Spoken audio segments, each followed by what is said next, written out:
flag shall be a symbol that truth and justice reign in peace. Oh, back to honor it, and this we count as gain.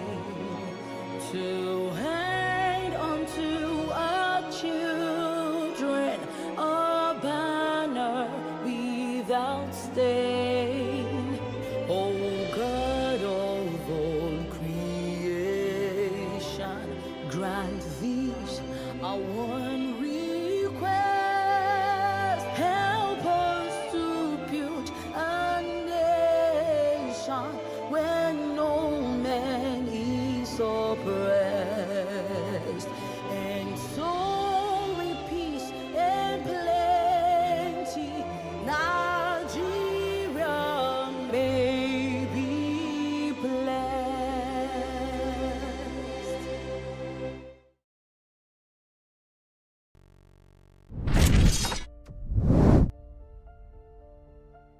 The phone a long time ago has finally come to fruition. And what better way to assemble the best of the best that Nigeria has in one single place than what Cade Esports has done. This is the National E-Soccer League, and this is the final shutdown, the final one, the penultimate day where we're going to get to crown the very, very best. Out of 5 weeks, 2 game days every week, we have come to the final lap of this one. My name is Big Chief Manny, and I'm with Slimo all the way from Ghana. We say to you, welcome. Welcome to Championship Sunday. The legacy will remain. Someone will make history. You're welcome to Lagos, Nigeria once more.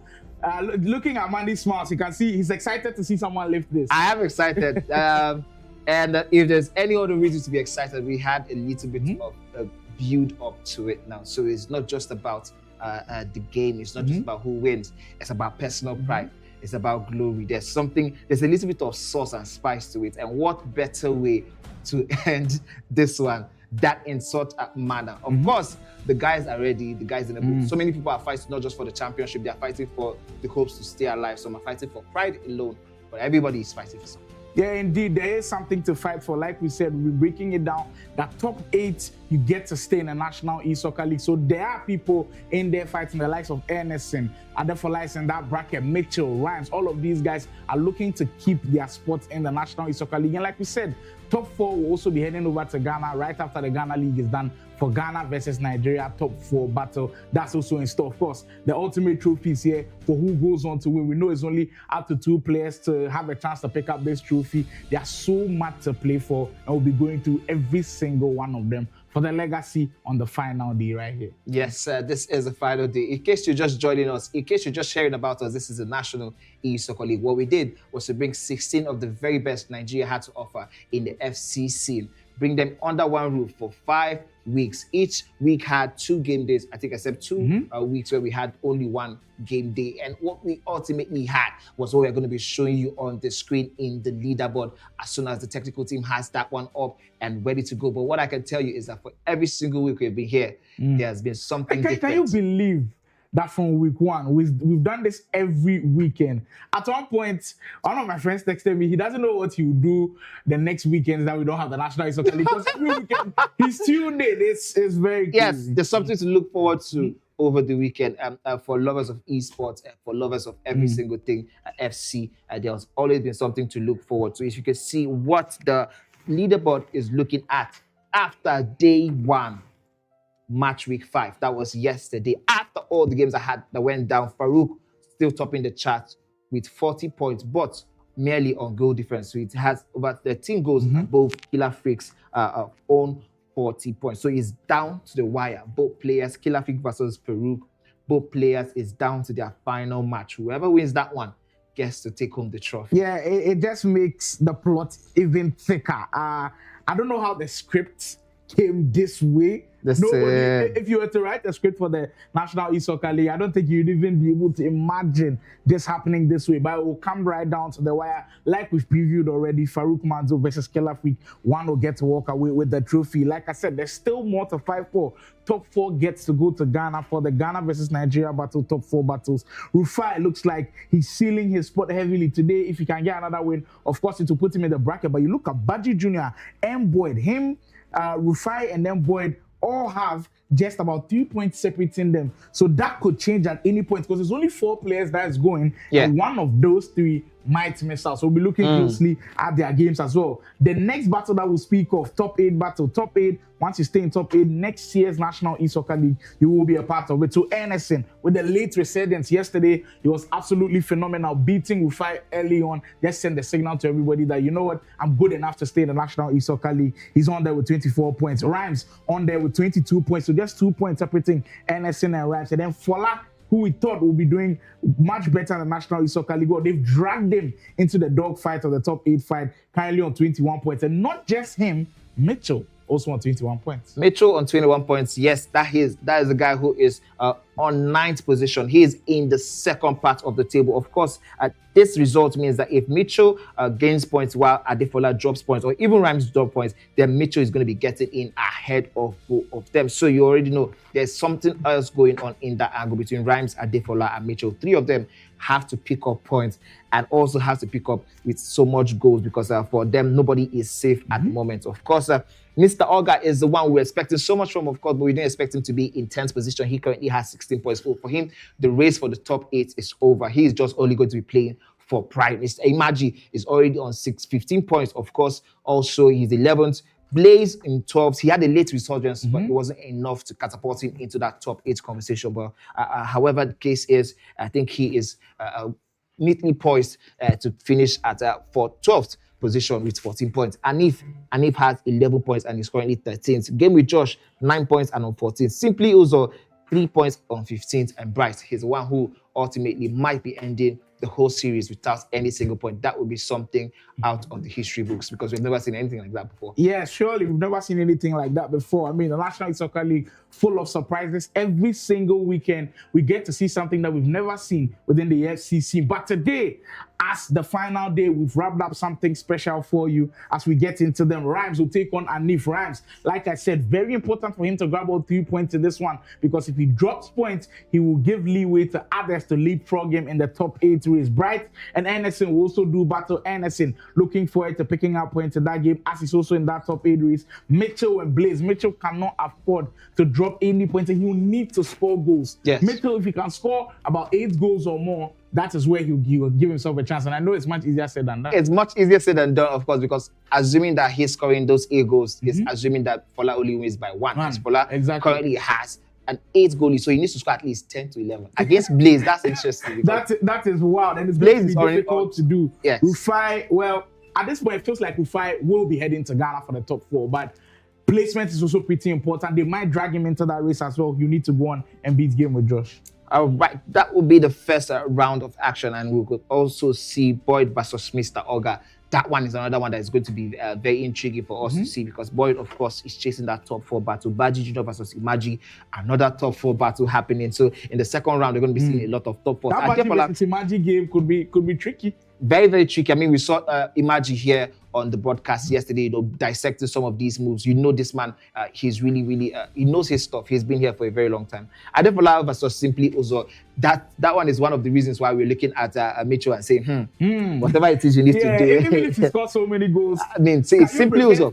From scoring goals against Simply Uzo, I don't think so. Killer Pick going up against Farouk. Yeah, the big one. We'll finish it off with the big one. Who gets to lift the trophy? We'll be finding out pretty soon. Make sure you are stay tuned. You are tuned to the action. National Soccer League brought to you, of course, by Cade Esports, Game Evolution Studios, where we currently are inside Lagos, Nigeria. Of course, supported by the Esports Federation of Nigeria, Game Pride IO, Afro Sport, Pulse Nigeria, Super Sports, all coming together to make this one happen. It's been a splendid 5 weeks so far, and hopefully we get everything smooth sailing. But before we actually continue, we have to do the Ernesson address the way things went? Well, I mean, we can't look at the first game that will be on the broadcast and then we'll go on to what we have to address. 14 games played, of course. They are just left with one match to finish it off. Rhymes, who has had a hot and cold season in the National Soccer League, has to finish well. Yesterday was one of his bad weeks. He's on 7 wins, Anif on those 3 wins.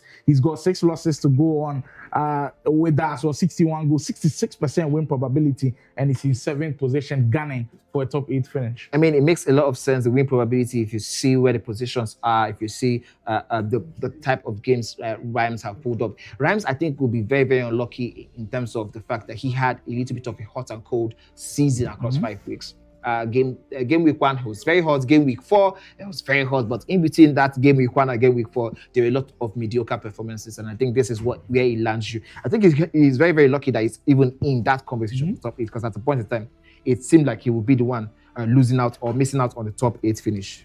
Yeah, he did have to go on like a crazy resurgence to be able to do that. But we'll kickstart today with that one.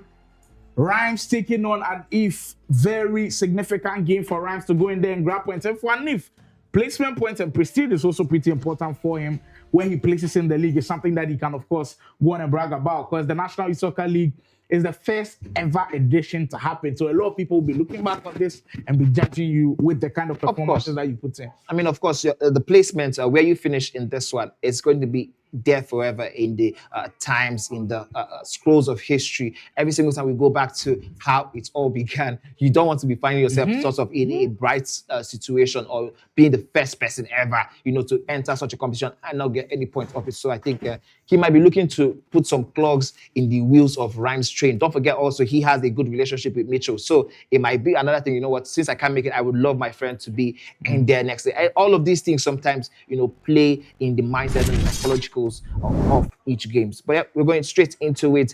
Rhymes versus Anif. Rhymes in that white and pink kit, pink striped kit, and this is Anif who is starting things off. Bam! He gets this one. Well, we might have a twist in that tail. Rhymes needing goals to stay in the top 8. Anif looking to wreak havoc. He's trying to spoil the party early. And as the final day goes, just like we do every weekend, there's always some drama to enjoy from the National Soccer League. But Rhymes per se, in his games lately, he hasn't been playing the best. Remember yesterday, Mr. Oga beat him by 2-0. It was quite surprising because one of his attacks is truly one of the hottest in the league. As Anif goes on, another of those raging rants of his, Ribery, that's well to maintain possession of the ball. Messi. Oh, what a beautiful dummy. Only 2 goals for Rhymes. Where has this Anif been since the beginning of this series? He has not pulled this one out of his heart since the beginning. You can see how calm and composed he looks. And Rhymes, of course, as you were saying, he's the one who has fallen off a little bit in terms of performances. We saw yesterday, he was the one, at some point in time, he was in the race for top 4. At some point in time, he was close to top 5. And all of a sudden, he's found himself in 7th. The gap between those performances have been truly, truly huge. And for him, for next season, he has to really, really work on that. He has to put in a lot of hours into these type of situations. Today, every pass means something. Every goal means something.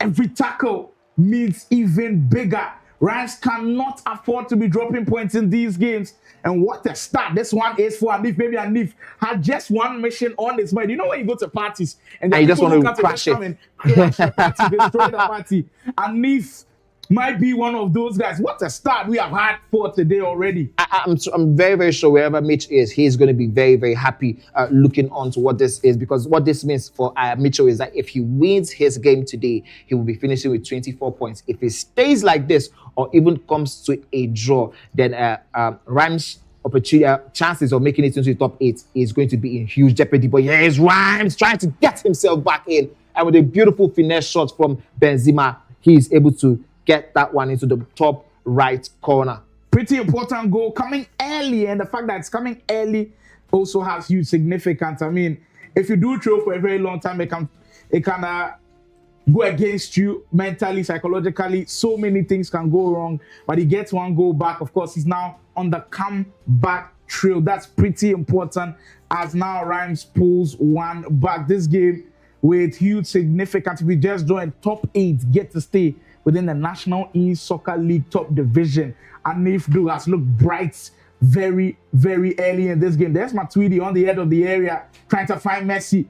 Right, just can't clear his lines at this moment. He's got to be careful that time. Amada's really coming in with a brilliant tackle to win the ball back. Yeah, brilliant tackle indeed. That one has given him a little bit of breathing room. Of course, I think since that goal went in, it's been a little bit of confidence boost for Rhymes in that center of the pitch. But Anif, I'm so sure he came here to ruin the party for Rhymes. Of course, I told you a little bit about the history between Anif and Mitchell. Two people who know each other very well. So that one could be coming to the fore of play at some point in time. You know what? I don't want to see you in that place. I want to see my friend in there. It could. I'm not saying it would, but I think that might be on the mind frame or the mindset of Anif. Well, a lot of narratives going around.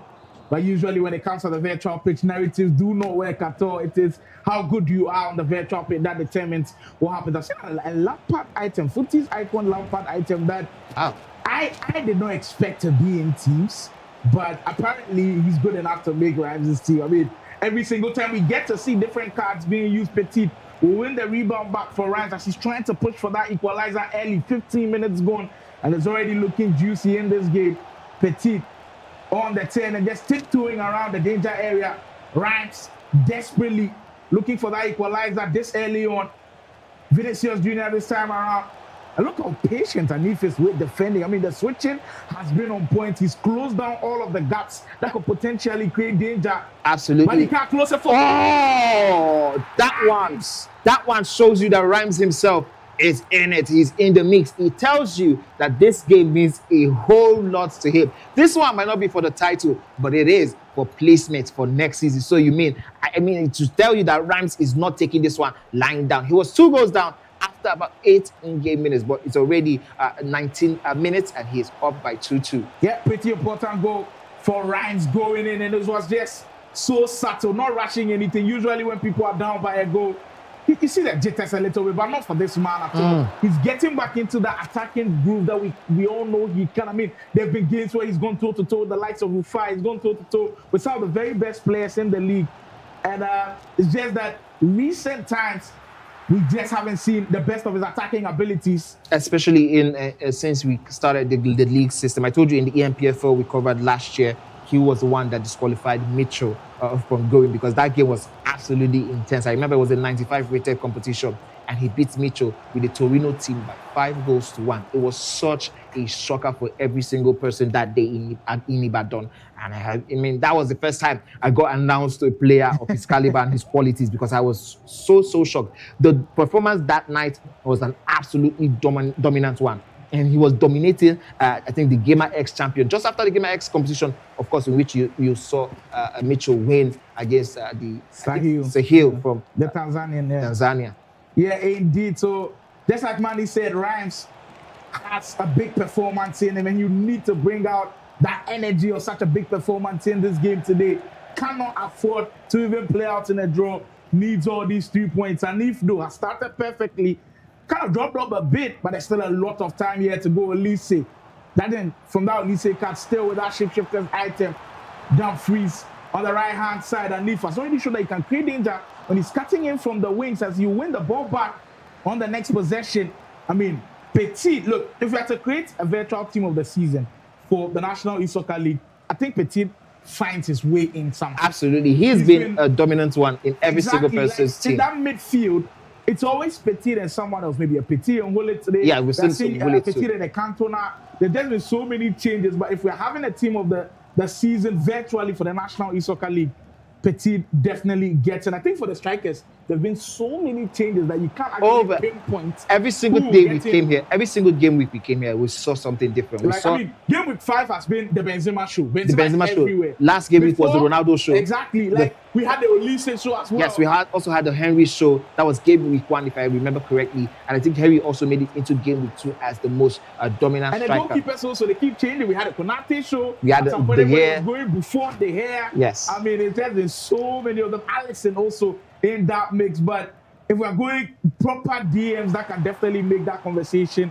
Surely, Emmanuel Petit, that Footy's item has proven to be a very important card. I mean, Lionel Messi can sneakily get in there as well. I see a lot of people using this card, what the pass that was, and you're getting into Elise. That could be special. Oh, that one would have definitely been special. The triangulation of the passes from the right wing between Rafinha and Olise, combining so almost to deadly effect there. But I think the goalkeeper was very well placed for Rhymes, and he gets to breathe a huge sigh of relief, because had that one gone in just before we got into halftime, it would have spelled some danger for him, and a whole lot of work he has done would have been undone. I mean, quick to Anif, the offensive stuff I'm seeing from him, he looks revitalized, even though it's the last day of the game. He wants to leave it. Oh! And you get another one, a big goal to turn this game on its head.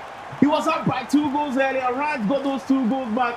Well, he's on top again with that excellent finish in that Trivella. Ryan just hasn't had it today, but there's still a lot of time for him to recover. My goodness. If you look at Anif's performances in the whole of the tournament, there have been games where he's actually played well, and he might be in again.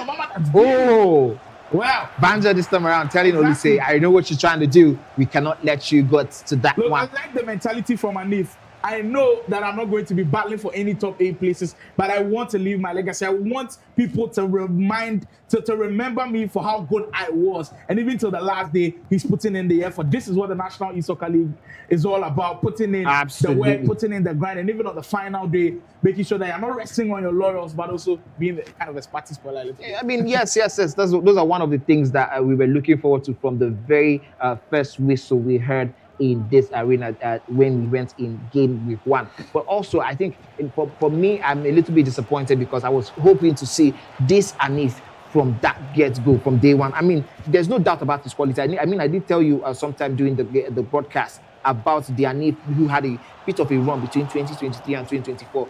There was a time when Anif was always in that conversation for top three in Nigeria. You know, somewhere you have a Mitchell, you have somebody else, and you have Anif, or somewhere in that top 5 conversation. And to find him languishing in the second part of the table, this one, coming in from Buffon, wins the ball back. You have an opportunity, but wow, will blow the whistle for a foul.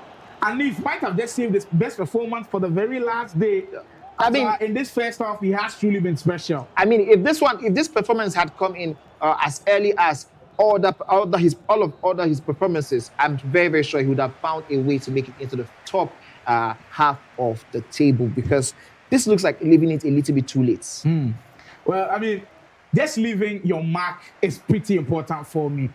He wants people to remember the Anif who came into the National Soccer League and never gave up. The Anif who battled all the way through. Maybe it might not have been the best National Soccer League campaign for him, but he will fight till the very end. 13th position. And maybe those 3 points might even propel him into another top finish. As we'll get into the comments a little bit, you can, of course, drop your polls in their rhymes to not choke top 8. Absolutely. Because as they stand, it looks like he is currently doing that. It looks like he's choking his options in that top 8. Because I mean, he had a very strong hold from game week 3. How he lost it, especially after that run in game week 4, is entirely It's quite surprising, because he had actually started well. BBK says, what was the verdict from everything that happened yesterday? That's what I was trying to actually address. If you've been following the Cade Esports channel on Instagram, they did put out a disclaimer, in fact, an announcement, a statement out there as to what happened yesterday. We acknowledge that there was a fault in there because of the power outage that came in. They both agreed that they'll play without the red card, which should not have happened. Where if there was a match official around, of course, that would not have happened. So the organizers do acknowledge their mistake, and of course, we will be there for fairness. But for now, the point still remains for Killer Freak, as we will build up to the final matchup for today. So we do acknowledge that that wasn't our best foot forward. But going forward, of course, we'll look closely at some of these things. Some of these things are happening unexpectedly. I mean, who knew there'd be a power outage at that particular moment? I think also it's a little bit, it might feel a little bit unfair from the viewers outside, but also looking on from the inside, after so much work has been put in by every single one, we feel like, okay, this is a learning process.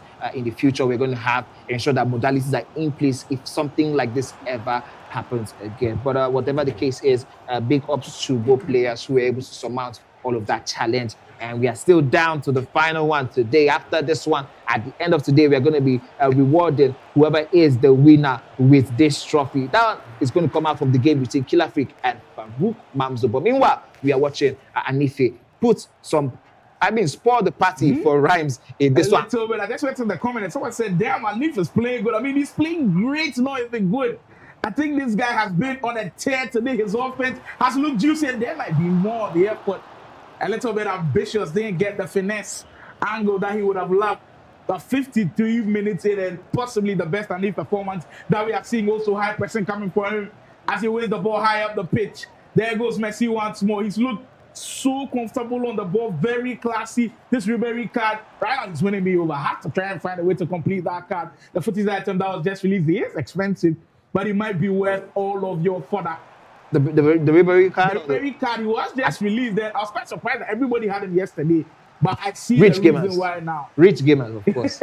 As Farouk said, rich gamers, of course, they all had that fodder. Yeah, I'm seeing another Pedri item in there. They've also just released the Pedri SBC. I'm wondering if that is actually the fittest item Pedri, or maybe it's just the team of the season. Renato Viega turning into space. And if that right one was now, nasty. Look, when players play like this, where you've given them the confidence to play through a whole of the 45 minutes and you've not made them uncomfortable, they will play at their best. And that's what we are seeing from the man Anif today. And Rhymes, who needs this win desperately, just can't find a way to break through that stubborn defense. Look at the defending from Anif, but he'll have to... Oh, he misses that one.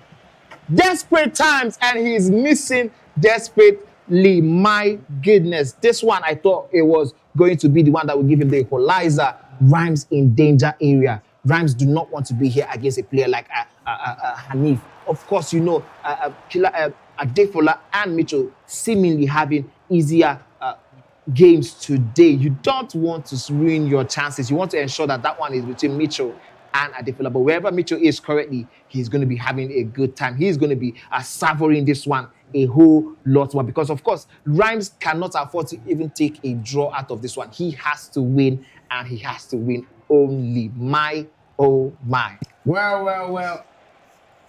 The twists always come with the National E-Soccer League. We usually don't have it as we expect, and I'm sure a lot of people were expecting that Rhymes will be able to pick up a win. Well, there's still more time for him to do that, but it's not going to come easy. He's trying to play it into a counter up front, but Anif, combining his defense and transitioning into attack, has truly been very good today. And judging from what we've seen, I think there is a potential for a pretty good player in there. Messi, Rafinha, we'll get into Pedri's in another dangerous position. The pass was on. I just kind of rushed it a little bit with a shot. Yeah, I just have to give Anif the flowers today. His decision making has been on point, and attack in defense. Just talking about that decision making, look at how he shadow marked Benzema and was able to take off that option out of Rhymes. My goodness, the mind games here on display is absolutely terrifying for Rhymes. And if you're a Rhymes fan right now, you're probably shaking in your boots, because Anif seemed to have this one on lockdown. My goodness. Usually when the lights are the brightest, sometimes the best players will shine. Sometimes also you can be a little bit nervous, and maybe that just was happening to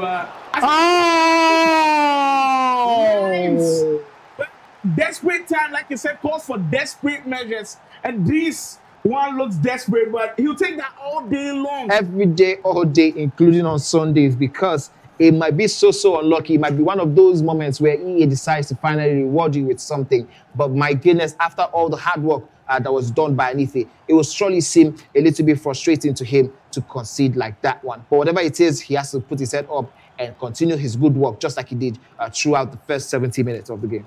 Well, Rhymes needed something. He needed something to hold on to. And that goal right there has just given him hope.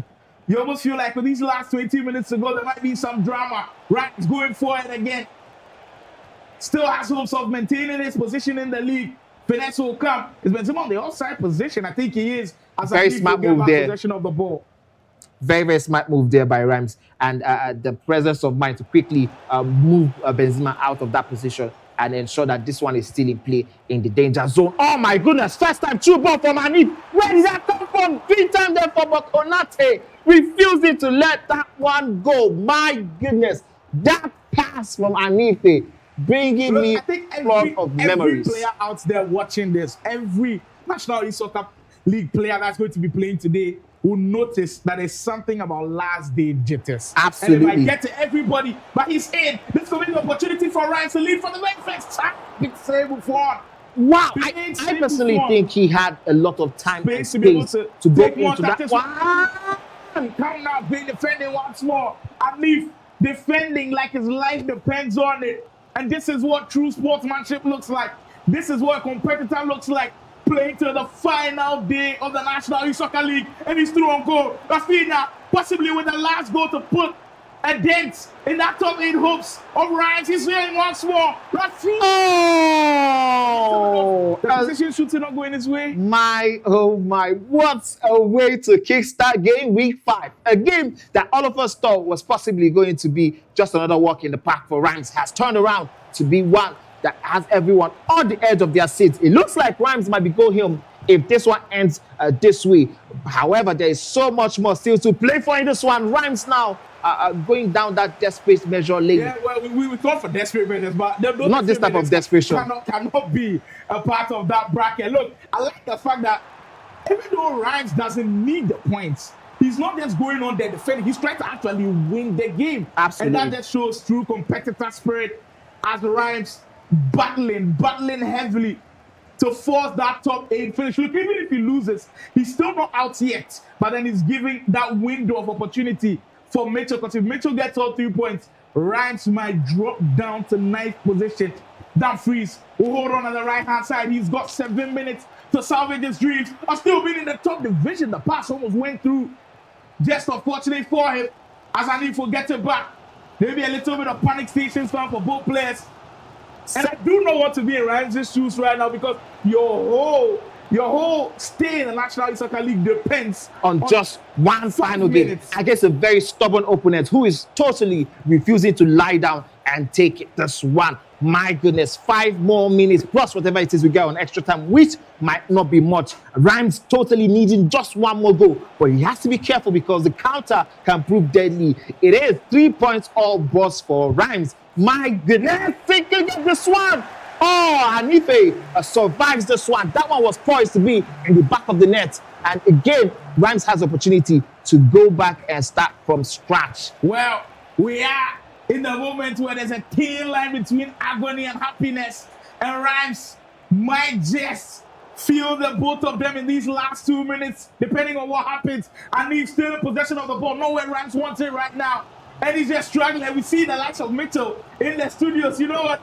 Gasping for breath at this point and hoping that things go his way. And he's still holding on to it. Rhymes, can he get back possession of the ball? He actually does. But it falls into the boots of Messi. My goodness!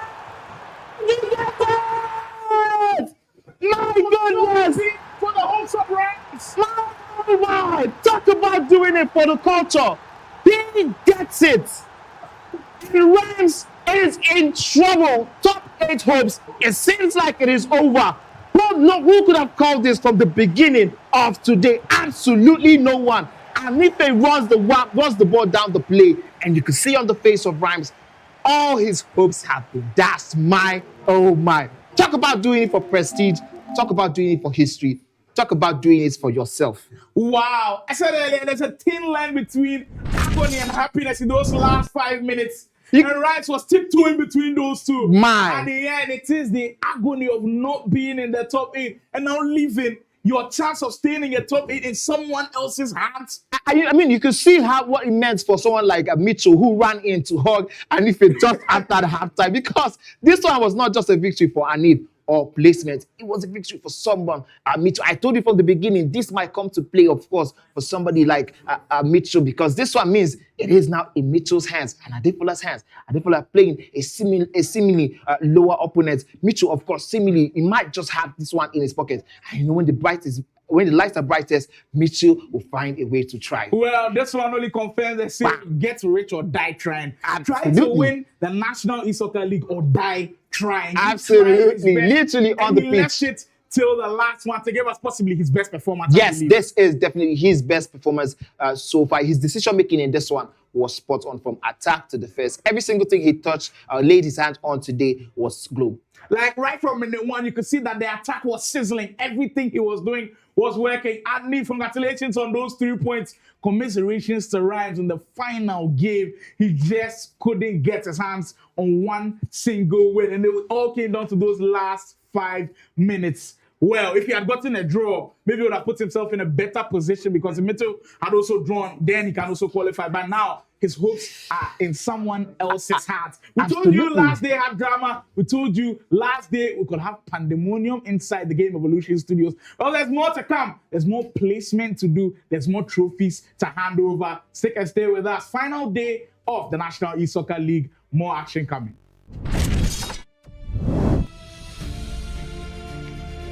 Crazy.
Welcome to the Ghana Esports League EAFC 25 Preseason.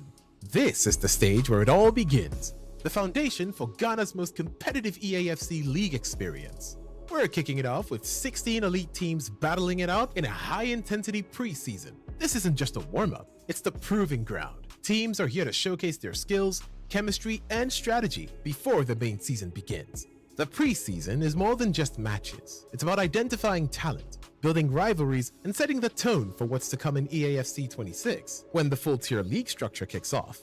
Each motion counts. Performances here will influence team rankings, seeding, and visibility for the big season ahead. This is where the underdogs rise and champions make a statement. Get behind your favorite teams, follow the drama, and witness the passion as Ghana's top EAFC talents fight for recognition. This is only the beginning. EAFC 25 Preseason is setting the stage for Ghana's next esports giants. Are you ready? The road to greatness starts now.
Pride is bringing you front row seats to the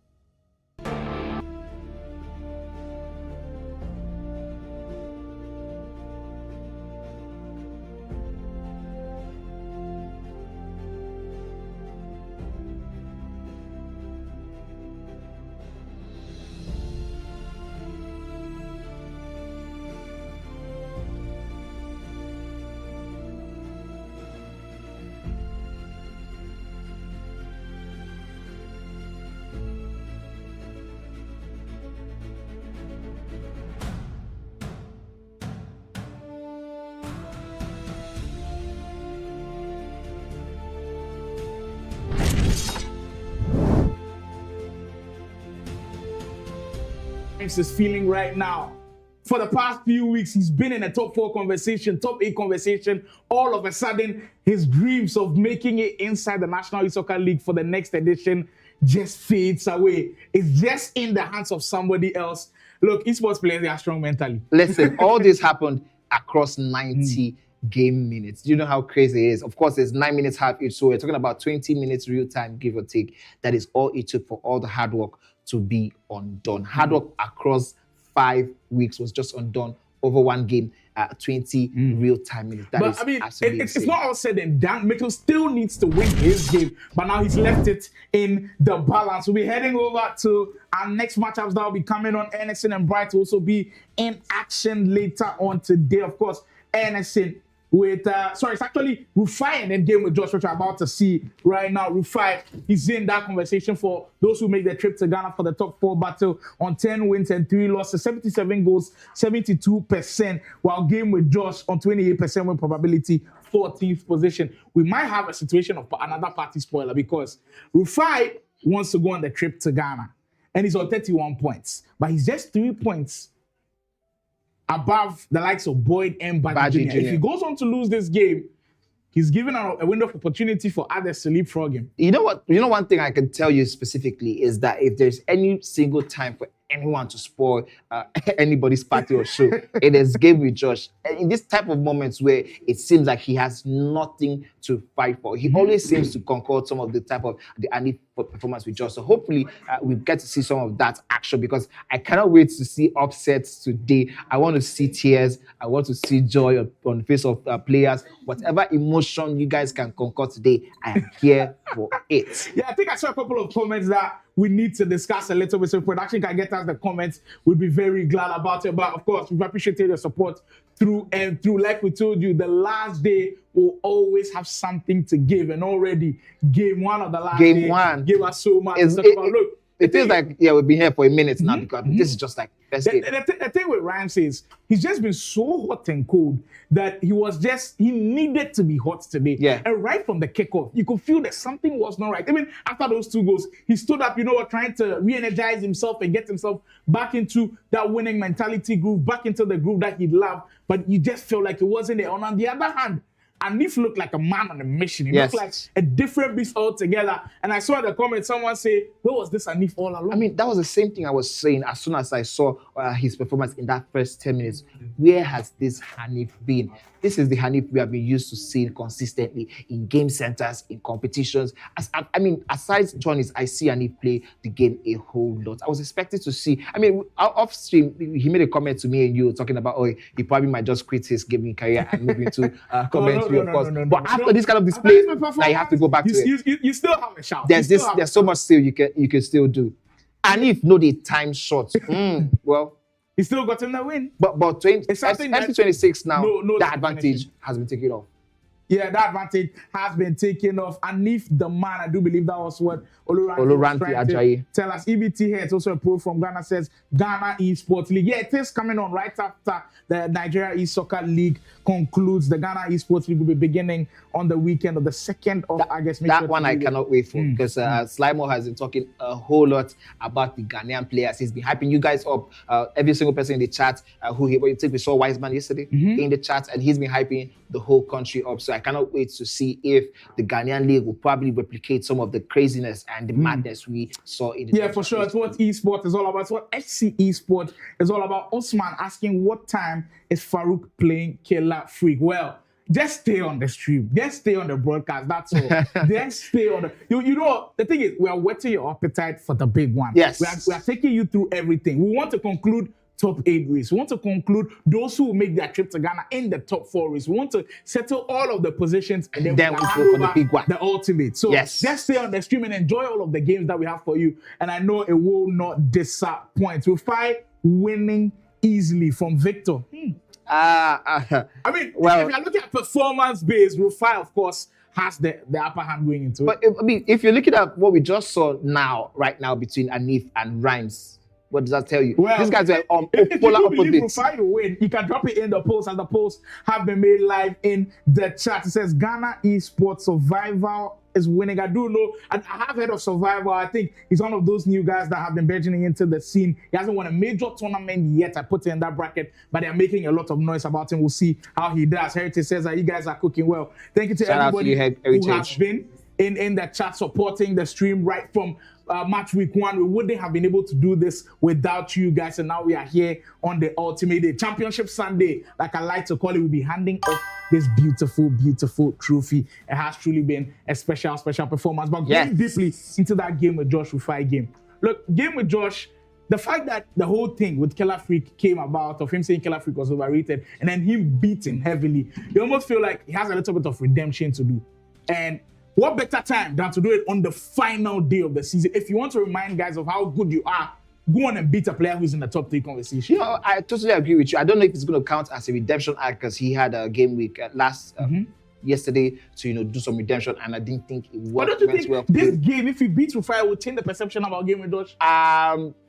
To an extent, it would. If I totally agree with you in that regard, to an extent, it would. But I mean, I personally love the fact that he had to eat a little bit of the humble pie. You know what? It allows him to go back into his shell, retreat into his shell. He has about a full year to do justice to that. By the time next time we see him on such a huge stage, hopefully we have more to say, or he'll be able to back some of the things he has said with actual results. But whatever the case is, beating Rufi would do him a whole good. Not just the fact that he's beating Rufi. If he can stop Rufi from making that top 3 or maybe top 4.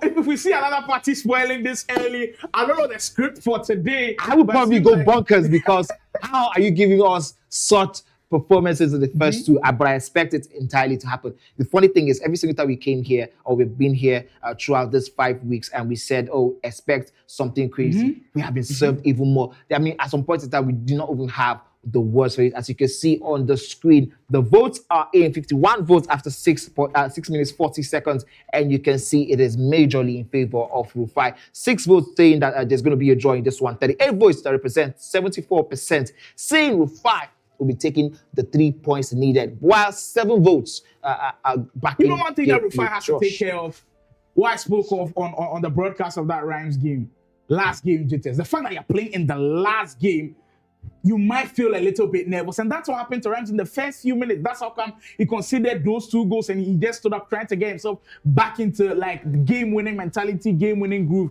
He cannot afford to start slowly at all. Especially when you're playing someone who has nothing to lose. I totally agree with you. When you're playing someone that has nothing to lose, those are some of the most dangerous people to be up against in this type of situation. It seems like Otopos is dodging predictions. What happened? He's not giving us any because I know if you were supposed to give us one earlier, you would have probably lost. I know you were going right. No, but if you remember, I was telling you from the beginning that Anif, the fact that he has Mitchell as a huge friend, as a big friend of his, that might affect the preseason. Well, I didn't give you guys a direct prediction, but hopefully that will count as something. But I do think Rufi will go ahead to win this one. Well, there is Manny's prediction in. Drop yours in the chat. We're looking at all of the comments pretty soon. Rufi in the black and white, looking to book that trip to Ghana and be a part of those who represent Nigeria, be a part of the team that will look to make Nigeria part, is looking to put no doubt in that one. Yes. And it says big opportunity of the game, makes no mistake at all. There is it. I mean, I love the fact that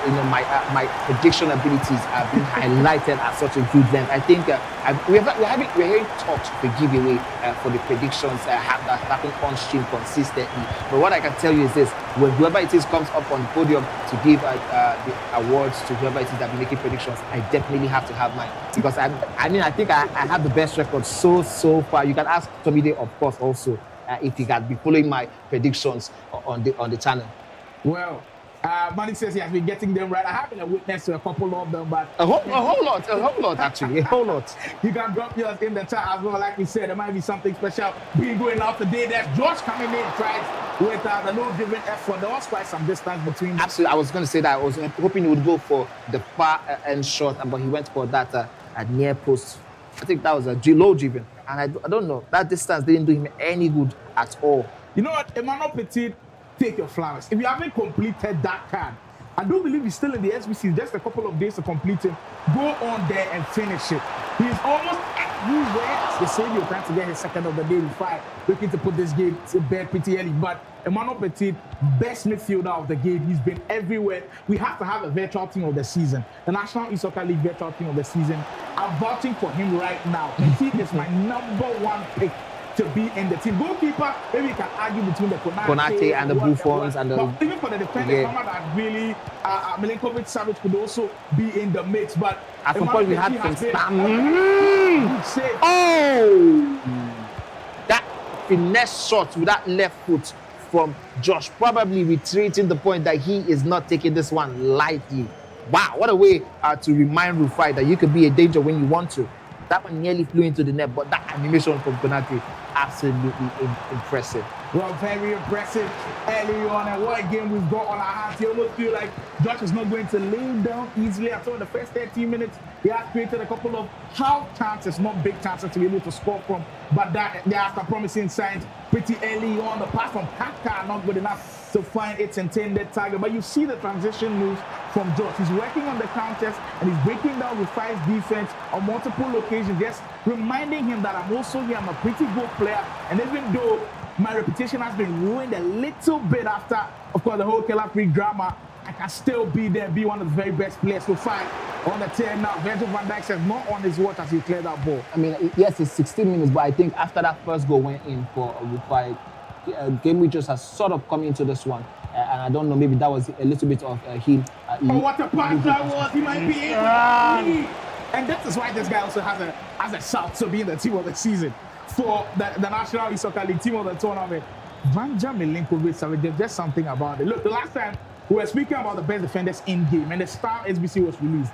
And Tommy, they said, you know what, Star doesn't have all of the play styles that he has, that he wants, but he just has the aura. I think you can put Milinkovic-Savic in that bracket. The aura of defending is with him. Immediately he's around you, he's winning that ball. There's something about him. For all of you who have been following the tournament closely, tell us who will feature in your virtual team of the season and let us know the positions that you have them in. I mean, of course, that is based off what you have been seeing the players use countless times, game after game. Which of the defenders do you think will make it into the virtual? You know what, I think let's start that. Let's start with our own putting Emmanuel Petit in there. But what formation are we going to be going in if you're having everybody's been practically playing 4-2-1-3, so we'll have to. So let's have with the 4-2-1-3. 4-2-1-3. I mean, right now the lock is Emmanuel Petit as he will win the ball back. His namesake, I mean, he is doing incredible things. 22 minutes gone, but we want to hear from you as well. You, the fans who have been following right from day one. Who do you think should be in there? There have been some constants. I mean, Ronaldo has also been in there, but now I see a lot more people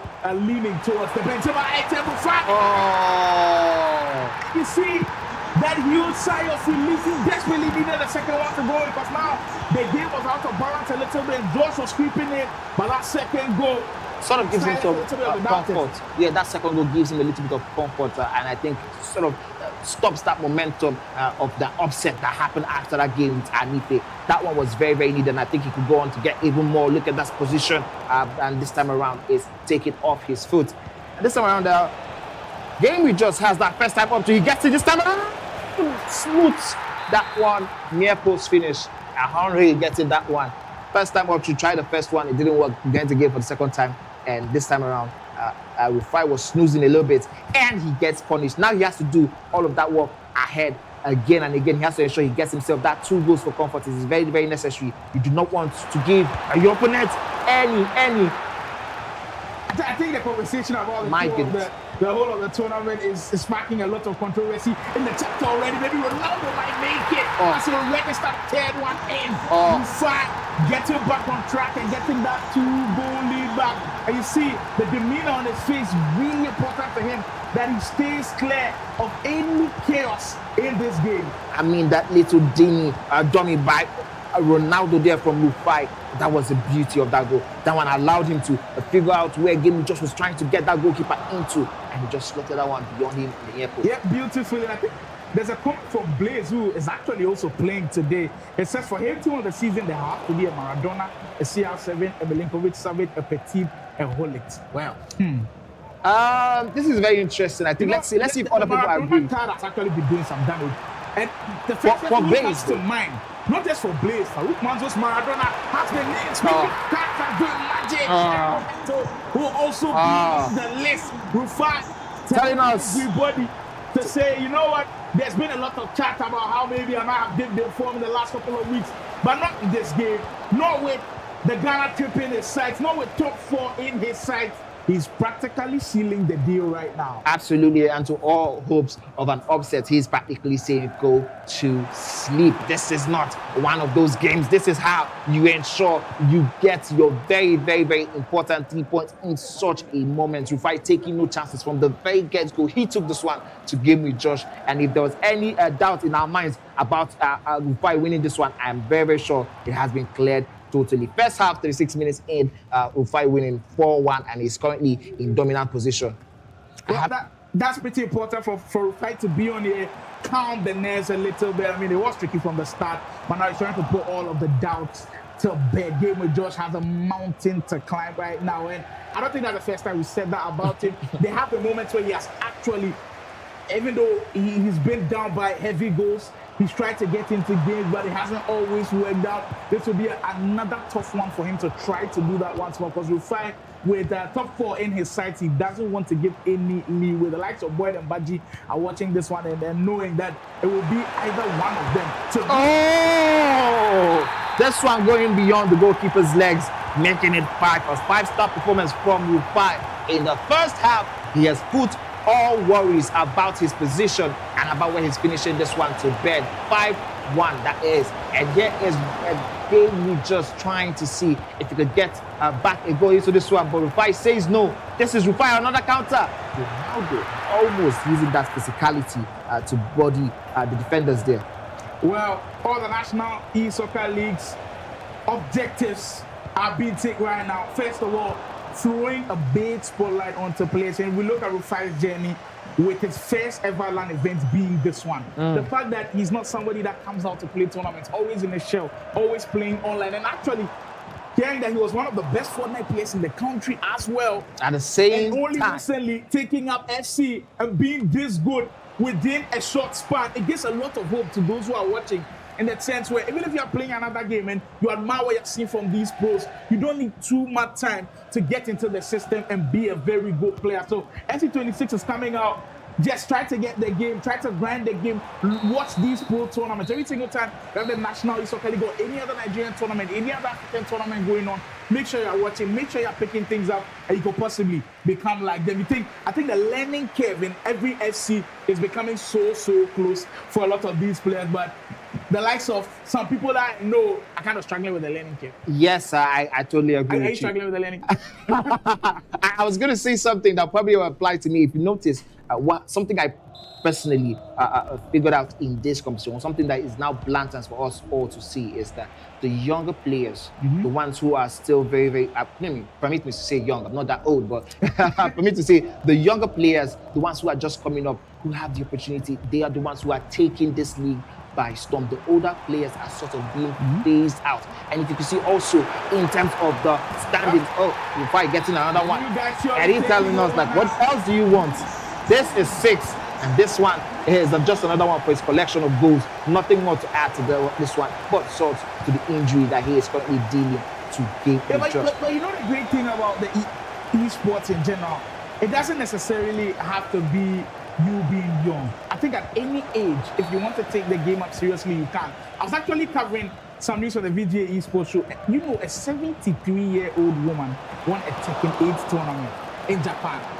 It was incredible. 73-year-old woman. You can look it up yourself if you think I'm lying. Wow. So there's not an age gap for anybody. You can pick up the game anytime that you want, and if you want to be good at it, just dedicate your time, dedicate your effort, learn the right way. Sometimes you can be learning, but if you're not learning the right way, the results won't come. No, I'm actually more looking into the fact that there's so much opportunities for the younger ones who, unlike before, where you have to have gotten to a certain level, have some certain type of resource, be able to get a console, be able to have the opportunity to go play these kind of games. We're seeing the younger players now coming into free and dominated. I mean, this also means that they have a longer time at the top. Players like Farouk Mams, a player like Baji Jr., you know they're still going to be here for the next 10 years. Again, we just, as you can see, getting himself a second goal. That one, I think, is just to reduce the scoreline and probably make it look a little bit healthier and a little bit more competitive than it actually is. Well, we've seen so many big scorelines in the National E-Soccer League, and this one, that hasn't really come like a surprise because we know Rufi has the knack of scoring a lot of these goals. But you know what? Rufi has also been the center of so much drama these Yes. days. He was called the drama king at the start of the whole of the National Soccer League, but now his name, when it comes to drama, hasn't really been spotlighted too much. But we always say a big thank you to Rufi for actually playing in this league. He brought a delight, and not just to him. The game with Josh as well, he gave us a moment to, enjoy when he called that killer kick, even though he couldn't back it up with performance. He gave us like great talking points to enjoy from. I think every single player has contributed to the success of the National E-Soccer League, and we're hoping that in these last few games as well, they also put on a great show for ourselves and the fans. I mean, if we're talking about that, do you think we can add a player like Bright and Simply User to the mix? I mean, the fact that you get to say that he's conceded almost 100 goals. Oh, so that's contributing positively. Points, so absolutely. All right, but shout out to these players. Actually, I think it means so much to come here week in, week out and compete at this level, even if it's at some time it felt like they were totally out of their depth. And for the ones who did win a lot of games, the Farouk Manzos, the Killer Freak, the Baji Jr, the Rufi, of course. I think shout out to them for maintaining the highest level. I mean, next season, I cannot wait to see the next ones who are going to be coming in to make and do battle with these guys. This is going to be very interesting. I also cannot wait to see what the Division 2 battle is going to look like. That one, I think, is going to have more players. We will see if we will get another full coverage on that one. But well, I saw a couple of comments asking, how can I get into the National E-Soccer League? Well, you start off by first of all being good at the game. If you're not good at the game, I don't think you have a shot. And if you look at how these guys are playing, you can say to yourself, if you're not good at the game, you're definitely not getting a shot. But if you do have ambitions of trying to get into the league, the first thing that you can do is make sure you're following Cade Esports and Game Evolution across all social media platforms,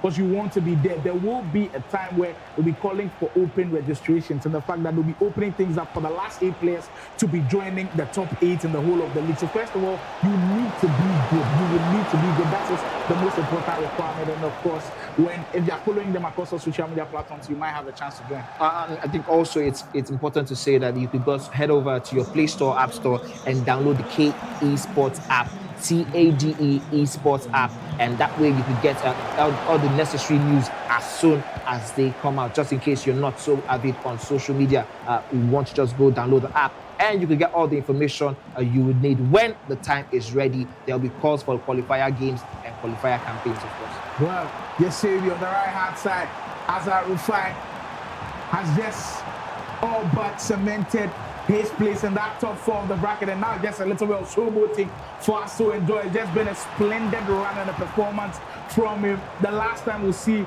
Rufi on the broadcast for the National E-Soccer League First Edition, as we see him in our shot, he gave us the best version of himself. You look back on some of his games, Rufi, with all of the drama against Mitchell, against Rhymes, against Baji Jr. Rufi. Putting the dagger through the heart of game with Josh. If there was ever a hope of a comeback or anything similar to it, this one has been put to bed. My oh my. Yeah, pretty decisive goal that one was, surely clearing all of the doubts in Josh's mind of maybe trying on there with the comeback. Still, people still asking, when is the killer pick for Uge? It will come on. We're building up to it.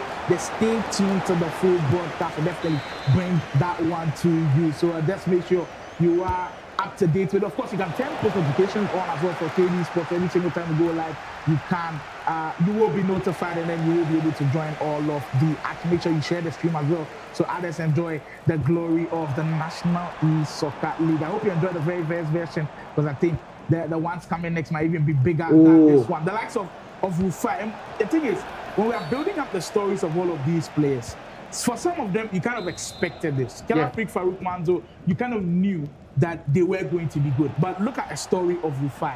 Someone who has never played in a LAN event. Ernesson also you can put in that bracket. And then, of course, you look at the disappointing side of things where like Ryan, Mr. Oga couldn't put in as much work as we expected him to put in. The performances just hasn't been there from him. Mr. Oga hasn't been able to live up to some of the expectations that were put on him. Imagi couldn't make it to top 8. Like, there's just been so many storylines in the National E-Soccer League that we could go on for days about and discuss for days about. It's just been something wet watching, something where Casanova have truly had a special time, and I believe these two have also had a really great time. Rufi on the break once more, looking to possibly make it an 8th goal in this one. Just about 13 in-game minutes before we wrap up with this game. De Bruyne, ball rolling to space, and Rufi has just got that mix of the flair when he wants to play. Like when he wants to play silky smooth with the flair, he's excellent, and he's truly been one of the best attackers in the game. Because you look at all of his games, he's not a guy that looks like he panics at all. All of the dramatic games that he was in, he almost felt like he was in the advantageous position. You look at that Farouk game. Farouk was leading by 4-3. He got the final opportunity in the game. He made it count. Against Mitchell, it was a draw at that point. One time over the top through ball. Just one time. Goal, he scores. Like, I mean, that's what gave birth to the fight time. Exactly. He doesn't panic at that pressure. And that's how come this guy, he is in that top 4 of the league right now. And I think a lot of people will put a lot of respect on his name. I agree with you totally, Rufi. I mean, going into this competition, people who have been casters in the LAN events, we didn't know anything about him. We didn't know what to expect. But seeing him consistently doing it day in, day out, you know, I think it really shows the kind of a player he is. I really want to see. I think another thing is this: with the type of performances Rufi has put in over the week, I think it's going to inspire a whole lot of generation of people who are online, who believed in their abilities to make it to the top, who believed in their abilities to even do way better than what we currently have here. Talking about better, this one makes it 8. And what is better than 7 if not 8? Rufi just having a whole lot of time and probably trolling Game with Josh in the studio with that one. But talking about Rufi's influence, seeing him go to Ghana, I think will do a whole lot for the online community. They can actually have that confidence to come down to the LAN events. The great thing about him actually going to Ghana is he's actually built like a really great relationship with the Ghana, because he plays with them in some of their pro clubs too. So he's already built that relationship with them. Seeing him come down to Ghana will truly be interesting. And not just the fact that he plays with them. Possibly one of his last goals in the National E-Soccer League first edition.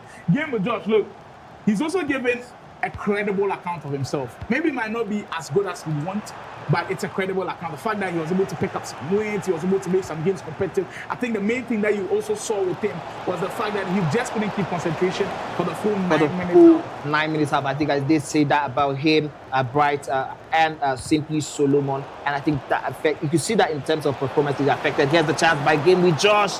The goalkeeper washes out. This time takes the ball cleanly out of the stacker's legs. Now, here's the thing I would say about Game with Josh, though. I think for someone who just started playing FC in the FIFA installments, I think he has come he has covered a lot of ground. He's come a long way.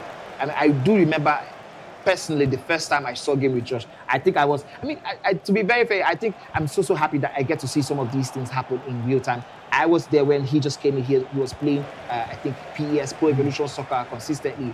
And then someone just said, why don't you try playing the FIFA installment? This was FIFA 23, just before it ended. And this one might make it 8-4. Yes, loves the goalkeeper.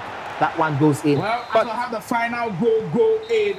Rufi only had one job today. He only had one mission today, and he passed it with distinction. He will be in the top 4. I think right now he's even confirmed the spot as the top 3. Yes. In there, he'll definitely be a part of the squad that will make the trip to Ghana. Congratulations to Rufi. You've had one hell of a tournament. We hope to see you on our screens anytime soon. We truly love seeing your game. So to Game with Josh, part of the learning. There's still so much in the bag for him, and I think that's one thing that he has time on his side. He's very, very young.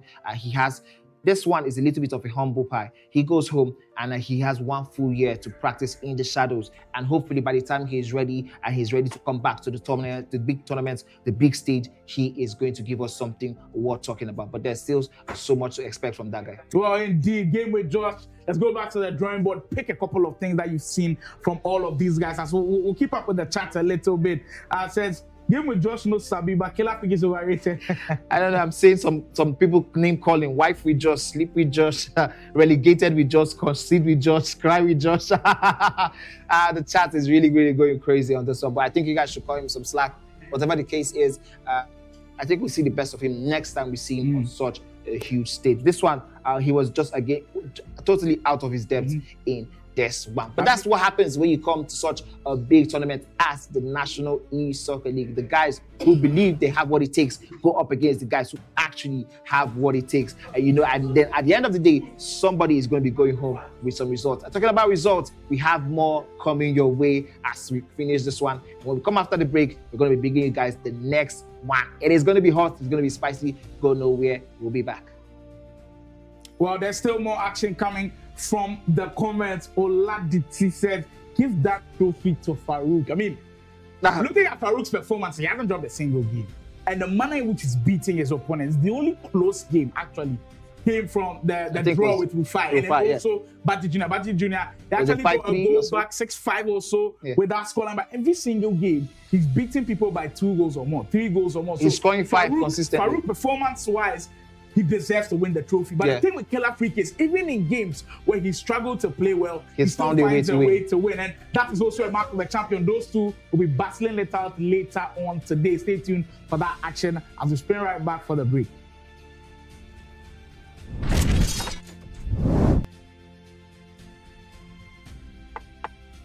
What are we playing, Bright?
Welcome to the Ghana Esports League EAFC 25 Preseason.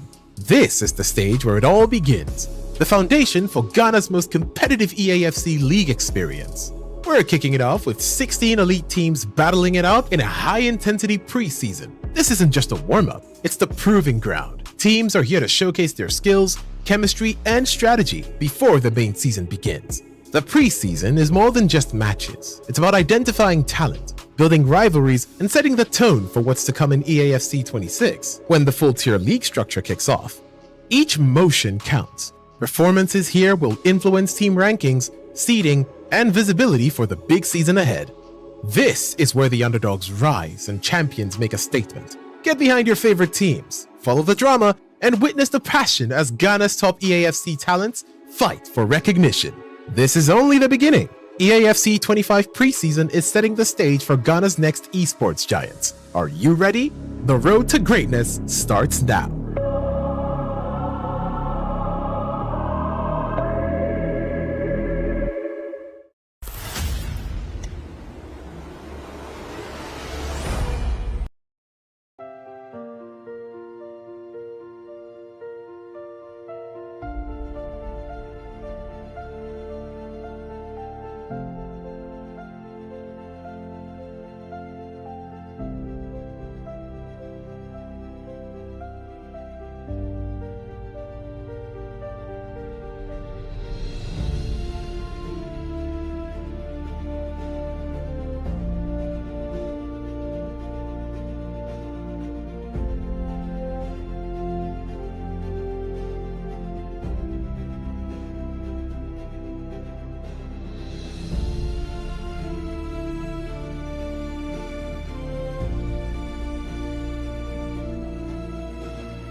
just saw 2 games out of a possible 8 today. This is the final lap. Of course, if you're just joining us, this is the National E-Soccer League.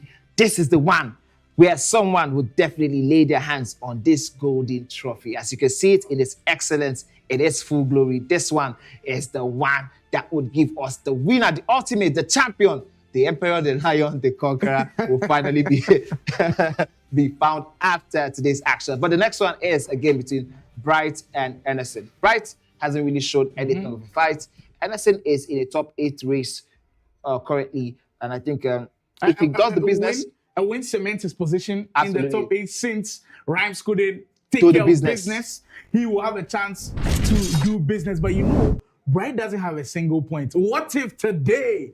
What if I would today probably might go be the crazy. day? I would probably go crazy because what a way to end it. If you can see on the screen, the stats speak for themselves. A 93% win probability for Ernesson against 7% for Bright. That is because after 14 games played, Ernesson has won 7, lost 4, and drawn 3, while Bright has lost 14 games with 27 goals compared to 76 goals for Ernesson.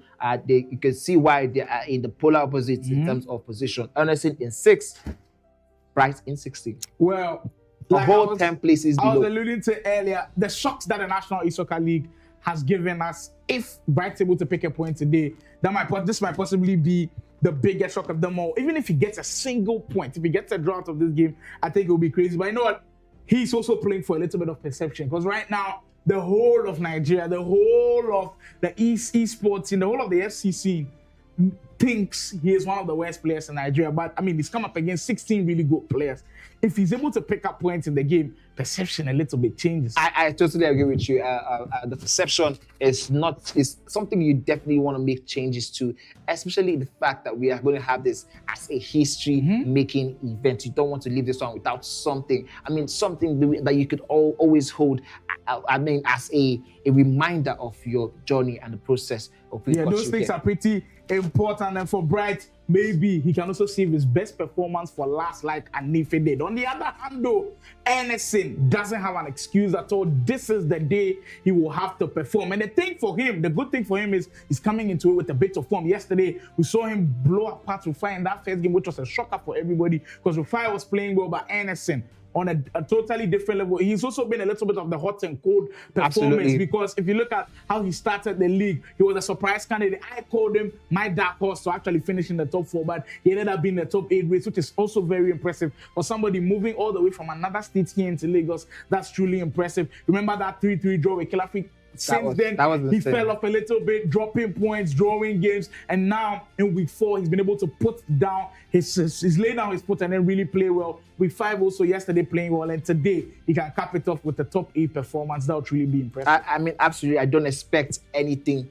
but Ernesson to go ahead and get these 3 points. The 3 points will mean he has done the business required for the day. Any other thing than that would be a huge slight in every single good work he has had in this competition. 3 points and lots of goals if you can't get them, because ultimately at the end of the day, he's the one in that mix who doesn't have a good goal record. Defense, yeah. And I think if he gets 3 points, it might just get him that top 5 position. I don't know if we have sorted out the fact that if he's going to be a top 5, a top 4, I mean, in the Ghana. I think it's more or less confirmed that it's going to be a top 4. Okay. That's why I've been fighting for that number 4 spot between Boyd and Baji. Okay. It's pretty important. We get to see Ernesson and Bright for the final time on here. And one thing to note about Bright that's very important: sportsmanship, the competitiveness of him. Because if it was somebody else, maybe He they probably might wouldn't not have been here again. But the fact that he respects the league, respects what we are doing within the esports scene, everybody deserves some praise. And I think I'll give him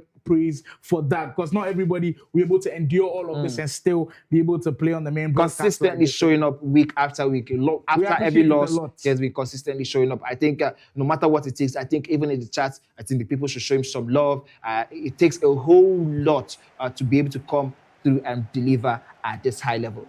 Hopefully, in the next couple of editions, when we see him back on this great stage, it would have been a different type of Bright, a different animal, and a different a person entirely. This one kickstarts with Ernesson in his favorite blue and white short kit going up against a bright in his white and dark blue short skirts. Here is Sawa for Ernesson. That's the one. This is how you do business and ensure you don't leave any room for upset. Yeah, taking a period out of Rufi's both first attack, meaning first goal, and it took him just a minute and 30 seconds. Ernesson here to put all doubts to bed and, of course, maintain his status in the National E-Soccer League. Electrifying start to this game already. Bright. It's more or less deja vu as to what has been happening to him throughout the whole of the league, where he concedes early, the game gets away from him, and then it ends up being a blowout situation. He cannot allow this game to get out of hand this early, and it might be even worse situation. Talking about not allowing it, I think he just did that one because we are just 4 minutes in and he has conceded 2 goals already. The game management and the defensive ability just very, very poor from Bright, and he has given Ernesson the opportunity to get himself 2 goals good in. But there's still so much to play. I know we say this countless times, but I know looking at the caliber of players, you might be tempted to write off Bright totally. But let's just still keep our fingers crossed and see what we have in this one. Well, Ernesson has already looked bright. His first 2 attacks, it feels like he's almost going to always create a great opportunity out of his attacks as you come once more with Hullet. Hullet should also be a part of that conversation. I saw someone make a big shout for him to be a part of the veteran. I think that was Blaze, of the season. Yeah, he also put him in that spot as well. I think if we can pair Hullet and Petit in that midfield, that would be great. But now in that camp position, because I've seen so many different camps. There have been different variations. I've seen Messi, I've seen De Bruyne, I've seen Maradona. No, I think Maradona actually plays on the wing for most of the players, because you remember Farouk's Maradona played on the wing. Blaze's Maradona also plays on the left wing. So yeah, it's kind of certified that we can't put Maradona in that camp position. But keep them coming. If you think there's a better camp out there that deserves to be in the virtual team of the season, you can let us know all about it. Still, National E-Soccer League. If you're just joining us, final day, Championship Sunday. We will be crowning a champion today. We will be confirming all of the spots and the placements today. I mean, now talking about the team of the season, virtual team of the season, of course, out of Championship, National E-Soccer League. Who do you think will be making it for the left back? I think that's a very intriguing one. Multiple changes. We saw Lukaku. We saw Lukaku. We saw this new Murillo item also being put there. Like, there been so many of those. I think that might be the most difficult one to pick, because there hasn't been a steady for like 2 weeks straight. Absolutely. 1 week we see this guy, the other week we see this guy Henry bursting through the spaces, and Ernesson tried to seal this one pretty early, 14 minutes in, and they're showing that he deserves to be in the National E-Soccer League once more. A great tackle from Yapstam. Great tackle there by Bright. He has really pulled that one out of his horses there. A good way for him to be able to keep this one a bit respectful, but I hope to see a goal or at least some pressure being mounted on Ernesson by Bright. Here is Sawa for Ernesson. Player lock into Henry. Olise gets that player lock in. He's trying to get something out of this one. If he could get the 3rd goal, it would really be good for his chances there. But this time around, Dumfries. Talk about Dumfries. I think he has a good shout in that right back position. I don't know if that is the same way you feel in that right. I think seen a lot of Dumfries in there. The thing for Dumfries as well is, throughout the whole of the 5 weeks, there have been multiple cards for him released. Then people still stick with him. I remember the team of the season version was in the SBCs. People did complete him right at the start. And then when we're ending the National E-Soccer League, they also brought in the footies item as well. And people have still stuck with him in there. So he could possibly be a shout. This Olise card has truly been special. I was just going to talk about that Olise card. I know the first time we saw him on here, you were asking me if he was someone I would play, and I told you I have used Olise in FT, and I've used also Olise in kickoff positions, and I really love his build and all that he represents in terms of gaming abilities. But I think he would make a very good shout in that right wing position. Yeah, indeed. He will be part of those that make a good shot. I think Rafinha. Yes, pretty. But I think for Rafinha, it's been a little bit more of the Farouk. You know who's a shout for left wing? Killer Creek's son. Oh, that kind of really special as Bright to say possibly could get goal. Oh, that's a lovely to finish it off and get a goal that makes this one interesting. It makes it interesting, but while that was a good goal, that was a terrible decision because the goalkeeper already chose one spot and he was consistently going there. But Bright, this time around, he scores. And Henry for Ernesson, just not allowing Bright any moment of respite there. Yeah, you cannot allow your defense to open up that easily, especially after conceding a goal. Bright with just a little bit of movement to enjoy, and now you have to do all of the work once more. Ernesson putting on the pressure and putting on the pressure pretty early in this game. And you know what? One thing about Ernesson's game that I always admire is usually on the counter-attacks, he's the best. In transitions, he's very, very good. And he has truly been special in this tournament with regards to transition. Remember his game against Calafik, transitions were great. Against Rufi, transitions were great. You don't want him in that situation. If you do get him in that situation, you might be punished 80% of the time. I mean, I think I did hear Imagi say that also in that interview you had yesterday, talking about how great his transition is. And that is huge praise from a player like Ernesson. And someone in the comment section making a prediction, Levi said 11-2 in favor of Ernesson. That is an absolute interesting one to make. That one nearly going in to give Bright that 2. Maybe that would have been a great shout in that one. But Steven Asamoah said, how did Bright...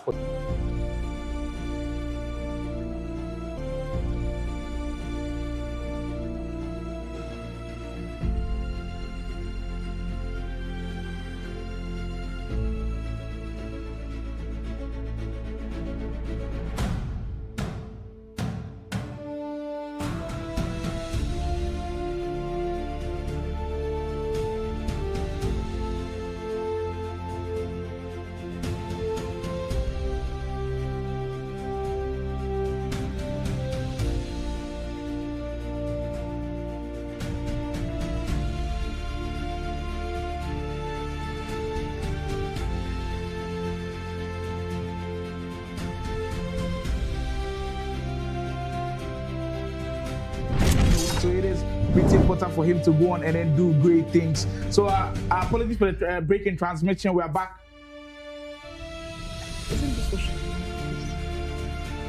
Are we live? We apologize for the break in transmission on that one. Pretty important that you guys stick with us on that one, as we'll be getting into the action shortly. But we're getting to the comments, and it seems like the shout for camp, we're speaking about the likes of Messi and De Bruyne. Bruno Fernandes is also in there. Yes. I think he's similar to Dumfries because throughout the whole of the league, there's been two different variations of it. Remember when Portugal won the Nations League, they brought out the special item. Nations card. I think people are still using that one, and right now in the SBCs, there's been a footies item too. Khalifa Yakub, I think this is a proper shout. Bruno is one who has been consistent across many of the players' teams. We've seen him in game week 1, game week 2. I think if I'm very correct, one other player who uses Bruno consistently is, I think that's Mitchell. Mitchell and Kilafik, if I'm very, very correct. So I did see a change. He's also made another shout for Viega. We saw Viega. Viega is the one who has been in the past 3 game weeks, I believe. We saw Lukaku in the first game week and second game week. Yes, we saw Lukaku first and second game week, and we're seeing now Viega towards the ending of this one. This is a very good one. Shaw Willie said, Ernesson, you go kill him. Emisa Dogan says, nice one, Bryce. I mean, we're getting the goal back. Yeah. That was pretty important for him, but he's in danger of letting that game blow away. So he's got to be careful with how things are panning out. This is final day action of the National E-Soccer League. We've already seen a big upset in the starter for today when Anif picked up 3 points against Ryan. 3 massive points. That top 8 finish. But in the next game, routine as you were with Rufi picking up a strong win, 8 goals to 3 in that one against Game of Josh. Yes, this one we're seeing between Ernesson and Bright. It seems like it's going into that same mode. It seems like a routine win for Ernesson. We're just counting how many goals might be in. But I see comments from Emisa Dogan saying it's not looking bright for Bright. That's what played. And Eric Ade, I think this is Ghana. That's the name from similar to Ghana. Eric from the top. Eric and Jay, Yes, Bright reminds me of myself in food champs. I mean, if you play like how Bright is playing in foot champs, you get wins. Maybe you not get as many wins as you'd want, but you get wins. Really? You get wins. Oh, you get wins. You would get wins. He's playing against the elite of the elite. Well, when you say like that, it makes a whole lot of sense. When you say like that, it makes a whole lot of sense. Yeah, but we are building up to get back into that game. Ernesson versus Bright. Ernesson looking to win and then still be in the top 8 conversation, still be a part of the Cade Esports, National Esports League organized by Cade Esports, of course. And the most important thing is to note is that top 8 will be maintained.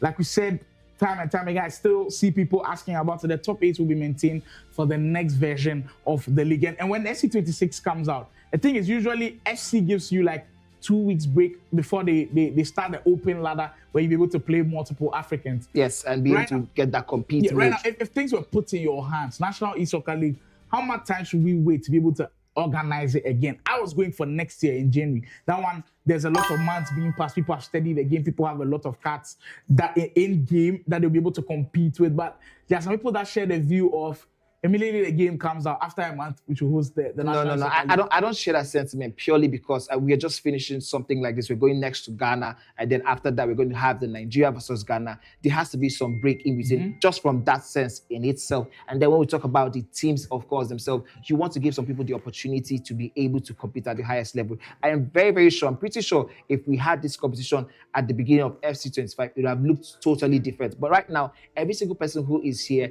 know they've had months and months to prepare themselves for this one. So there is nothing like, oh, you were taken by surprise. And don't forget, of course, the budget restriction. You can't impose the budget restriction at the beginning of the game because, I mean, how are they going to get... Nobody has went to that point. Nobody's exactly. a rich player. Nobody's a rich gamer. Farouk, if you pack and then these are the things that we are like looking at. These are the things that would probably, if we're allowed to say, dictate the play in terms of who, when and where we get to host the one for 2026 or FC26. I think I share a sentiment with it being next year. I would say maybe in February. February. That's giving perfect. the players enough time. Exactly, enough time to be able to prepare themselves. So Emmanuel back on the comment saying, Killer Freak, please beat Farouk, please. Wait, there's 2 pleases in there. Wait, do you need them that badly to beat Farouk? Do you have something against Farouk? Most likely they met somewhere. Fan? Or maybe Farouk has done something, yeah. He's beating your child before, eh? But it's just in that I can see Tolu Lopez say Farouk every day, all day. So that I can see that there's a split in the viewers. Like there's some I can't wait for the polls to go up when that game's about to start. I think we might see like one of the closest 50 or 58 to something like that. Yeah. In the chat says, slightly, so how did Freak have a red card against Adefola and left it just after the break? We've addressed that situation already with what we've been able to put out on our social media. So you can check Cade Esports on Instagram. There has been the announcement put out as to what happened around that time. So you can go on there and then get all of the information. It says he'll beat Freak. I'll feel bad. I can't. If he'll be Killer Freak, I'll feel bad. I can't like wait. So okay. This is the Emmanuel that was asking Killer Freak. No, this is the Emmanuel that was asking Killer Freak to beat Farouk. So he's now saying if Farouk does beat Killer Freak, he would feel bad. But there's no need to feel bad at all. I think both players have done so very well for themselves, and it is really, really going to look very, very interesting in the next coming days. I mean, what I mean by days, I mean, of course, whoever wins this one is going to have a lot to say about the next coming.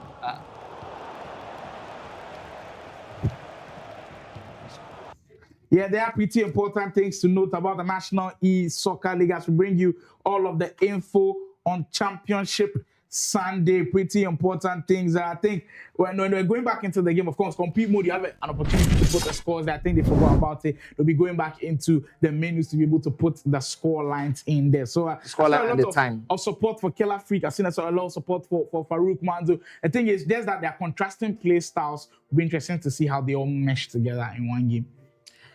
Also, towards the time when we're going to be going into that game, I think we ultimately will have to make a stand. I have not seen you make a prediction so far, so good. So when we get towards that point, I'm going to put you on the spot. I already know what I think I believe is going to happen towards that, but I'm just keeping my fingers crossed. I'm watching out for other events. Let me see if it's tally with what I have been getting in my senses.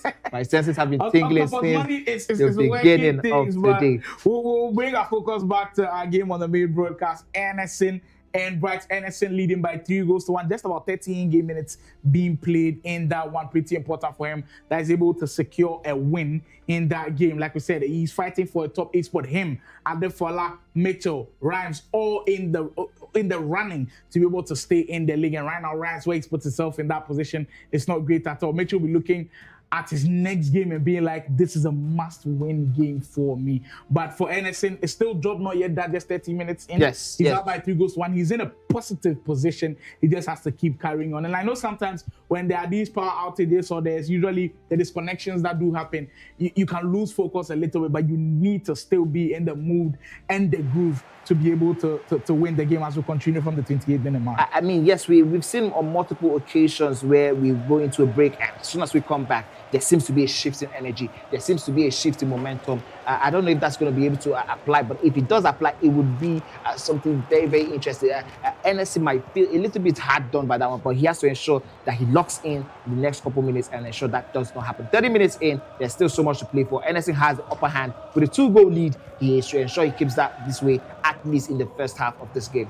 Well, pretty important for Ernesson to keep that composure, to keep that mental focus on lock. And he's doing that right now. He's keeping possession of the ball, cooling things down a little bit right after the restart. You don't want to rush into anything. As he went back, possession of the ball was Sawa. I believe she was before in an offside position as they are trying to secure possession of the ball once. But I think what Brian has done is he's trying to get the transitions from midfield into attack, but Ernesson is not giving him spaces at all as he concedes the ball once more, gives away possession. That's quite interesting shot. Very, very interesting. I think he was going for the near post as soon as he saw the goalkeeper move off his line. But there's one interesting thing I've noticed in Bright's game. Every single time we have Ernesson on the transition, on the attack, there seem to be no DMs in sight for Bright, and I think that is where the problem is, and that's where the problem has lied since. He's not committing enough defenders to, in terms of the DMs, to shield that defense line, and that's why he's always getting ousted in those positions. Here is Ernesson with Thierry Henry, game times at effort. I was expecting way, way, way better from Ernesson. Well, feeling like the net might have bulged on that one, but the goalkeeper keeps Bright still active in this game. Thuram will win the ball back. I mean, speaking of cards that we've seen a lot of times, that footage items, Thuram could also be in a shout for the DM position. At least he's still holding on to it. Bright, not rushing things at all, and still confident that he might work his way back into this game. And for Bright, with how this tournament has gone, if he can pick up any points in this game, it will do him so much well. The extra pass did come. It fell to Benzema in a really great position, but that one will be ruled out for a goal kick. But I mean, he is building up a little bit. In the last couple of minutes, you see positivity with the way he's playing, but he still needs to do a little bit of more defensive work. And just like Manny called earlier, he needs to be able to give assurance to that back line, especially with the DMs.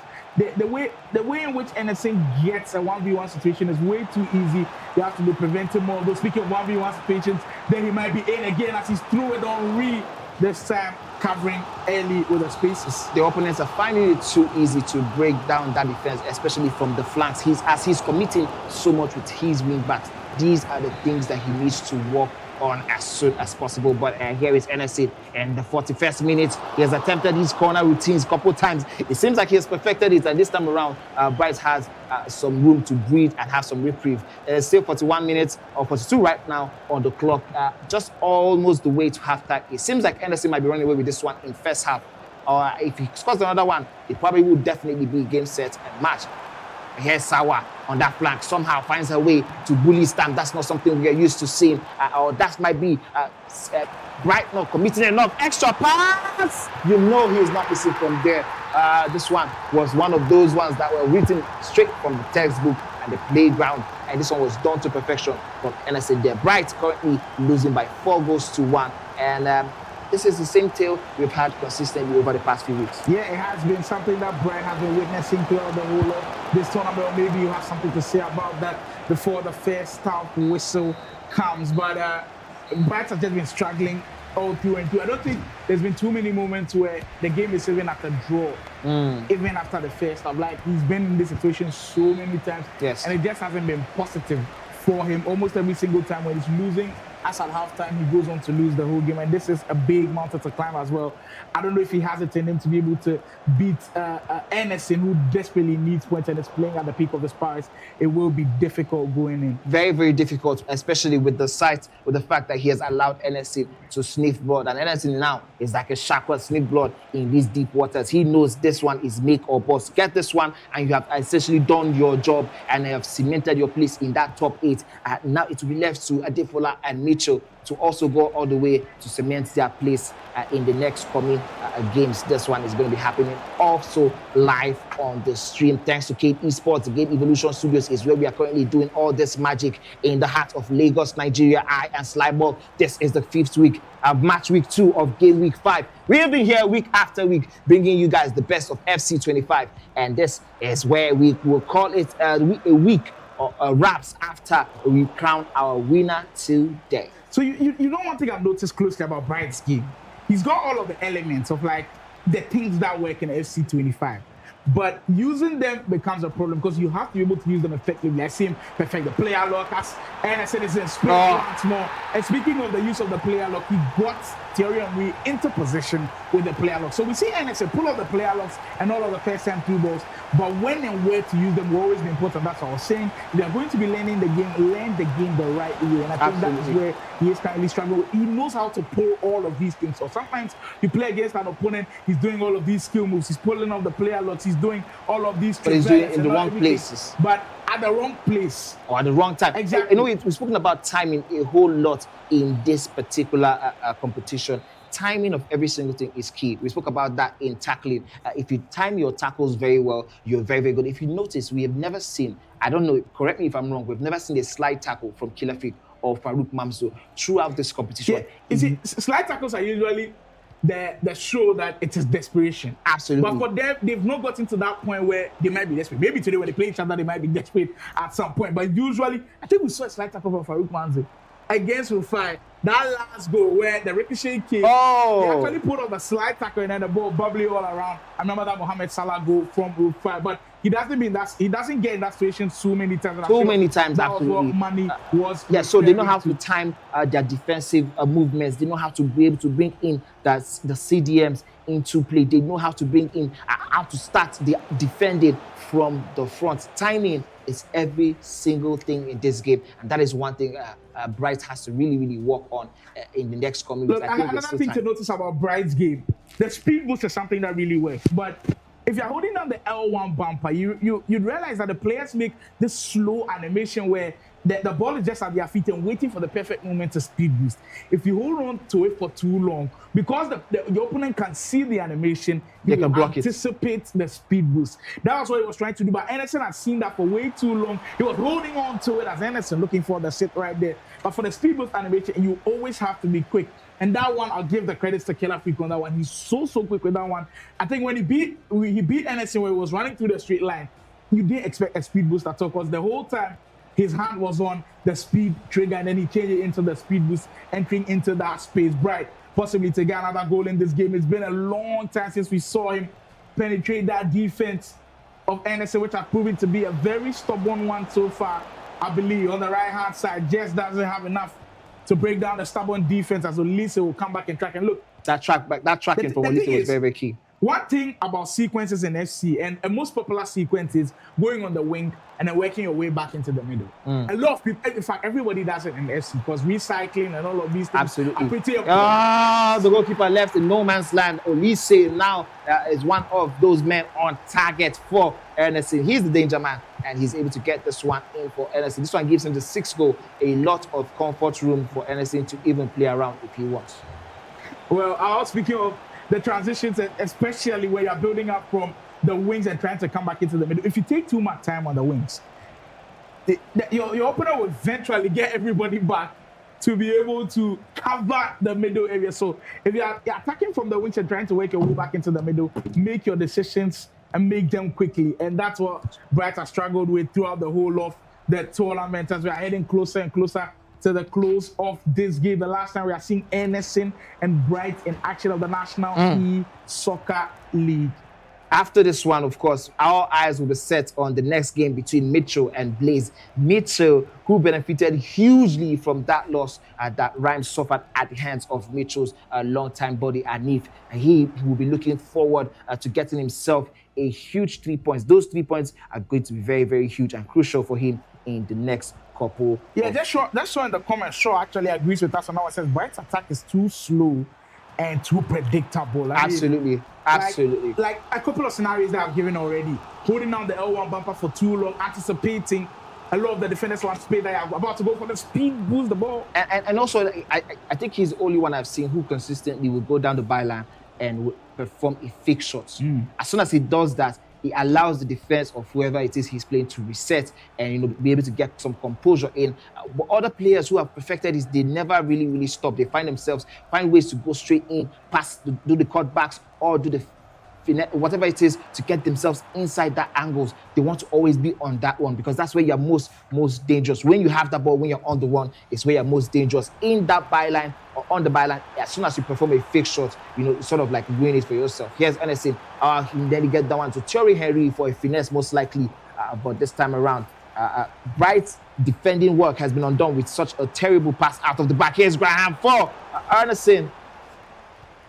Bright sort of survives that one, but as soon as he survives, he gives the ball right back. Exactly. You cannot be losing the ball this quickly, especially in a high-stakes game like this. And Bright on the verge of not picking up a single point in the whole of the league. I'm not sure it's something that he was hoping to see at all. Was looking forward to possibly changing that result here today, but with a guy like Ernesson and a top 8 finish in his sights, it was always going to be difficult. And speaking of top 8 finishes, put the game to bed as the defense recovers. That one would have been one definitely for the highlights reel. That one would have seen Tomide, of course, bringing out his iPad with the markers to show us how that should have been done in terms of defensively and the offensive parts of it. Also, I think we're seeing some formation changes from Bryce. I have no idea what that would work well for him, but whatever it is, it might not help him because it's just 11 more minutes on the clock. And speaking of formations, I think the most popular formations throughout having the 4-2-1-3 and the 4-2-3-1. That's one formation actually Killer Freak uses and he excels at it pretty well. Not a lot of people want to play the 4-2-3-1, but if you do play it and you're comfortable with how your players are positioned and how to get them in transitions and all of that, you always find it to be comfortable for you. As Ernesson, 10 minutes away from confirming a spot in the top 8 of this league, he has truly been one of those special cases. If you've not heard the story before, he came from Abuja, right? I think that's in Delta State, and then coming into Lagos just for the sole purpose of becoming a better player. Becoming a better player, of course, moving to a location where the network is better and all of these things, and you can see the improvement with which he's playing right now. I agree with you playing totally. In a big tournament like this, I think going into the tournament, one of his main motives would have been finishing in the top 8, and he's been able to achieve that. He could have even achieved more if he maintained a little bit of consistency, as Bright will get a consolation back on there. But Ernesson, if he had maintained a little bit of consistency, we'd probably see him in the top 4. This is a performance that he'll truly be happy about, and we look forward to seeing him in more competitions coming. So maybe Bright has one more in him. Lukaku says enough is enough. Enough might just be enough. This is 6-2 on the scoreboard for Ernesson, but it goes well. He might just be getting the 7th goal for himself this time around. He goes in. The defense is a little bit better since that formation change there by Bright himself. Oh, talking about the defense being better, he just goes to undo it with that terrible defensive movement there. And I think Ernesson is rewarded for his persistence in that 18-yard box. He has been rewarded heavily, not just for that goal, but for all of his performances. Has gained respect in the community. People now look forward to watching his games, especially after those performances that he put in against the big players. He's already beaten Rufi. He's taking points off of Killer Freak. That is 2 players who are finishing in the top 3 of this league. That's something to really cherish, and I'm sure Ernesson will never forget this. And of course, it being the first ever National E-Soccer League, everybody will remember this feat from that man. He's just about a minute away from completing what will be an excellent campaign from Ernesson. It's been a joy watching him. And as for Bright, it will always be just going back to the drawing board. He didn't get a single point. I know sometimes it can be humiliating. It might be embarrassing a little bit as another goal goes just in for go Ernesson. in. But it's all about taking the positives out of it. In some of the games, it was close for you. You had chances, you're unable to convert them, you work on your defending a little bit, all of the things that we've spoken of, using the meta in the game at the right time. If you can pick up on all of these things, I think we see him do well in later tournaments to come. But that would be the end of his journey in the National E-Soccer League. But positive things for Ernesson as he stays in this as well. Yes, for Bright, of course, all the things you said just apply. But for Ernesson, what a journey, man. What a way to announce yourself to the world. I mean, this particular competition doesn't just do you good in terms of placement, in terms of where you go, prize money, whether you make it to the top 4 to go to Ghana. It exposes you to the world. People know you now, and the brands are always going to be looking at you differently. Like, okay, for next season, okay, should we sign this one to be our team, to be on our esports team, something like that.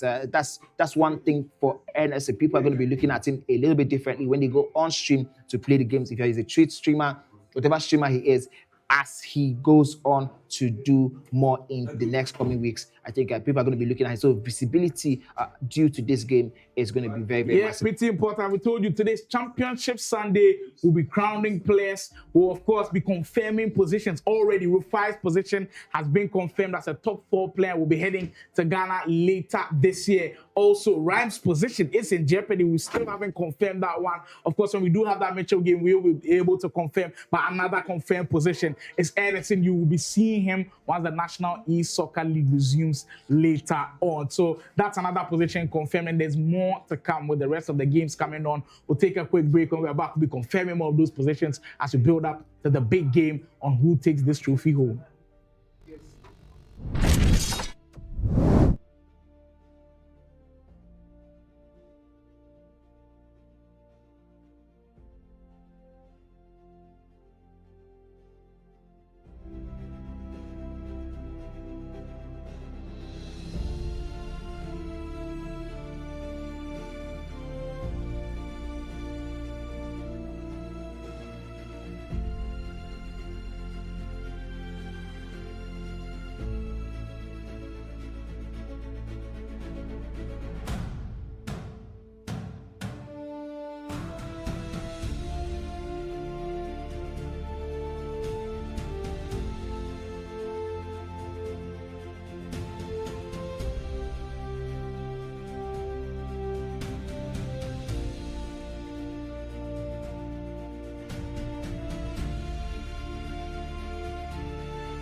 a new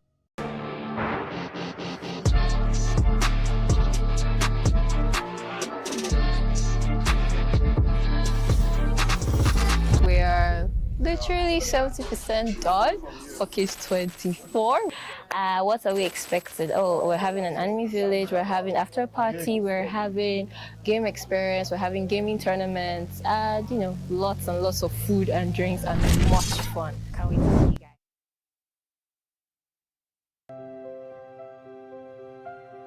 Decider of who gets to make it into the top 8. Don't forget, whoever makes it into the top 8 gets to stay here next season. But whoever it is makes it into that bottom 8 would have to go off after this one and be able to compete in the lower leagues to find out if they're going to be making it back here, of course, in next year's competition. That is if we have it next year or this year, whenever it is we have it next. This one is between Mitchell versus Blaze. Blaze on the come up, he's had that momentum shift in the past weeks, and it seems like he's just been getting better day by day. So him going up against a Mitchell that is looking for glory is something I definitely want to see on our screen. Slide. Yeah, Blaze in the last couple of weeks has looked excellent. He's had pretty good results. I remember his game against Rhymes, he played really, really well. He'll be looking to cause some damage in there. But Mitchell has had a huge favor being given to him by his true good friend Anif. You have to be able to take advantage of the Mitchell. Has had a hot and cold season already. 6 wins, 5 losses, 71 goals for Mitchell already. That's pretty impressive. Very, very impressive. 47 goals. I think the win probability is quite right. I mean, you know what is crazy is like if you look at the goals Mitchell has scored and the goals Farouk and Kilafik has scored, there isn't much of a difference. The only difference is the defending. That's where he has been let down this particular season. And I think the win probability is possibly mirrors what we expect to see in this one because Mitchell is chasing glory. Blaze has nothing to play for. I mean, he does have a position to leapfrog because he was above Anif, and once Anif beat Rhymes earlier, Anif went above him. So now he's trying to regain his position. So if he can grab points in this game, he gets maybe back his just position maybe he can get back in the league. And of course, Mitchell playing for a top 8 position. I'm sure Rhymes will also be watching closely.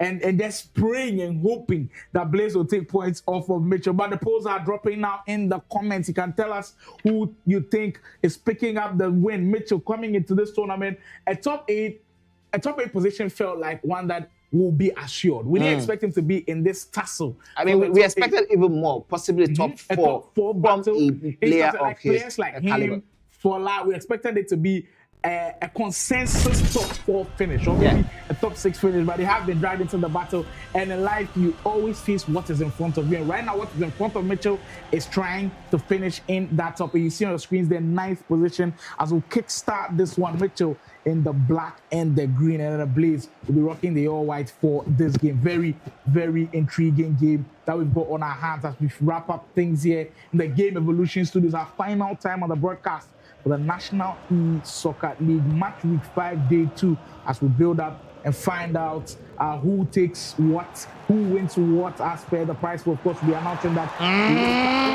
Mitch, this is the best way to kickstart your journey to glory because the last 2 or 3 games, the players who need wins, they've all scored in a matter of minutes, like 2 minutes. So Rufi do that. So Ernesson do that, and now we're seeing Mitchell. It seems like when they've got things on their mind like that, they do not come here to play at all. And right now, someone who would be annoyed that this goal will be Rhymes. And for Rhymes, he only has himself to blame. You had it all in your hands, let the lead slip.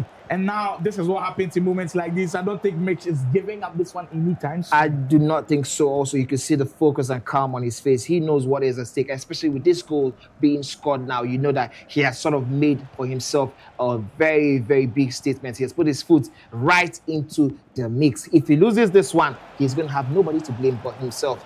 Of course, Rhymes is probably going to pray for a miracle in this one, or that in the game between Adefola and Simply Ozo. That one is going to be a tall miracle to ask from. Yeah, from it anybody. is indeed a big one to ask of Simply Ozo in that game as a Blaze. Well, test the water test for the very first time and test that defense. That's quite a surprise, I'm sure. It's one of those outlets that happens in game. If you've played FC at any level, you've played any esports at any level, sometimes these things happen. You only need to bounce back and get back into your groove. But speaking of Mitchell, he has been one of those guys that has been a staple within the FC scene in Nigeria, won multiple tournaments, has been an international champion before, has played in high-stakes tournament, has finished in top 4 conversations, top 8 already. So he knows how to take care of business, and he's been in moments like these where he needs just one win to be able to achieve some of his dreams. So being in a situation like this is not new to him at all. The experience might be able to sail through, but not only the experience that he needs to put up a performance worthy of being called a top 8 player in the National E-Soccer League, and that's what he's looking forward to achieve. And particularly in the midfield, as Blaze will be working things out and trying to score that party in this one. Already we've seen Anif put on a display for ages. So all of the displays that he's had, we have never seen him play like that today. We see something of that sort from Blaze as well. The ball back, Benzema trying to sneak one in. Gee, I mean, this will be a very, very interesting way to just tear this gate wide open. It seemed like after that goal went in for Mitchell in that first minute, that first attack, of course, was the one that gave Mitchell the advantage. It seemed like it's been a little bit off Blaze, but now here's Mitchell with the opportunity to make it work. And multiple times and times again, the goalkeeper going down with his feet to ensure that Mitchell is being frustrated. Could that be the spark that changes the way things are looking like for Blaze? Triple save, I call that because he had multiple opportunities to score that one. And Mitchell now has got to be careful. You can't be missing chances like those. Oh. Ronaldo, eyeball to eyeball the keeper. Surely he scores. Oh, yes. Of course he does. This one. Mitchell cementing his position game by game, goal by goal, as he wants to stay in that top 8 conversation. This one was taken very calmly by Mitchell. You could see the concentration levels very, very high. He also he had picked the spot. He already picked the spot. Regardless of what the goalkeeper was going to do, he was going to go for that finesse with Ronaldo. Of course, having a Ronaldo in that position on his favorite right foot with the finesse, you know he's definitely heading for the top right he's corner. Also got that finesse play style plus that will allow him to be able to, finish those ones with a plum and then finish that one with a plum. He did. Mitchell 2 goals up early. This is so identical to the Rufi game, so identical to the Ernesson game as well. They all go up by 2-0, and then usually they concede and get to make it like 2-1, and we get things interesting. Or maybe that's what Blaze has also seen about this game. Look, once you've got something in your sight, you always prepare mentally for it. And I'm sure going into this one, all Mitchell was saying to himself is, I need something from someone. Yes. I need something from someone elsewhere. And Anif has been able to do him that favor. And I don't think he will be letting go of that advantage anytime soon. This is impressive stuff in the first 20 minutes. He's still got about 70 minutes to be able to hold on, or this one could slip. Jonathan David, is also somebody that you see It's not seen best. I think it's just Blaze who has consistently put him in the team. Oh, that was so close. My goodness, that would have definitely made it very interesting in the first half for us. Mitchell, he still has that 2-goal lead advantage. Can he take this one to halftime? Oh, he's going to increase it. Let's go for the quick Trivella. Game time effort also. I didn't see that one going in anytime at all. But the defender had to make sure that it didn't go near the goalkeeper. Cross comes in. We header. That one looked like it was going in. You absolutely should never do that, especially when you have a player like Ronaldo in that mix. Well, that was a dangerous situation for Mitchell. Just couldn't convert. And now Blaze has got to be careful, or this game could get away quickly. Hold it. Trying to get away from the press. Can't do so, as Blaze will do well to hold on to the ball. I mean, this Benzema card always finds a way to win these 50-50 balls, and he's just doing that perfectly for Blaze right now. The dribbling list. Wow. Who is it? Can he finish it off though? That Ribery, you know what? He's going to be a part of that conversation. I know we just introduced him into the teams this week. I know just now that people are using him, but the performances that I'm seeing from him, Ronaldo, he had an opportunity to shoot. My goodness, I'm wondering. Opportunities to shoot, and he's denied them. Was going for the spectacular. That goal is purely goal of the tournament. Absolutely.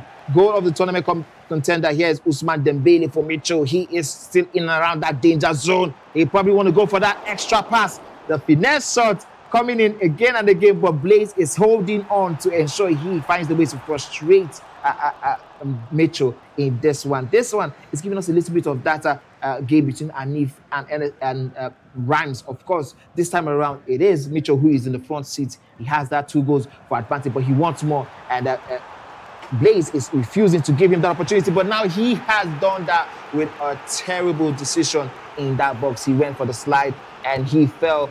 My, oh my. This is a beautiful penalty, neatly taken down that middle, nowhere where Blaze was thinking it was going to go. And Mitchell has that advantage he desperately craved from the beginning of this match. Well, he did crave for that advantage, and he has built it up perfectly as Blaze. We're looking to salvage something. The pass back into Benzema. I like the idea, but great innovation from Mitchell, closing it down as quickly as possible. 13 minutes gone in this one, and Mitchell smoothly sailing into a top 8 finish. Mitchell, who came into this one with high expectations, indeed did start the league on a top seed 10. I remember he was in that lower age bracket where he has started. He played a lot of the big players, lost against Rufi, struggled against Killer Freakens also, and then in the rest of the weeks that came by, he did some finally Blaze gets on the score sheet. He had a couple of chances in those situations, and now he finally takes them and possibly gives us quite a special game now that we've got about 15 minutes to go. Especially in the first half. I mean, if he does score another goal, it would definitely give us a spectacular second half and a spectacular finish for that one. Blaze, of course, is one of those ones we have said it countless times you don't want to face in these moments. He is very, very stubborn player. You don't know what to expect out of him. And then you can see that from the goal he scored with the retain card, one of his favorite cards throughout the tournament. She has been a mainstay in his team. I started to love the bruiser play style plus. Like, every single time you see players in a tussle and they have a bruiser play style plus, they always win battles. Speaking of winning battles, Ronaldo will win that one. That player lock there was perfectly timed to the best use I've ever seen so far. So good. He had Ronaldo, he had the little dummy with that move, and he was able to stay onside and get that pass in. My goodness. And as soon as we thought we could see something spectacular from Blaze, but Mitchell took that one right off our mouths, and he said he doesn't want any spectacular finish from anybody but himself in this one. But Mitchell needed to sparkle. He needed to sprinkle a little bit of magic on this one, and when it was needed most, he is delivering at an all-time high. The man who is one of the few international champions from Nigeria. Mind you, he did win a Gamer X trophy, beating a Tanzanian Sahil in the final. And the way manner in which he did it came back down. So he's been in big moments like these before. He's been in situations where one game can determine so much for him. One game can achieve all of his dreams, and he just keeps shining as he's on the verge of finishing this game with the Plum currently leading by 4-1. Can he hold on to it before the first half whistle goes? Blaze will try that player look and change the direction of the run a little bit from Ribery. Does he have too many options? Elastical, special, reverse elastical, into space. Can he cap it off with a goal? But that's the thing. Like, we see players pull off so many amazing moments, but it cannot transfer into goals. And that's one thing that a lot of people have been struggling with. Another player that I think I'll put in that bracket is Fola. His dribbling has been exquisite, but he hasn't been able to convert that dribbling into goals. And of course, we do say that goals do change games. Nobody had Fola battling for a top 8 at the end of at the beginning of this tournament. At some points during last week, we were looking at Fola and we were wondering to ourselves, are you sure he's going to be able to make it into the top 8? Are we going to see him at such a high level next season? Whatever the case is, if he does get the win against Simply Uzo, as it looks like Mitchell is doing his business here, if he's able to do his own business, we might just be able to get to see him there. But it would be it'd be one of those very, very close shaves from Adefola. Well, it will indeed be one of those close shaves. As we speak now, Rhymes' chances of staying in are becoming slimmer by the games, because if Mitchell puts this game to bed and put a 3 points in the bag, it will only be left to Adefola to finish it off against Simply Uzo. Adefola also continues on the rampant nature of his games against the lower tiered opponents, and he picks up three points. Then Rhymes is in trouble of not being here.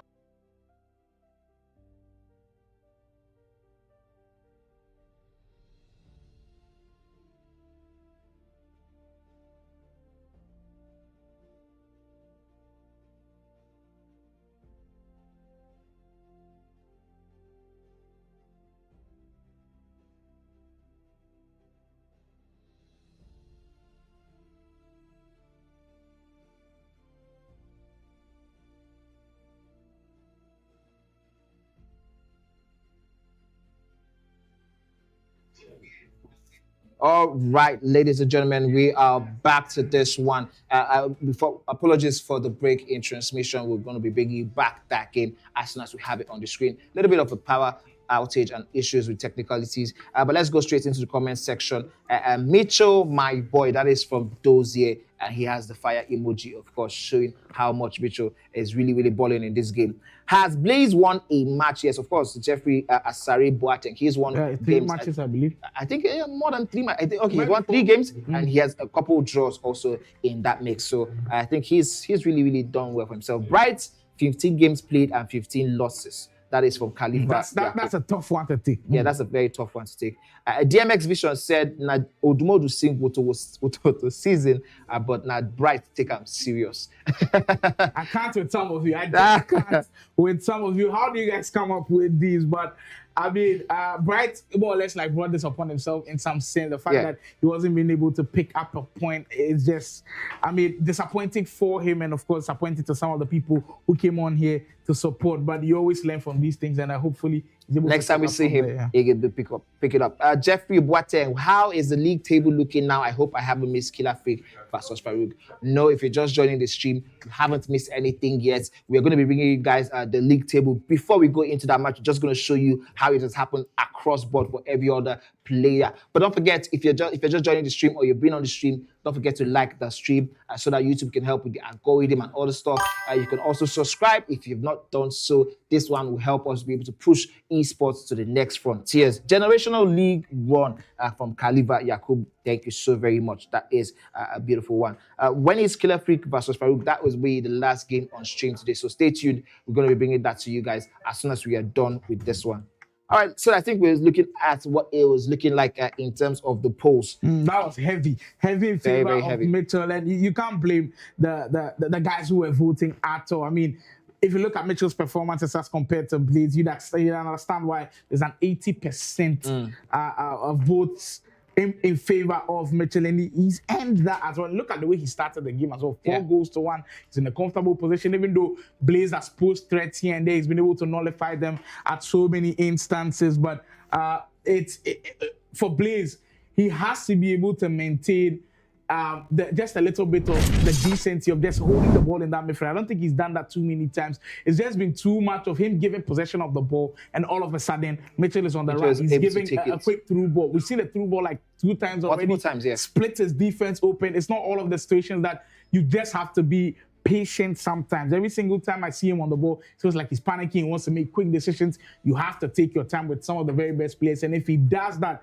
hopefully he'll be able to get back into that game. But with the way Mitchell is playing right now and with top 8 in his sights, I don't see him dropping it at all. I don't see him dropping this one because that would be a generational loss if he really does bottle this one. I mean, he is in a comfortable position.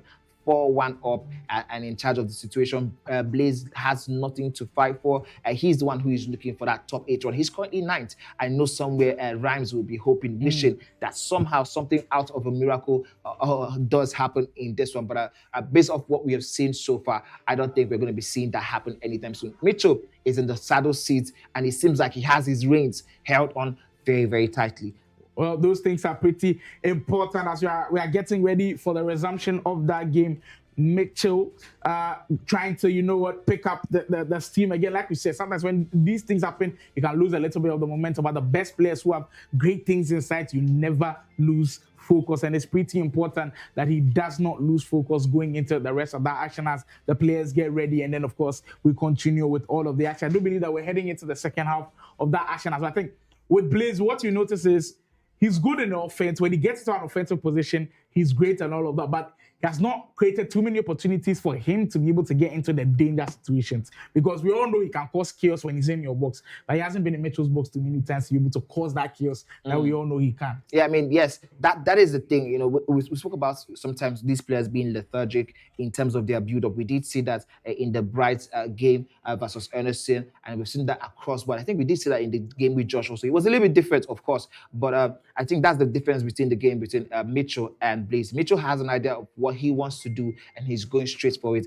But Blaze, on the other hand, he seems like he is paces behind Mitchell, in terms of the thinking. This FC, it looks a little bit very physical because you're holding the consoles, you're holding the controllers, but it really is a mental game. The moment you allow your opponent to outthink you, he has outplayed you. Yeah, indeed, it is a game of the brain sometimes, and like I always say, if you're mentally stronger than somebody else, you're practically one. Yeah, you won about 50% of that the game. mind games also do come to play as we resume the game right from where we left up exactly in the second half of that action. So the mind games also do come to play, and Manny noticing that one with this game.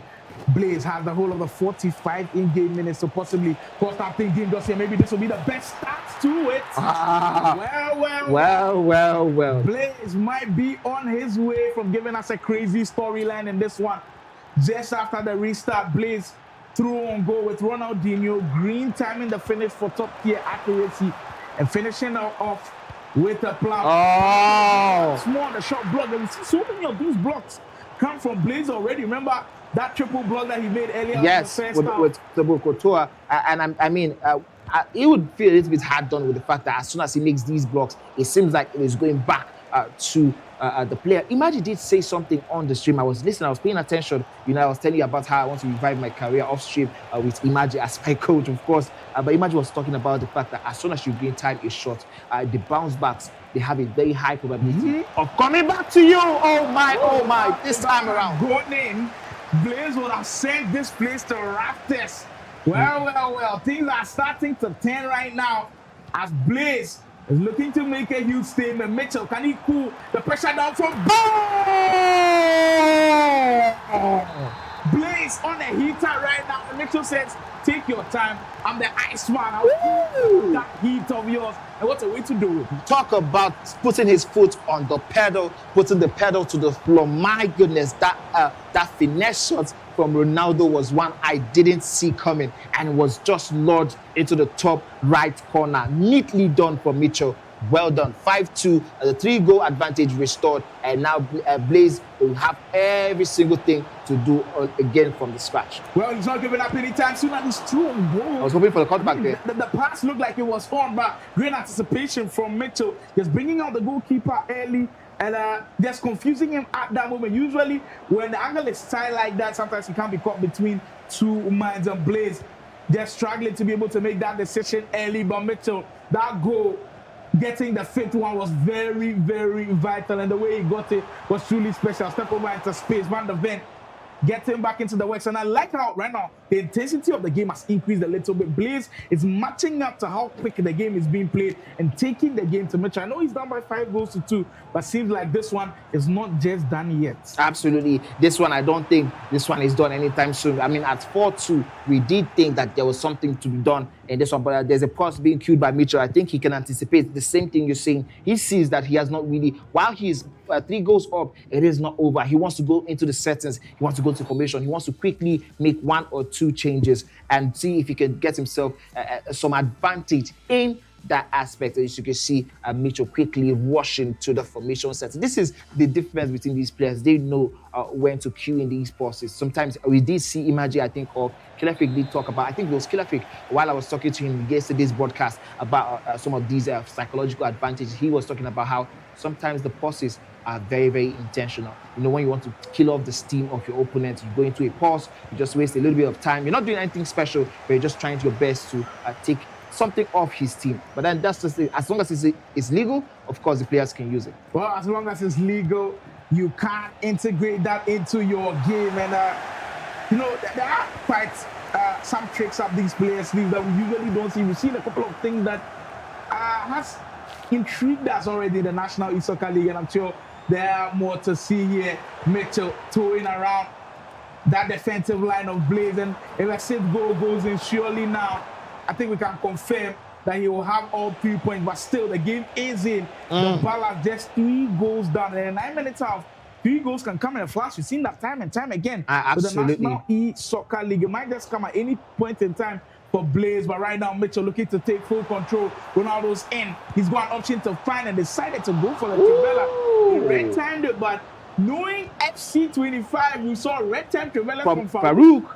Go from the craziest of angles. It was just as though it was perfectly done. I mean, the red time now looked very intentional, but whatever the case is, I think what you just said is going to be winging clearly in Mitchell's ears. I mean, you talk about that game between Boyd versus Rufi. I want to bring that one quickly up. And the one that we saw Boyd come back from 2 goals down in 6 minutes. If that could happen, you already know that while 3 goals is bigger, he had so much time on the clock for that to change. Mitchell has to ensure that he manages this one very, very well.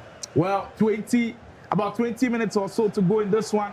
Still not done yet as Mitchell eyes that top 8 finish. It's in his sight and he almost can't feel it. If you can possibly get another one just to quiet down the pressure a little bit, just kill that momentum from Blaze, that would be perfect for him, but he can't hold on to the ball as Ronaldinho will get it.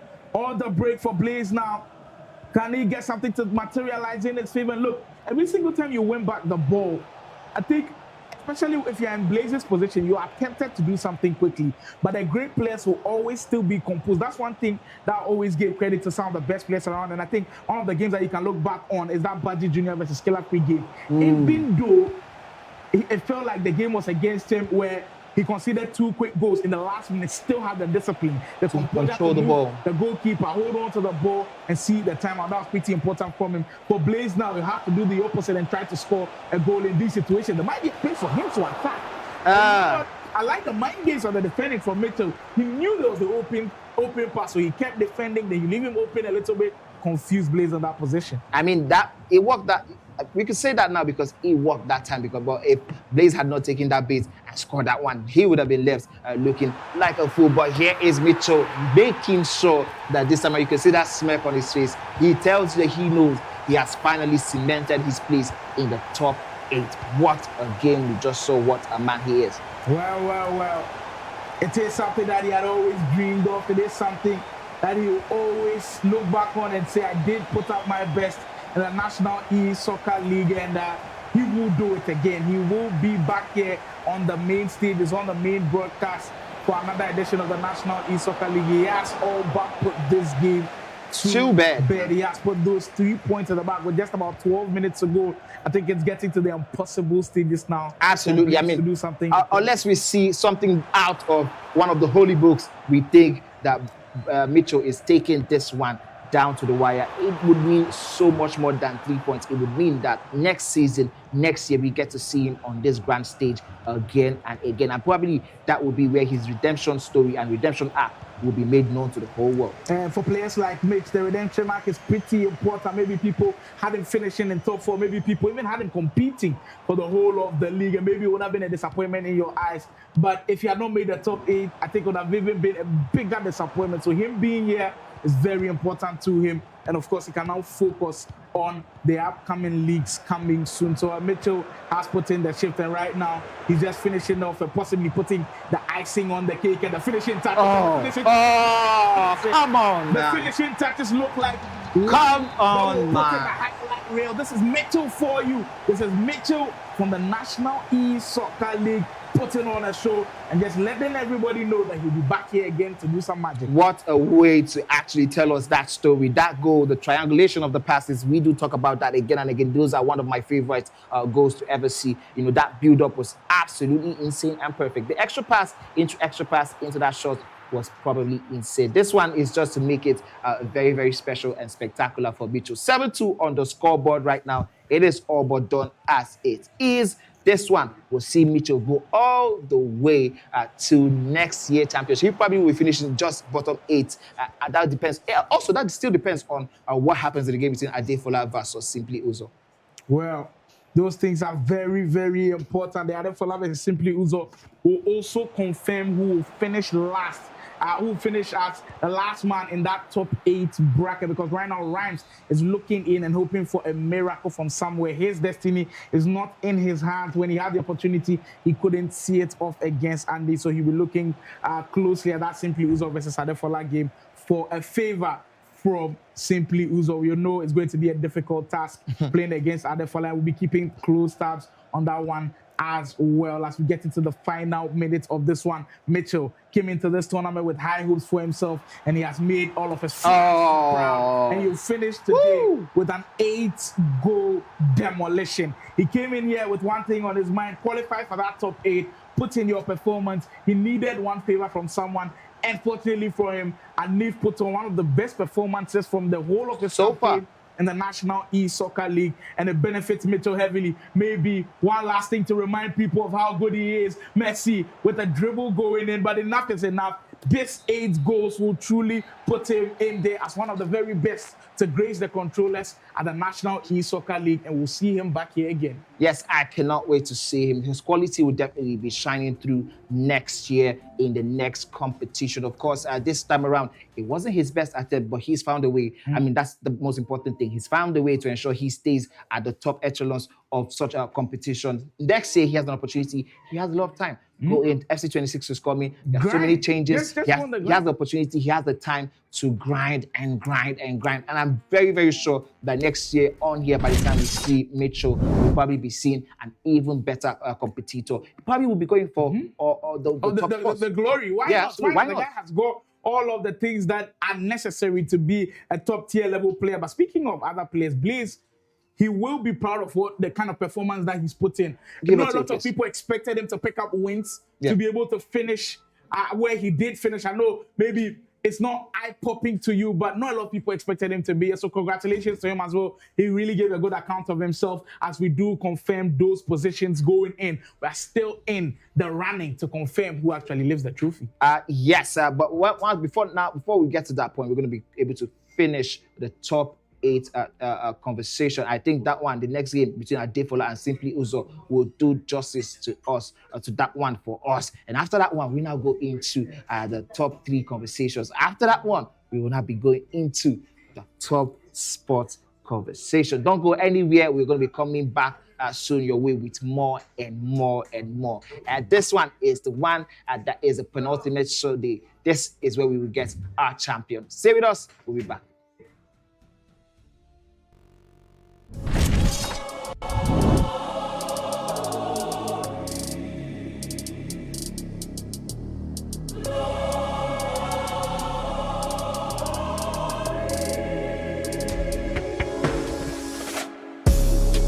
Welcome to the Ghana Esports League EAFC 25 preseason.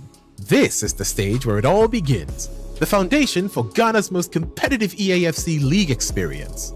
We're kicking it off with 16 elite teams battling it out in a high-intensity preseason. This isn't just a warm-up, it's the proving ground. Teams are here to showcase their skills, chemistry, and strategy before the main season begins. The preseason is more than just matches. It's about identifying talent, building rivalries, and setting the tone for what's to come in EAFC 26 when the full-tier league structure kicks off. Each motion counts. Performances here will influence team rankings, seeding, and visibility for the big season ahead.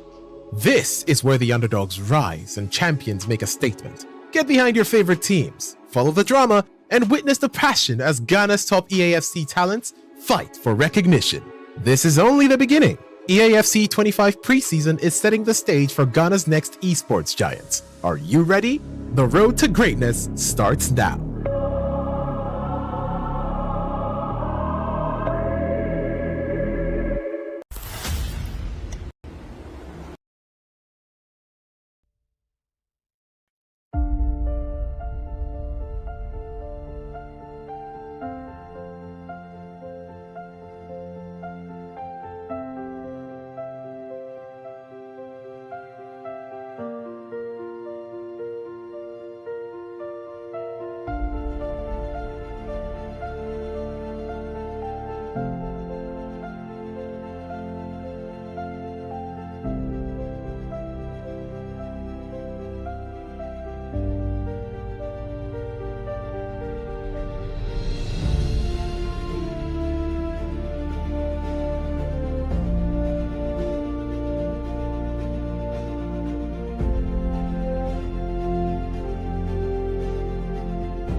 gradually getting there after 5 weeks of the grit, 5 weeks of the grind, 5 weeks of the performances in the National E-Soccer League. We are gradually confirming every single player's positions. Already, Rufi has confirmed he'll be making the trip to Ghana, as he's confirmed a top 4 spot. For Rhymes, he's left his position in the balance, still fighting for a top 8 position. You need favors from elsewhere. Mitchell has silenced all doubters. He got the favors. He's taking full advantage of them. Ernesson has also secured a spot going in. There's more to come, and we find out with Boyd taking on Mr. Oga. Absolutely. That one is one that sees if Boyd is going to be able to go back into that top 4 spot. There's somewhere we know he deserves to be in, but he has Baji breathing down his neck. Baji will be the one we'll see after the game with Boyd. Mr. Oga has nothing to play for but pride and but for the culture. So we expect to see something out of the ordinary, or maybe another one. The thing with Mr. Oga is he started to pick up the groove that we know he can be in. His last game, 2-0 against Rice. I don't think there's been any scoreline like that where somebody has just scored 2 goals and still been able to keep a clean sheet is insane. We called him a defensive demon coming into the tournament, but he hasn't been able to keep up that level. And the past few games, he has defended pretty well. If he can put up such a defensive performance against Boyd, he will be in pole position to create an upset. Boyd, though, 9 wins, 4 losses, a spectacular performance from that man right there. 66 win percentage is clearly in favor of Boyd trying to go on to win that one. 34% in favor of Mr. Oga. 10th position, 5th position, respectively. But Mr. Oga going into this one, renewed confidence, informed player. He's been winning games recently. But Boyd, of course, the overwhelming favorite going into it. I think we've got a big one on our hands. Yes, sir. I think this game, the win probability probably tells you what is at stake. For Boyd, it is make or bust. For Mr. Oga, it is just another one just to fulfill all righteousness and possibly get himself a higher placement in terms of it. As it stands, Mr. Oga will not be making it into the big stage next year. But I don't think it will hurt his chances if he probably finishes this one in 9th position or something close to that. But whatever the case may be, I think Boyd is going to be going all out for this one. I can't wait to see that one on the screen. I think it's going to be a fairly decent game, but I expect to see Boyd run riots. You know, we talk about that against Mr. Oga. Yes, especially with how his defense has been picking up the last couple of weeks. I mean, just about the goals he's considered also too. You could tell that you look at how Boyd is so calm and so relaxed. He's trying to hype himself and probably you know one thing I've noticed with him, every single time I want to play, he's got his AirPods in his ears. Doesn't want to listen to any outside noise. He's fully locked in on the game, and he's hoping that I can sail him through. But for Mr. Oga, it was all about trying to get to the positions that we all know he can be. And of course, he won't be here next season for the National E-Soccer League, but the reputation does matter. He has been a champion before, Mr. Integral himself.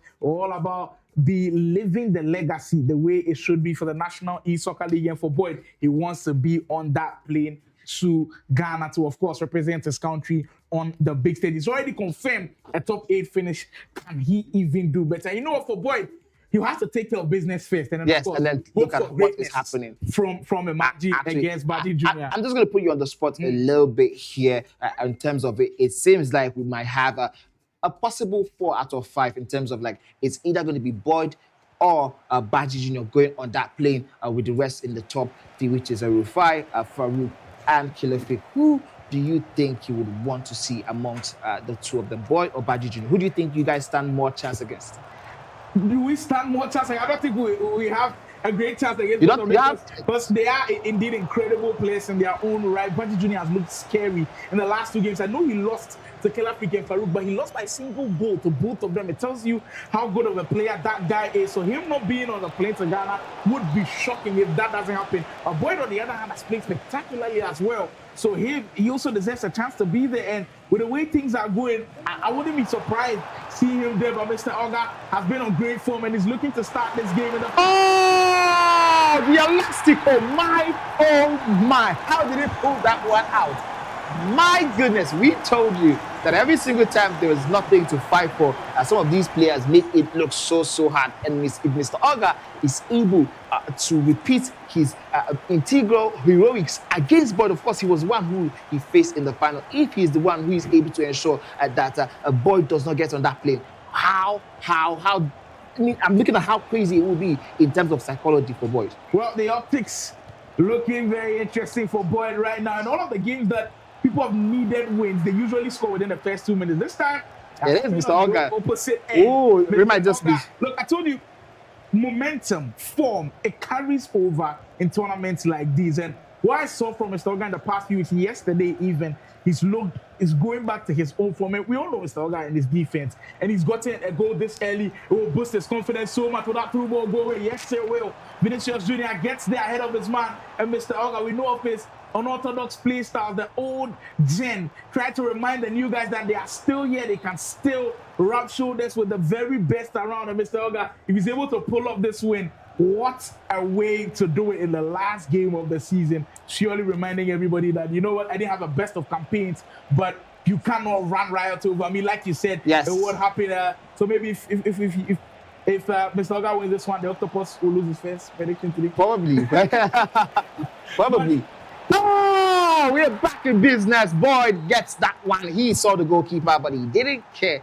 And he hit that one right where it would hurt the most. That was such a special goal from Boyd in all senses. Immediately he got onto that right-hand side. There was an opportunity for him to shoot near post first of all. But what he did was take his time, bait the goalkeeper, and make him think he was going for the pass. But all that, his own one right now. It seems like we are now getting picked back up in it. And I know if there's anybody who's watching this one very, very closely, it will be Baji Jr. because, of course, whoever wins this one, if Mr. Oga goes ahead to win this one, it will give him a lot of breathing room in that top 4 race. It will ensure that we can see him on that plane. But I don't think we can call this one so far yet. Yes, Mr. Oga is putting in so much trouble up for Boyd. But hell, my goodness, this one is going to be very, very interesting. Well, it is certainly poised out to be something very special. And look, usually we see players that haven't been able to integrate the new things in the system. And we've spoken at length about Adefola and Mr. Oga, where you're not using the player locks, you're not seeing first time through balls. But one of the new things that he's actually using is the finesse shot. We've seen 2 of the finesse shots going from Karim Benzema, and that has been truly special for Mr. Oga. In these first 60 minutes, he has truly taken the game to Boyd. And so far, I'm not seeing Boyd in his natural flow. Mr. Oga is taking the game to him and preventing him from being that comfortable. Maybe in again, this could be something truly incredible from Boyd in these first few minutes. Boyd now has got to be careful because Mr. Oga might be running right over. Speaking of Boyd, he just needed one pass to break through that defense. Red timed again. How many times have we seen that from Boyd? I mean, look, he might be the ones that are happy that time finishing is going away next to 26 because he's not had the best of it in this Yes, absolutely. Time finishing. I mean, if will you do that? 10 out of time finishing? I personally think at this point in time, I think it's fair for him to do that. In this particular moment, it's not like helped him the most in terms of it. Why doesn't he just turn it off for this next few games and just see if he can get this one over the line? But whatever the case is, I think for him next installment of this game, of course, he's going to be here next year.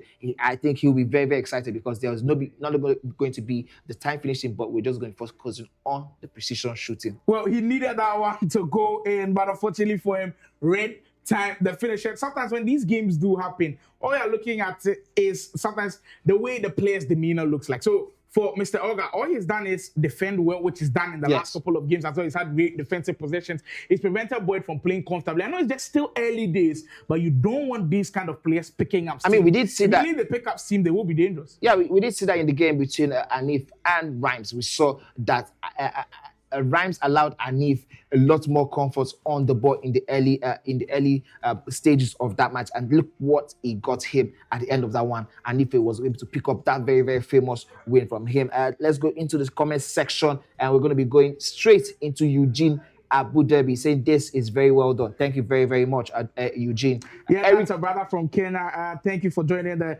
broadcast. Eugene is also a fellow caster, but okay, yeah, I think he was the one who was Gamer. I think he was part of Carry First broadcast as well for Kenya in the Call of Duty Mobile Championships. We appreciate your comments a lot. Says, what's up with Boyd? I hope you win. So after all these dancing vibes.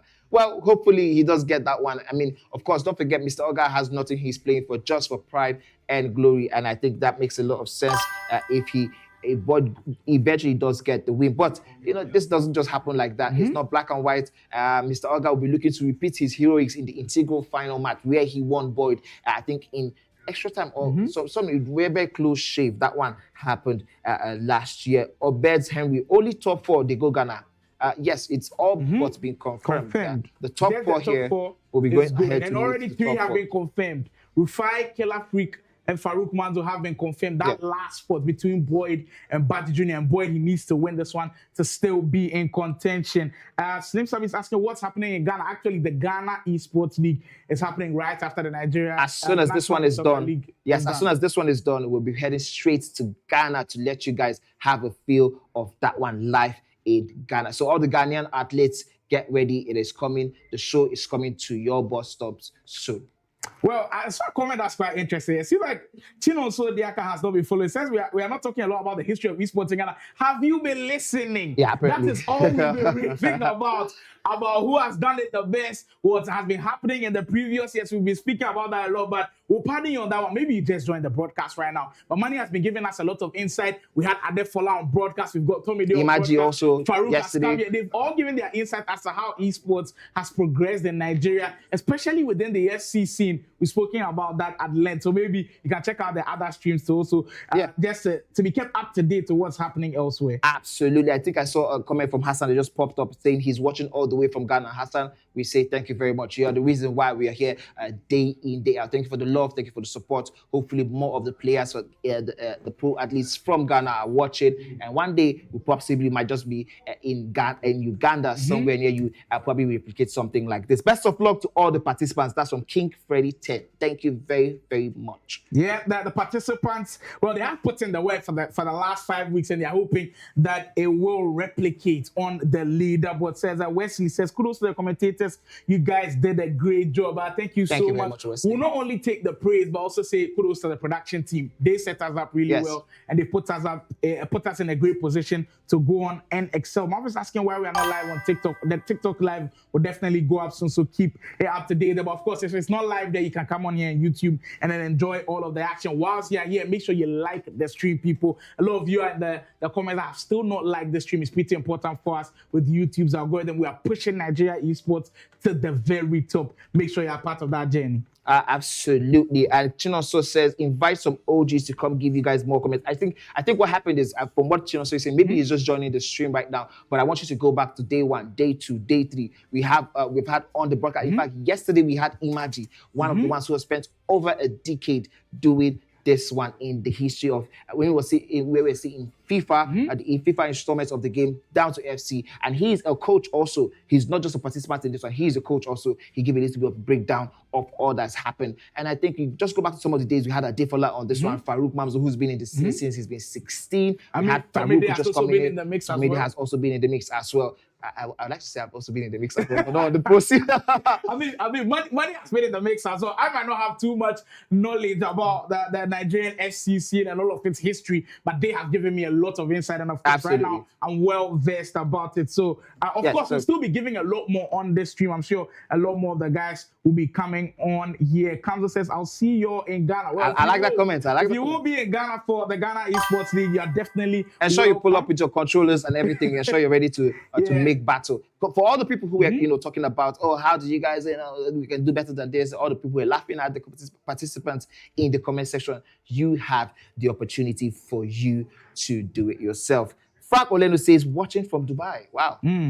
It's really special that not just here in Africa that we are watching this one, but like it's pretty important that we are making our game a global game. Everybody gets a chance to see how great these Nigerian esports athletes are, and what the National E-Soccer League is trying to do is just put the spotlight on them, and certainly it has done. Raxi is asking when Farouk versus Killer Freak game is coming on. He's asking if it's actually finished. It hasn't finished at all. We are just at the midway part of the broadcast. It's set for the last match of the day, slated for the last match of the day. So the build-up still goes on. One of them will be lifting this one, very a trophy, beautiful trophy right in front of us. So we're building up to it very, very soon. One thing that I've also noticed within all of the comments is the fact that when we started the league, a lot of them knew that we're about to do something great, but then immediately you keep seeing it for the second week, for the third week, for the fourth week, and we keep the high level of consistency, high level elite gameplay. The production level is also top tier. They get to appreciate some of the work that we've done. And for us on here, we might be the ones that you're seeing on the broadcast,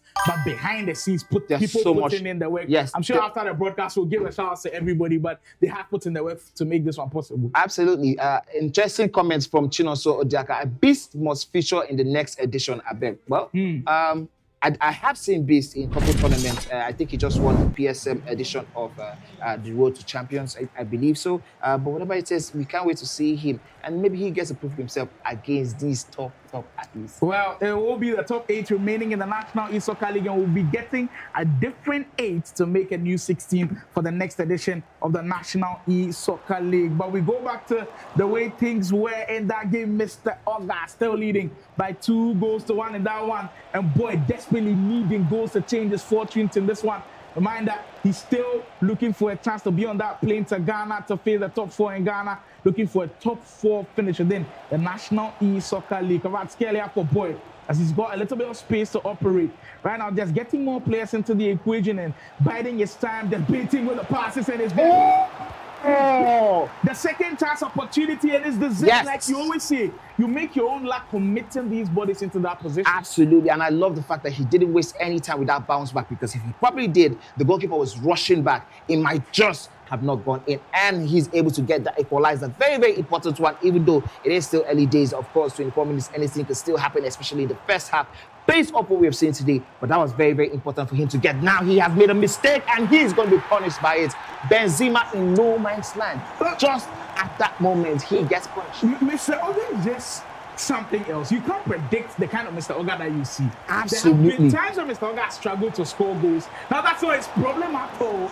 But like, where did this version of Mr. Oga come from? And the Mr. Oga where he's conceding a lot of goals and then scoring a lot of goals as well. That's not the one that we saw from the Integral. That's not the one that we've seen earlier on the National eSoccer League at all. This is a completely different version. And you know what? Today, it's kind of bringing a completely different version of players. So a completely different version of Anif, and we are seeing a different version of Mr. Oga as well. I absolutely agree with you, but one thing I have to say to Bud, if you can hear me, is he has to ensure he doesn't take this one into second half, because Mr. Oga has that game management in him for no reason. Just like we saw in the game against Rams, where he started the game management from like the 60th minute, and for over 30 minutes, Rhymes was just chasing that one. Yeah, Mr. Boyd does have a lot of quality in terms of the attack, but he has to ensure he makes his luck by ensuring he is up at least before halftime.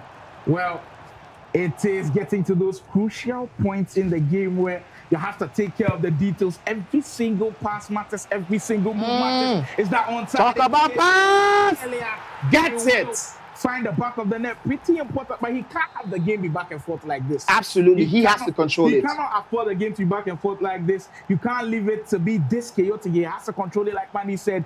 And with 30 minutes gone, already a 6-goal thriller. We haven't had this many goals this early in the final day of the National eSoccer League. We always have those surprises and all of those new things in this league to show you, as that Mr. Oga was trying to do it all over again, where immediately he concedes, he finds a way to score, and it's still not gone, as this time around, Boyd wins the ball back. I mean, you did ask where this Mr. Oga had been all season long, and my goodness, the accuracy of the passes. I think the fact that there is no pressure on him has probably seen him, step it up a notch a little bit, because his passing is crazy. Positive result, and he's through. Oh, Lojiva Trivella, my goodness. He points to himself, telling you that is a mental work, and you know what it means. On the scoreboard, it is him for, and Mr. Ogati, that one came out of nowhere.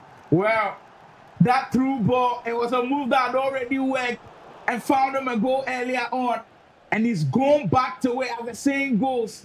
If you're trying something and it's working, do not change it. And it is indeed working. And we see another one, and it's with the very same player, Victor Kovatskelia, triggering the run, and Mr. Oga failing to identify the run and send bodies to track the run. He's struggling with those opportunities, and Boyd has taken full advantage of those. That is very, very good decision-making from Boyd so far. As Ribery will get away from his man, trying to, just get into the mix. Oh, one thing I've seen about Boyd's squad has changed.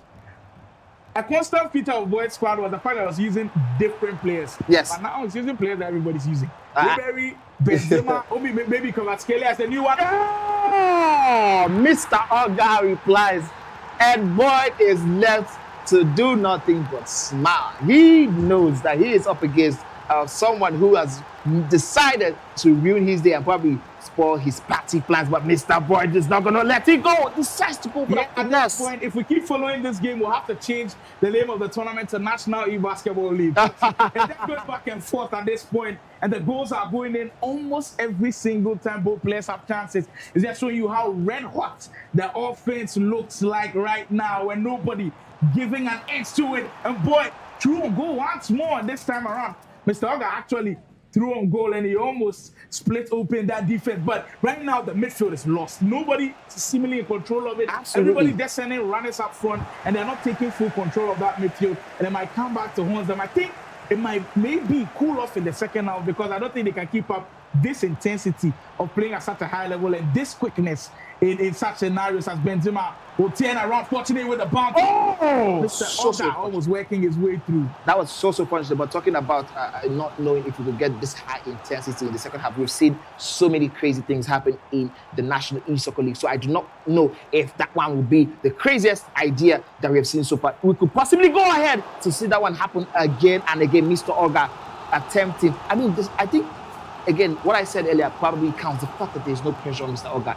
Probably that's why we're seeing the best out of him. Previously, all of the opponents have, looked at him as, oh, Mr. Oga is chasing something and he's going to be dangerous. I think that must have probably affected him in a certain type of way. This time around, there is no pressure and he's doing the craziest. Look, every single time there's a corner play shot, I have a little bit of PTSD. Because every single time they do it against me, I concede goals.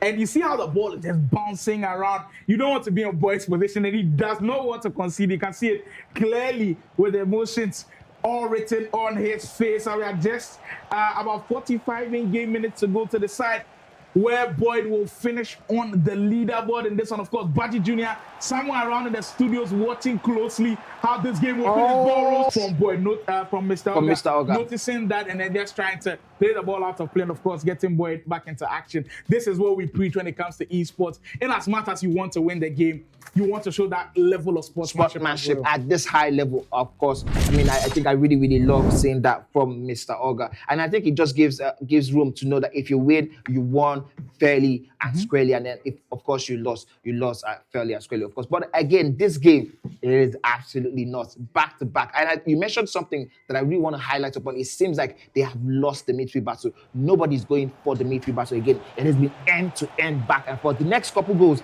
are going to be very, very important. And we always say this, in the next 10 minutes or so, my goodness, that one was definitely out of the textbook. Boyd is seemingly not resting on his laurels. He has had some PTSD from that first half, and he's going to try his best to ensure that this second half doesn't go the same way again. There's Mr. Oga. Here runners in and out. Passes the ball to Russo to Pele. He has Benzema in the middle. He has been very, very lucky with his back bounces. And here Pele takes that shot. They're here for Boyd. It is just poised to push that one out for a corner. But the way things are going, a goal could go in any moment soon. And you have to salvage all of these moments. Mr. Oga holding on to the ball now, right at the end of that area. And I've noticed a couple of times where he's played a corner shot and it just hasn't worked in his favor. Yeah, I mean, I think that because of the partial press being triggered by Boyd. We said this, Tomide did say this in the second week, that every single time you're faced with a short corner variation, go for the partial press. And here is Emmanuel Petit.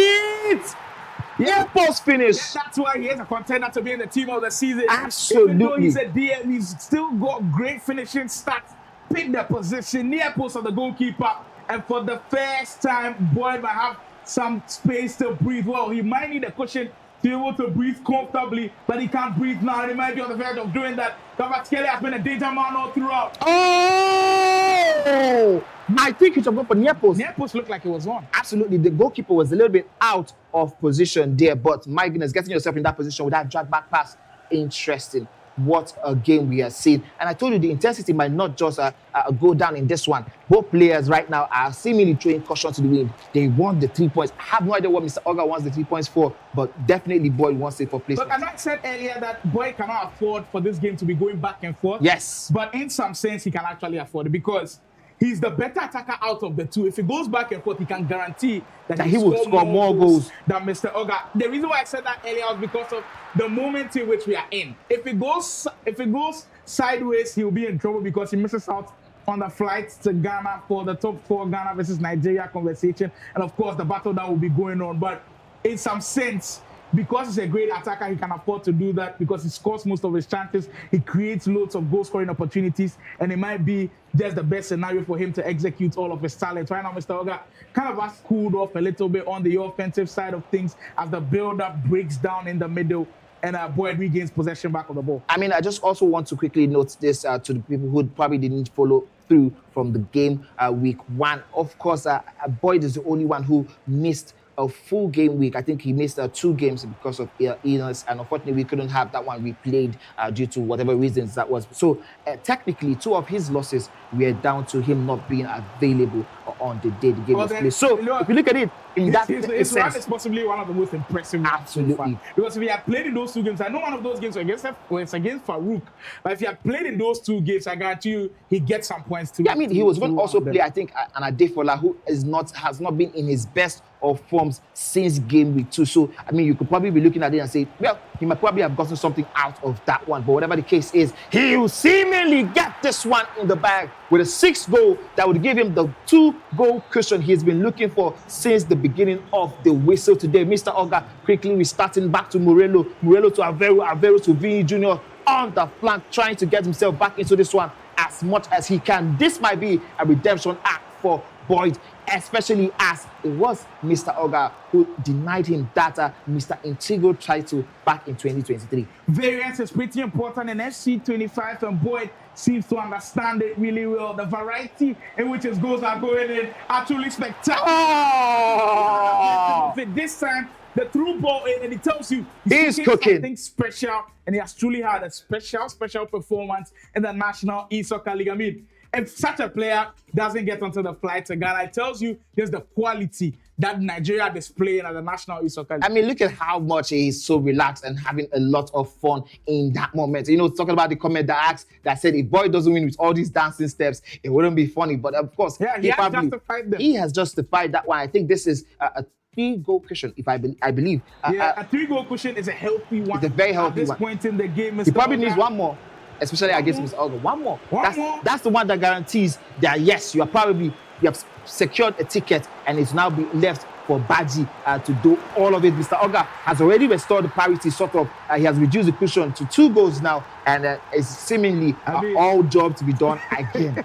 So Osmani working in different facets right now. He said he needed one more, and maybe that might be happening. This game has not given us time to rest at all. You know what? It's been back and forth. It's been a basketball sort of nature. Both players have attacked at almost every single opportunity that they have gotten, and the attack has been too hot for the defense to be able to handle, and we are not done yet. Still 20 minutes left in this one, in the crunch time. Mr. Oga taking on Boyd, and Boyd, who kind of struggled in the first half, was now taking a little bit of control of this game, and will now be looking to seal it off in these last few minutes to go. Atenea, that's one of the more unorthodox players that we did see in this lineup earlier. And again, he's still towing around. This time, Mr. Oga saw the mind games early. He scored a similar goal with Mr. Oga. That was the first goal from Boyd. To cover the extra pass angle, but this time stood his ground and was able to save the ball perfectly. Boyd, you know what? All of these things just add to the fact that esports, the fact that we are playing the game in some ways, you have to pay attention to what your opponents does, and paying attention is what Mr. Oga did. But will he be able to keep Boyd up?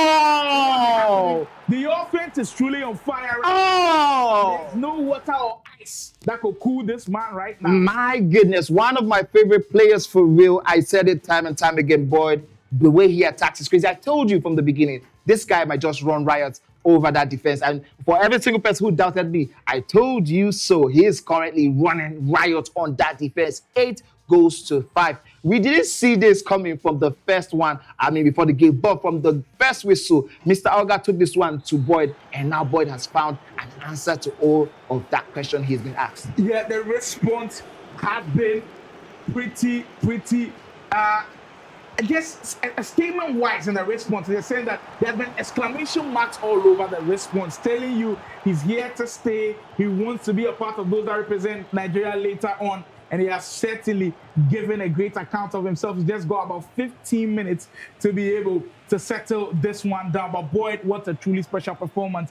Taking into account what you said earlier, 2 of his games, he didn't even get to play them. He was just unavailable because of medical issues, but he's back, and he's back with a bang, and he's playing with just serious renewed enthusiasm, and you almost feel like there is no stopping this guy. This is truly what the National E-Soccer League is all about, showcasing what the great players do on the big stage. Foudy, maybe he might get another one to go in. Murillo, like I was saying, as he gets a free kick, we've seen free kicks being scored in this one. I have a feeling Boy is about to do something crazy on this one. Ribery and Benzema behind the ball. Oh boy, put the icing on the cake with a spectacular one. He's taking his time to get a proper way. There will be Benzema to take it. This time around, it didn't go in at all. My goodness. That one, we did see some of the free kicks go in, and they've been very, very interesting, especially with the way they like to set up the free kicks. That one, I think it was just because it was Milinkovic-Savic that took that free kick. If that was a left footer, that would probably be going into the top corner. 3 goals, 3 healthy goal cushion for Boyd in this one. And all he needs to do is manage this one till the end. It's not just 3 points, of course. It is this one. The potential of making him, booking him the plane ticket down to Ghana for the 4 versus 4. Top 4 best in Nigeria versus the top 4 best in the Ghana E-Soccer League. That will be happening sometime this year as soon as we are done with this one. I think that was going to be happening in August. Don't forget, once we have that one in the breaks, you will see it in 2nd of August. The Ghana 2nd of August. Coming on, to look for that one as well. The top 4 in that Ghana League will be facing the top 4 in this Nigeria E-Soccer League. I just saw a comment that just totally finished me at Mr. Oga. Can't finish with that one. He hasn't had too many opportunities to get up close to Boyd's defense. Back to that comment, Mango says, ever since that Mr. Oga greedy on me in champs, I've been hate watching him ever since. And you know what? The thing is, if you look across the National E-Soccer League, you've confirmed that the top 8 are the very best players.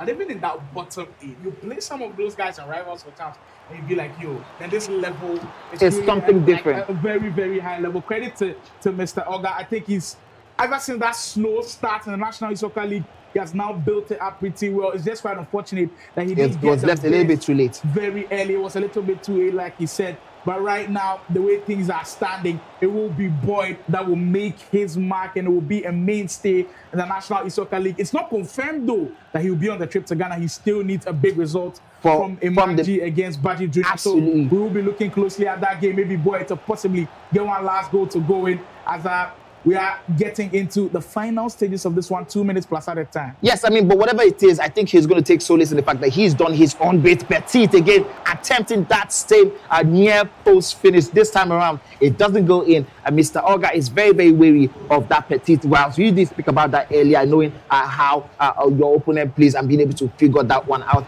But whatever the case is, Boyd has done his part of the job. He has done the business, and it is over with. Now he's just going to be sitting down in the background watching what happens in the game between Baji Jr. and Imagi. And of course, if there's any single person you probably put your hope in spoiling the party for Baji Jr., it probably will it's one of be those Imagi. that you give full credit to. Boy came, saw, and conquered, and has secured a top 5 finisher. Might just be one of those ones that represents Nigeria later this year. What a performance from this man right from week 1. We saw the fire in his eyes, and they never quench. He has truly put on a show for all of his fans, and you can see all of the smiles on his face. What a performance that he has had. And he actually had 2 games where he didn't play because of unavailability, and still finishes in the top 5. This guy is certainly going places. This guy definitely is one of those to watch out for. I tell you, he's one of my favorite players. Also, I'm talking about people I love to just watch play. He's one of those. And of course, this is just, we just finished the first lap and we have entered the second lap. This one takes this game out. We still have 3 more to go down, and 2 more before the biggest game of the year. Kilafik versus Farouk Mamzo for the Ultimate Championship. You can see that on your screen. You see how beautiful it is. The players have seen it also. They are ready. They are raring to go. But we're going to go on a quick break, and when we come back, we will have Imagi versus Baji Jr. on your screen.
Take.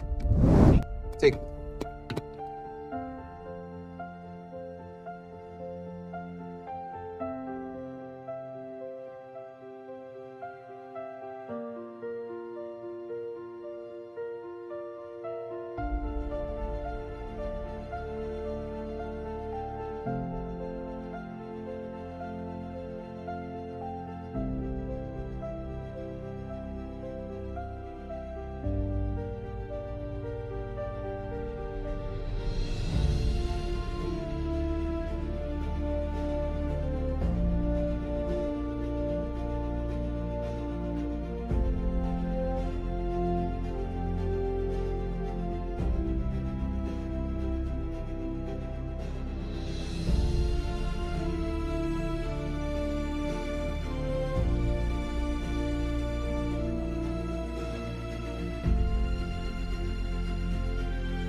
Was getting hot. What would you say when you see where we are right now? Boyd has done himself a lot of good by getting that all-important win and, of course, 3 points against his opponent. Now we have Baji Jr. going up against a formidable opponent in Imagi. Of course, the table doesn't show him as much of a formidable opponent as we know him to be. But in a position where Baji Jr. needs 3 points, this is not the man he wants to be facing. Well, I mean, many will argue that Imagi has nothing to lose. So Imagi is kind of like a better person to shake Baji up a little bit. But we did have a match between Oga and Boyd where many people thought, okay, it was going to be a walkover. Yeah, because exactly. But then I could see Boyd dancing before the game, and all of a sudden I saw that he got serious. And Oga gave him a stretch in that one. Like, Imagi is one opponent you don't want to play, regardless of whoever you're facing. Absolutely, regardless of whatever is because of the experience he has in the game and everything. But from the performances, even though he lost his last two, that Baji has given us, for my own eye test, I think Baji is the third best performer in the entire league. I did not even know he was going to perform on this level. The improvement is crazy. I've never seen this before. This is ridiculous, man. I don't know what to expect in this one. Yeah, of course, when we began this competition, I did tell Slimo on camera, on set also, that I saw Baji Jr. around that mix, maybe top 4, maybe top 8, but I was expecting him to, be in that competition. I didn't expect him to provide us this amount of performances and talking points. Of course, you can see it on your screen. The current league performance for both players side by side. You see the difference between Baji Jr. and Imagi. With 9 wins and 3 losses, Baji is currently 4th position, while Imagi is in 11th position with 4 wins and 7 losses. The goals tell us a lot of stories. Baji has scored 73 goals, while Imagi has scored 51. 73 goals is quite impressive. It's quite impressive if you look at what the difference is between him and someone like Farouk and Killer Freak. I think he's one in those conversations. I think he's top 3 most goals scored right now. How many goals was Rufi again? Rufi, I think it was about 70-ish. 74. Around this figure too? Yeah, around this figure Wow. too. So I think right now it's just a Rufi, Farouk, and Baji Jr, of course. But to be honest, so I've scored 51 goals in the league and he has just 4 wins. It's great. It just shows you how It shows you how difficult Yeah. it is. I mean, every single time we had people in the comment section, talking about this, I think they don't really understand the importance or like the hardness of this league, the level these of players are competition. playing at. Like It is every week, everybody's just improving. Every week, someone has something to say. There was a week we saw Blaze. A week we saw Rhymes pop up Ernesson. with 6 points back to back. Ernesson did this only some weeks, but every single person, only 3 people who have maintained consistency have been Killer Freak, Farouk, Rufi, and I think Baji Jr. So that's why we have them in these top 4 positions. But now his top 4 chances is at stake right now. If he loses this match, or draws this match, he he's out will of the be in top trouble. Yes. And of course, we have more or less confirmed that the top 4 are going to be going to Ghana after the Ghana I do Esports like League. the idea of the top 4 going to Ghana. What were you because expecting? No, I like the idea because for so long, the Ghanaians are always talking about how network is the issue, to their supremacy, how they're better. They have better players. But now they have opportunity. But now they have the opportunity to make it in a LAN event. No, it's a LAN. There's no excuses. Absolutely. 4v4. Yeah, If you 4v4. lose, there's no conversation there anymore. So I can't wait for that one though. Absolutely. I cannot wait for that. I'm going to be looking forward to that. I'm going to be watching the Ghana Soccer League. And I think that's one thing that this particular one has done for us, the National E-Soccer League in Nigeria here has done. It has helped us to be able to look into our system and say, okay, this is how our players are fed. Let's go ahead and watch the Ghanaian players. Let's see what they have to offer. And I think also our players are going to be looking forward to that event. Don't you think so? Well, the players are hyped about the event, but the only thing that I fear is that most of Nigerian players don't actually give Ghanaians the respect they should deserve. Okay. I don't know, maybe it comes from the heritage of normal football on the pitch. Yeah. But I feel like there's some pretty good Ghanaian players that I can mention. I can mention 2 that is I'm sure of, Wisemans and Montana. Yeah. I don't know about the rest, but Wisemans and Montana, they quite know their onions. Yeah, but Wisemans has not really performed on tournament level. He's always having these issues in tournament level. Well, I don't know what else is going to come, but one thing I know for sure is when it comes to Farouk and Killer Freak, I don't see any Ghanaian beating any of those 2. Those 2 are just, I don't know what to say about them right now. I mean, it really, really has been the story for us week in, week out. Do you know how interesting and how crazy it is that after 14 games played, they have only drawn once? They've not had a loss. They have not had a loss once. And we're talking about the highest level, the highest quality in Nigeria right now. Yes, we might talk about some of the guys in the bottom 8 not matching up to the level of the guys in the top 8. However, I mean, we can look at, say, maybe the first top 11, top 12. They have been so decent. They're decent. And the funny thing is, it's not like Killer Freak and Farouk have had it easy. Easy, of course, yeah. They've had moments where it felt like this was going to be the moment. Yes. What shows that you are a player at that level is I don't have to play good to get the win, and they got the win. So absolutely, I remember back in the first time we saw a little bit of falter in the Killer Freak armor. That was the game between Blaze and Killer Freak. At some point it was 4-4, and everybody was like, "What is happening?" But then in the second half, Killer Freak really took over and dominated that one. I think we're going to be live as soon as possible. Here is Imagi. He's up against the marching band of Baji Jr. 4th versus 11th. Right now, but Imagi is not playing for anything but pride and position. Baji Jr. and Imagi are friends, quite good friends off camera. Yes. Do you think that Baji might take it personal if for whatever reason Imagi beats him and then he feels like you have nothing to fight for, why didn't you let me lose? No, I mean, if we're really being honest, every single time you step up against an opponent, whether you're friends or not, you have to throw that one a little bit out of the way, And of course, the fact that Baji had to leave it late to this point, Baji gets this one for himself. Baji's ready. This is how you start off a competition like this. You make an early statement. Every single person except Boy today who have won began on the front foot. Maybe this is another way for him to get this one in. You know, the funny thing is, I've been watching Baji all season in this entire league. I've noticed that when he gets the kickoff, he's quick to attack. And the reason is, there's a fundamental, I think, like a flaw in the game, the kickoff glitch, where the defenders are not properly arranged. They are not ready. Yeah, so Baji exploits that to the maximum. So when he gets the ball from kickoff or any chance, he wants to attack you quickly before you can get yourself together. And it has really helped him in this tournament. I mean, the fact that he's able to pull that off regardless, and his opponents also are aware of the flaws, and he's still able to pull that off, I think that goes to say a lot for him. Is this a foul? Imagine it's quite dangerous from free kicks too. It's quite dangerous. Oh! Wow, you called it. Said it. You He's called it taking free kick. perfectly. My goodness. And Imagi scores this a lot. My The first thing is goodness. he doesn't let you move the keeper. Wow. He's not As gonna soon let- as it happens, he's not going to let you move the keeper now because he knows you're going to move the keeper and then put like a tall players just to help in that he's not gonna let you position. move anything. He's just going to hit it real quick. I don't know how he does it. Wow. He's really good at free kicks. Imagi has to teach us that particular variation. We haven't seen much of those ones throughout the competition, but what a way to get yourself back in the frame of things, back in frame of the action. Now, Baji Jr. has to start all over again, and I think he has this one in the back, but Benzema goes for that. movement? Yes, I think that movement was absolutely insane. Going left and moving it right back in that moment.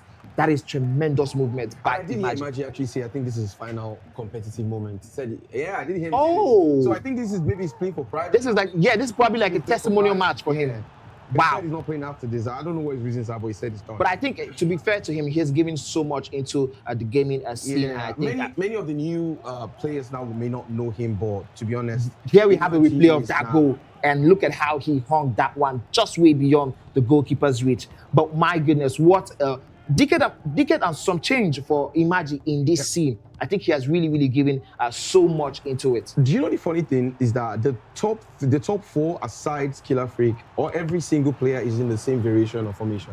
4-2-1-3.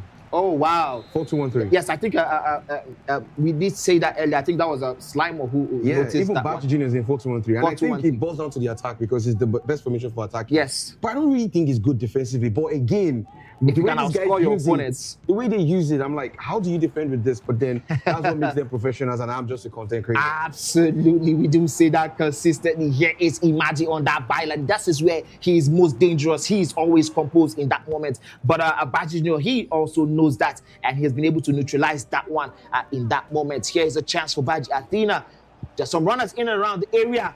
But Oh my message to God. Athena! Decides to go for... The truth is, no, that was the Trivela. That was the Trivela right That there. didn't That was connect. the Trivela. It didn't connect. That was the Trivela right there. But he's so lucky that he was able to get back that bounce back. Now, Imagi did mention something here yesterday when he was on the broadcast. It was very interesting. He Okay. said, every single time you green time is short. Yep. Yeah.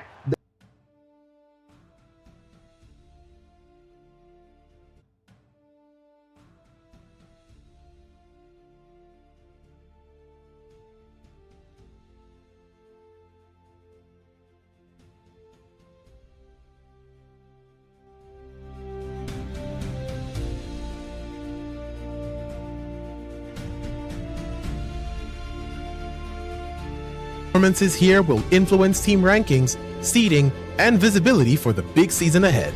This is where the underdogs rise and champions make a statement. Get behind your favorite teams, follow the drama, and witness the passion as Ghana's top EAFC talents fight for recognition. This is only the beginning. EAFC 25 preseason is setting the stage for Ghana's next esports giants. Are you ready? The road to greatness starts now.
again on your screen and in your homes. Apologies for that technical issues. We are trying to work on it. It's not like been like this throughout the competition, but in the final moments, regardless of what happens, we will try and ensure that this one is the last of these issues. We are determined to bring you guys the best of esports, best of FUT, and of course FC25. FC25, yeah.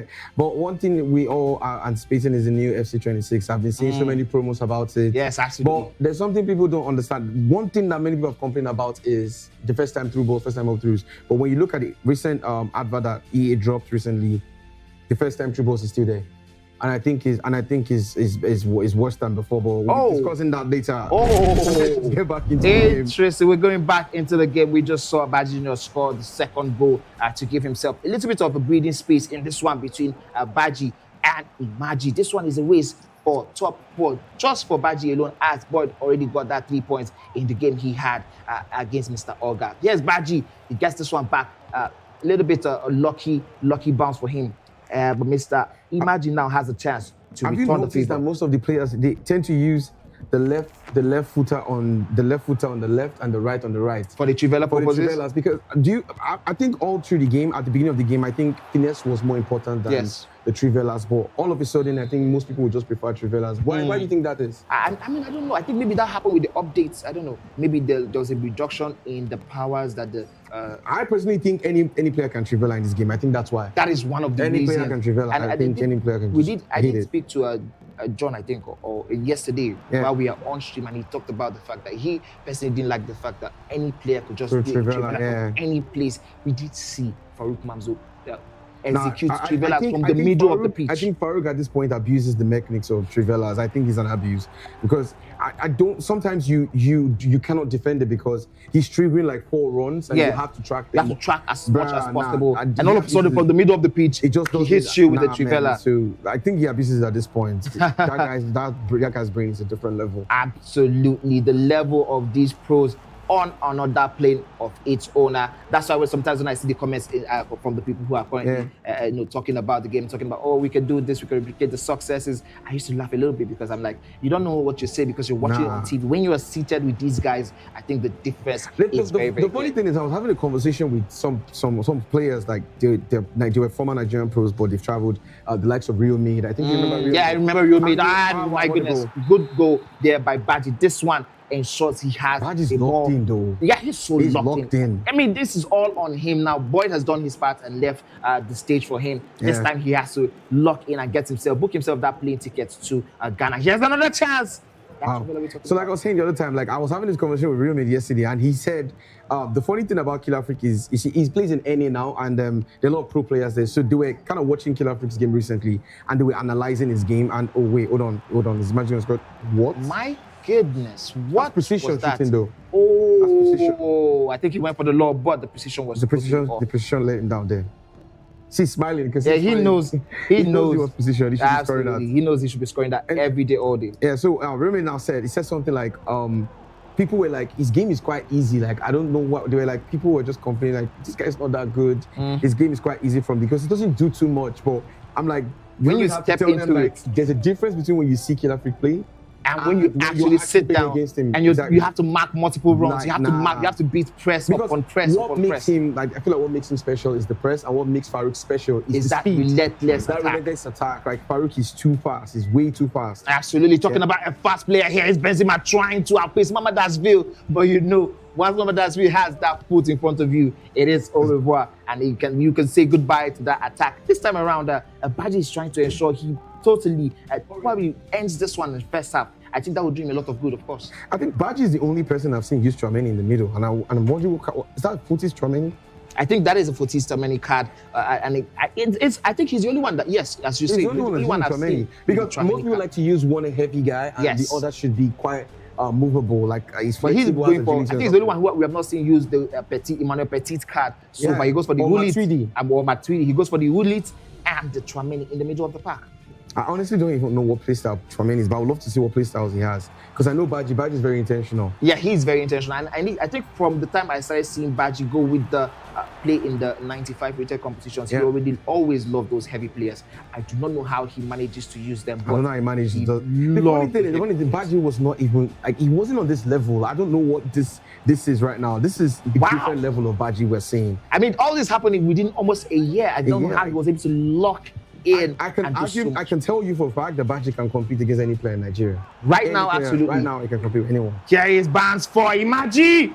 Goes for that. That's the second one. Yeah, this is the second time. That's the equalizer right there. I mean, he should have just gone for the straight shot, or probably done a finesse. He's smiling.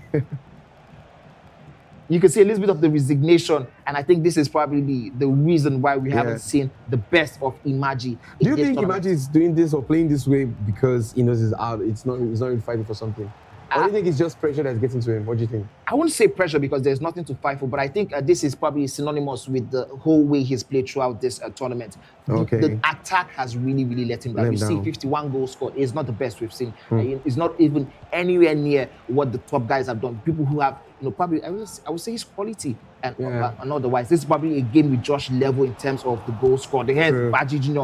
going offside, back. That's offside. This one is offside, but the attack has been like a Baji wants to run away with this. He wants to ensure that after the first half, there's no fighting chance for Imagi. Absolutely. That's the best way to go at it. And the one thing I've seen so far today, the only person who has bottled his chance has been Rhymes.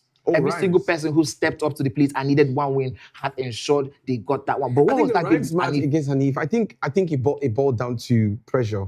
I think it was pressure because most people going into the match with Anif, they're like, you have to mark the first time up-throughs. And the fact that you're too concentrated on the up-throughs is the reason why you're going to concede the up-throughs. And then you saw that it happened. The true balls, Rhymes could not deal with it because he's over-anticipating it. And sometimes Anif does shake it up a little bit, and then at the end of the day, it affected him. And I wasn't surprised that he lost, even though Rhymes is a fantastic player. Very, very fantastic player. He's right there up there with the rest of them. But sometimes, if you overthink things, you tend to do too much, and that can cost you. That's why most times I kind of learn a little from Killer Freak. When you involve him in a conversation like, what's up, what's your plan for this opponent? It's like, just play my game. I'm not going to think it too much, just play my game, that's it. Oh my, but we're seeing this one. I think this is the beginning of the second half. Imagi might probably, this is end of the first half actually. Yes, and we'll be going to a second half. But we just got an update from the team that the match you have all been waiting for is going to be happening next. This is the one versus Farouk. This is the one we have all been waiting for. The finals of the finals. Killer Freak versus Farouk. We did predict it though. We did predict that the second week. We're like, imagine if at the end of the day, they have to be, and the match was going to be the decider. And it happened. What a way to, I mean, you couldn't write this in the script because we thought by this time we probably have a little bit of change in dynamics. They showed their consistency. My goodness. 13 wins so far, and just one draw for both of them. Wow. Both players deservedly in the position they are in. And I think no matter who wins this trophy, both players will really, really look back at this competition and say, wow, what a way to announce ourselves to the whole world. Because this is not just to Nigeria, this is to Africa. The Ugandans are watching. They are saying, okay, how can we replicate this? The Kenyans are watching. How can we replicate this? And you know what? This is the way to announce ourselves to the world. That game is coming up soon. And the funny thing is, I was not supposed to say this, but I think I'm just going to give him a spoiler.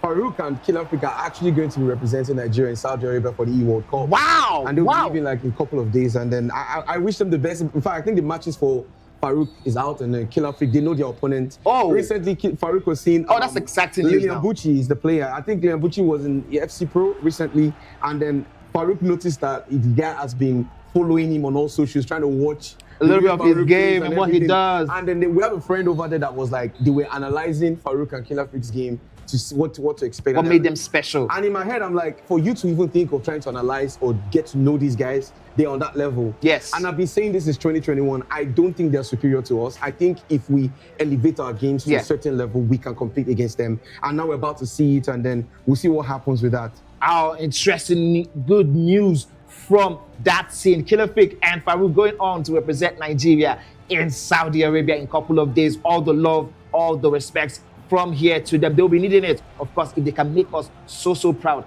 that would be absolutely fantastic. And, talking about the fact that these guys are not so superior to us. All we needed was a very, very good competition, just like this one, the National E-Soccer League, to bring the best of the best together. And I think after this one, we are now seeing that somebody like Rufi can actually do this also. Somebody like Baji Jr. I think this league is actually going to prepare us, giving Killer Freak and Farouk the mentality that they need for that level. Even though I know the stakes are higher there.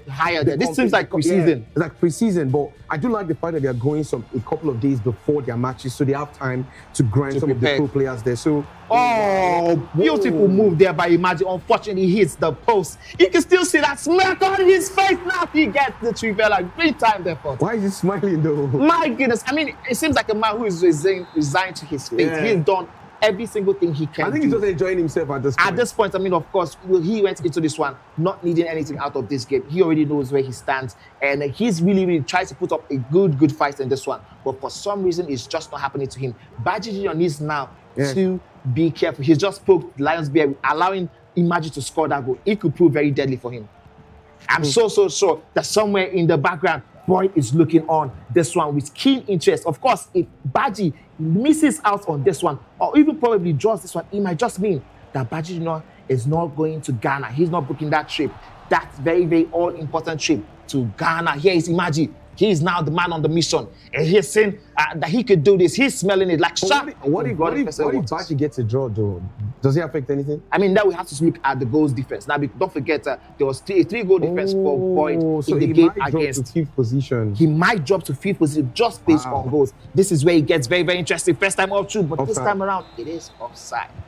My goodness. I'm actually scared for Baji. I'm not going to be honest with you. I haven't put up a performance against Killer Freak and Farouk on the same day. Yeah. The performance was crazy. I happen to not lose now and drop out of the top 4. I mean, it would seem crazy. Like, you know, to someone like, okay, I mean, going toe to toe with Killer Freak and Farouk Mamzo on the same day. On the same day, and really putting yourself together and doing that, huge performance, and then you go lose to Imagi, who is not even in the running for anything. Yeah. That might affect him. Yes, that would really be like putting a dagger through his heart. But whatever the case is, he has 27 in-game minutes to make a statement. He can still score 1 or 2 more goals, but he has to ensure he gets Imagi out of the byline. Here's Willit to Benzema. Is still in the dangerous area. Tries that 4 touchdown there. It just doesn't work out for Benzema. Imagi. Unpopular opinion, I do think Imagi is the best skiller on the game in Nigeria, though. The best skiller? Skiller in the game in the box. Are you serious? He has a lot of tricks in his lock style. Oh my God. Wow, those are big words from Tomide, of course. Imagi in the box is crazy. I don't know why he has not given us a little bit of that all through the season, but I've played him. I think Imagi is the player I played the most this year in FC 25. I played about 1,000 games. We play every day. I'm not joking. Play like 6-7 hours every day. Whoa. Precision, right? That's precision. That's what you get when you go. See things like this is what separates you from the Killer Freaks and Farouk. Absolutely. They almost never get that chance. Absolutely. They almost never get this one wrong. And this is what separates the pros from the actual pros, the top, the cream de la creams of the guys. I mean, people like me who are nowhere near the pro ladder, of course, we do this, we can get it, let it slide, of course, but for Baji Jr., especially at this level, you need to take every single chance. Absolutely. Every single chance. Especially against an Imagi who has smelled blood right now. This man is like a man on a different mission. This is not the Imagi for the first 10-20 minutes of this game. It's a brand new Imagi. And if there's any time to ensure that you don't lose any, or you don't concede any chance, it is now. It's now. Baji Jr. Because if he concedes one, the momentum is going to shift. Absolutely. And Imagi knows how to build a momentum. And he doesn't have anything to fight for. I said this earlier, when you play someone who has nothing to fight for, those are some of the most dangerous players to play against, because you are the one who is going to be under pressure. Now he's surprising Matuidi still has it in his hands. Rule it. And unfortunately, he didn't go for that Trivela in that distance. I think because Baji moved the keeper, though. Wow. You can see in the preview the game between Killer Freak versus Baji Farouk, as the one going up next by 6 p.m. is coming on your stream. You guys have been asking us in the chat, in the stream all day long, telling us, when is that one going in? Oh, that's why this time around it doesn't go in. But I think the animation from Hulitz, when I saw the animation, I knew it wasn't going to go in. There's a spin you need on the Trivelas. Okay. When it leaves the player's leg, you know it's a goal. It's going to enter. When it goes that way, most times it doesn't get to be a goal, especially because of the playstyle plus the keepers have, which is far reach. That's why most of the players, they always like to use a keeper that has far reach playstyle plus. And now, with the transition of low driven, you want to use a keeper that has both far reach and footwork. So that way you can at least save all those 50-50 chances like that. But if your keeper doesn't have far reach, and they Trivela from any angle is GG's. Of course, it did. It will be GG's if that one gets in, especially once it is green time by these top performers. And now time finishing being taken off in FC26. So they don't say anything to that. I honestly don't think it's going to affect the top guys, to be honest. I think they're just going to adapt to it, because one thing you need to understand is if they remove the green time finish, it only means that precision gets precision crazier. is going to get crazy. They're going to make the accuracy better. They're still going to get in those chances. It's going to take a little bit of while for them to just adjust, but that's what makes them the pros. Absolutely. They are going to adjust. It's going to be quick. But the only one I have an issue with that I feel like EA has not removed is the first time through balls. I honestly don't like it. I don't know the idea. I mean, if you're going to allow first time through balls, it shouldn't be consistent. Like it's almost like you can with the introduction of first time through balls, you can lose to a player who doesn't have the same skill level as you. As long as you know it shouldn't be that way. And that's the only thing I feel EA should just work on. But they're not going to work on it right now. So we're just going to have to get better at defending it. Talk about get better at defending. This is the moment where Baji Jr. needs to get better at it. He has 10 in-game minutes. Huge 1 goal difference. It is not much, 10 especially 9 minutes down the clock. 9 minutes down the clock now. Baji Jr.'s fate is going to be decided by Imagi. My goodness, this is where you do not want to be part-time. But if there's any person we have seen game management from consistently, it is Baji. And he shows it there again with a proper tackle there by Renato Viega. And Miguel Card has to be the best left back in the game right now. I mean, me and Slimo were talking about having a virtual top 11 from this 11. Tournament. I think, would he be making it into that left back position or Lukaku? Honestly, I think he should. Over Lukaku? Yes, because Lukaku is quite clunky. Like, he has this body type that cannot make him shift. If Lukaku meets a player like Rafinha in the hands of Farouk, he's cooked. Because the way Farouk twists and turns, man, you don't want to use a defender like that. Absolutely insane. That L stick dribble, absolutely insane from that player, Farouk. And of course, he will be in action next. For anybody who has been asking us when is Killer Fake and Farouk playing, you should wait, go whet your appetite, go get your popcorn, get your drinks ready. That one is coming up to your screen as soon as possible. Imagi chasing that 1 goal. Not that he needed it for anything, but this is the best way. Baji Jr. really needs to defend this because it's going to hurt. Absolutely. Oh my goodness! Imagi, what are you doing? That one was crazy. Here's a header from the corner kick. It seems like it might just be. Baji needs to just hold the ball at this point. Baji needs to just hold the ball at this point because if he allows Imagi to collect this ball one more time, it might just be GG's. It might be GG's, man. My goodness. Ball management has to come into play. Baji down to Messi, I think on the flank, Pedro Neto rather, pushing the ball down the flank. He has to hold on, nothing to play for. Wait for the extra time. It must not be more than 1 minute extra time. This is the perfect way to load this match. This is the best thing to do at this point. This has to be the end because there's only the goal is to stay in top 4 position. Absolutely. That's the goal. That's it right there. And with this, boy might just be saying goodbye to that plenty cat. Can Gulis hold on to this? He does hold on to a famous victory and Imagi lost. He knows what this one was. He knows what this means. He knows what this means. My. Baji was scared. He was shaking. Oh my. I just want to feel what he feels right now. I wish I could get myself into Baji Jr.'s shoes. My goodness. I like the fact that the show of sportsmanship is there between the two of them. Like, they know, like, when we're playing, we're battling ball. Yeah, we are battling. Off the pitch, we're friends. Yeah, we are friends off the pitch, but no bad love. Wow. No energy lost in between two of them. But Baji was lucky, I can't lie. I mean, imagine he had 2 chances in the game where he should have scored.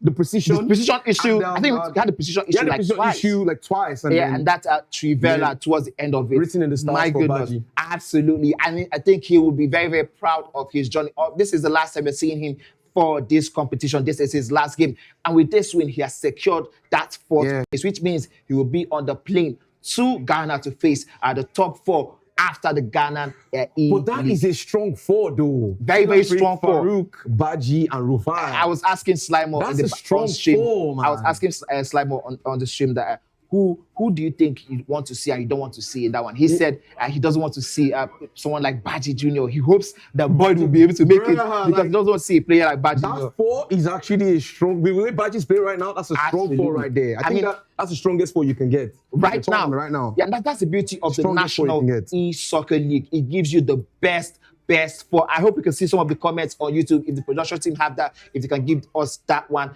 before we go into the game between The Killer YouTube Freak comments. and Farouk. Yes, sir. Farouk. Yes, we got Someone said Tommy Day. Someone said you should go prepare to play the gods. Oh, I do remember the content. That's never going to happen. I already nominated Farouk and Killer Freak. Oh, wow. Play the gods, but I'm never going to do such a thing. It's never Okay. happening. And I think someone said, okay, we just started a new poll, but Choice Badger said Baji that soft. I think this is Ghanaian. One of the Ghanaian guys have no idea what this is, but he's saying by Baji soft. I think so. But the poll is up between Killer Freak and Farouk. Who do you think will win? Or do you think we're gonna get a draw? I mean, a draw will favor somebody like a Farouk because he has the goals. You see, matches like this, it boils down to whoever plays better wins. Oh, wow. Because I've seen them play offline, and I can tell you for a fact it's genuinely 50-50.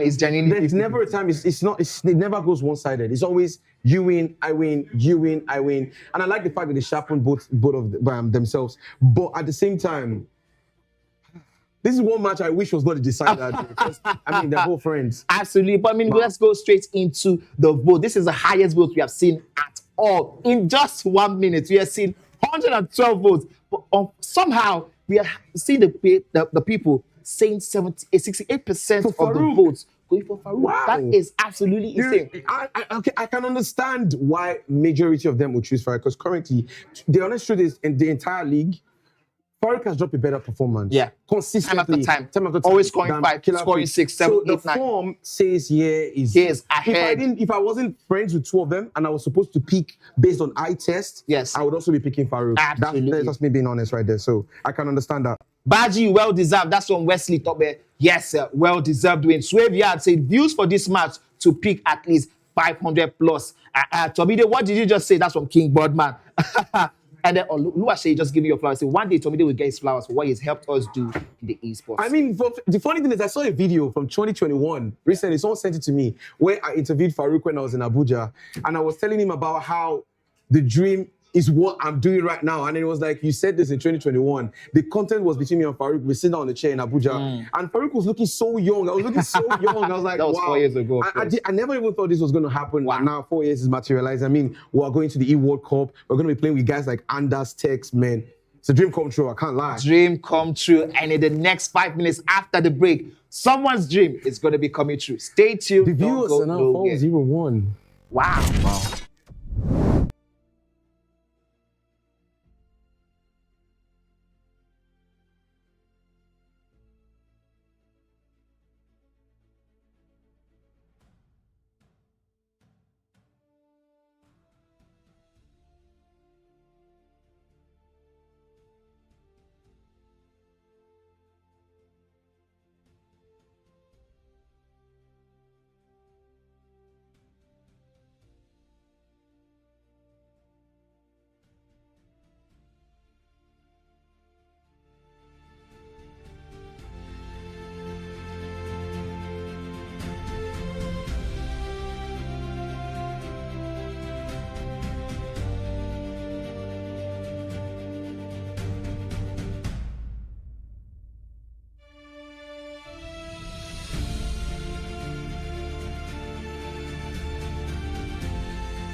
You enter.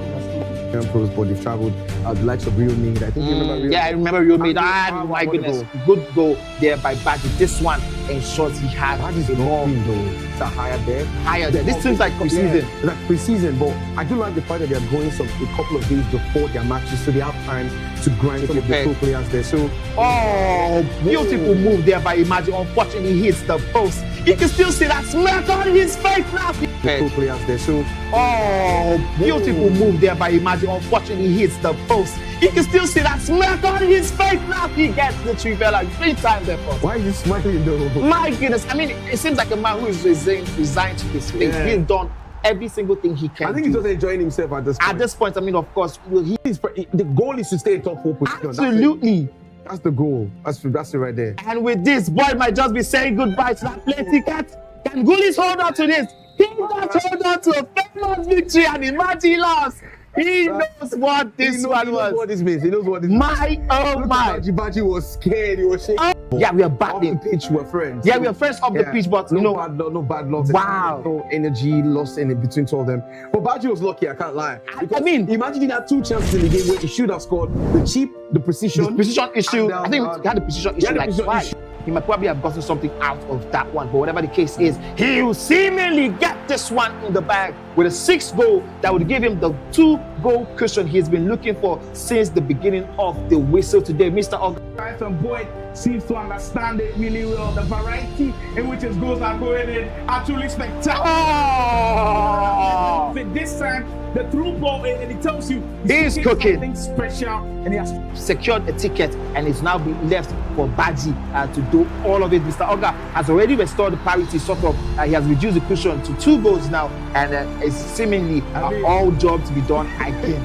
the opponents doesn't paying attention is what Mr. Oga did, but will he be able to keep going up? Oh! The offense is truly on fire. Oh! There's no water or ice that could cool this man right now. Put that one a little bit out of the way, you know. And of course, the fact that Baji Jr had to leave it late to this point, Baji gets this one for himself. Wow. This is how you start off a competition like this. You make front foot. Maybe this is another way for him to get this one in. You know the funny thing is, I've been watching Baji all season exist entirely. I've noticed that when he gets the kick off, he's quick to attack. And there's the follow. Pull that up. I think that goes to say a lot for him. Is this a foul? I think it is. Dangerous for free kicks too. Quite dangerous. Oh, you called it. You called it perfectly. Pull that up. I think that goes to say a lot for him. Is this a foul? I think it is. Dangerous for free kicks too. Quite dangerous. Oh, you called it. You called it.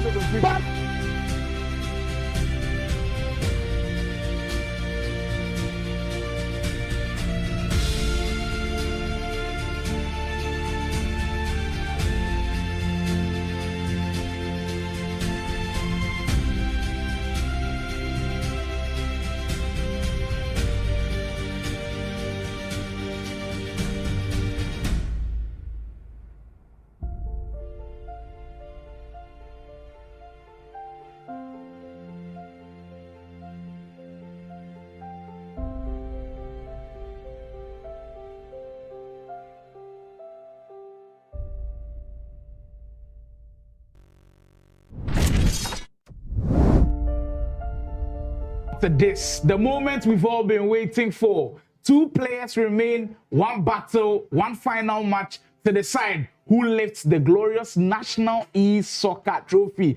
Killer Freak coming into this tournament has a record of being unbeaten in most of these ones, and he's gone unbeaten so far. Speaking of unbeaten records, Farouk Manzo hasn't been touched even once.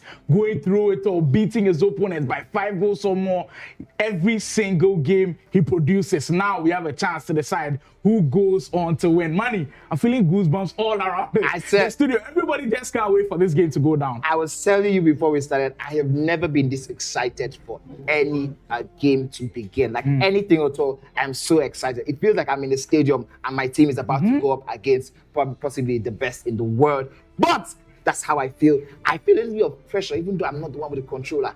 Pressure because I want to know what happens. Who is going to take the inaugural National E-Soccer League? Who is going to be the inaugural champion? Both of these players deserve this one. But unfortunately, at the end of the day, we have to give one person this one. Everybody! Okay, this is... Money, oh my goodness, don't do me like this. Too hyped now. I was so... We need to calm down with Money a little bit. I was so hyped. You know what? Today we'll be doing a lot of mathematics. But in this game, the mathematics is simple. Killer Freaks win, Killer Freak is the champion. If Farouk wins, he is the champion. If there's a draw, Farouk wins it because of goal difference. It is going to be simple. And I will break down how the prize pool will look like. People have been asking for it throughout the whole of the tournament. Yes. This is what is at stake. Part of the whole package for the National E-Soccer League. A winner will get to take home 1 million naira. Slimer, thankfully, I have Killer Freak's number. I have Farouk's number. I have Baji Jr.'s number. I don't have Rufai's number. So I think before Rufai goes home, I have to get his number. Hooping 1 million naira for whoever wins this particular one. But for players like, I think second is going to be going home with 7. So it's fair to say both players are guaranteed 700,000 as it stands. Whoever it is that is third, which as it stands is Rufai, is going home with 400,000, while Baji Jr., who is confirmed fourth, will be going home with 300,000 naira. Also, the 5th to 8th are going to be going home with 100,000, while every single person in the second tier of the league table, that's from 9 to 16, is going back home with 25,000 naira. Yeah, things are going down on here in the studios, and as the Killer Freak and Farouk game is going on, we actually have one game to decide who will be in the top 8. Adefola will have one simple job on his mind to try and go and beat Simply Uzo in that game. As you've seen, Adefola with a very strong record, 7 wins, 7 losses. I know it's quite disappointing for a few. It hasn't been the best of tournaments for him. He'll be looking to wrap things up with a plan. Simply Uzo hasn't been the best. Also, just got that 1 win out of the 14 matches that he's played. Can he make a big difference in that game? But we'll focus on the biggest matchup of the year so far. Killer Freak taking on Farouk Manzo, as identical as they come.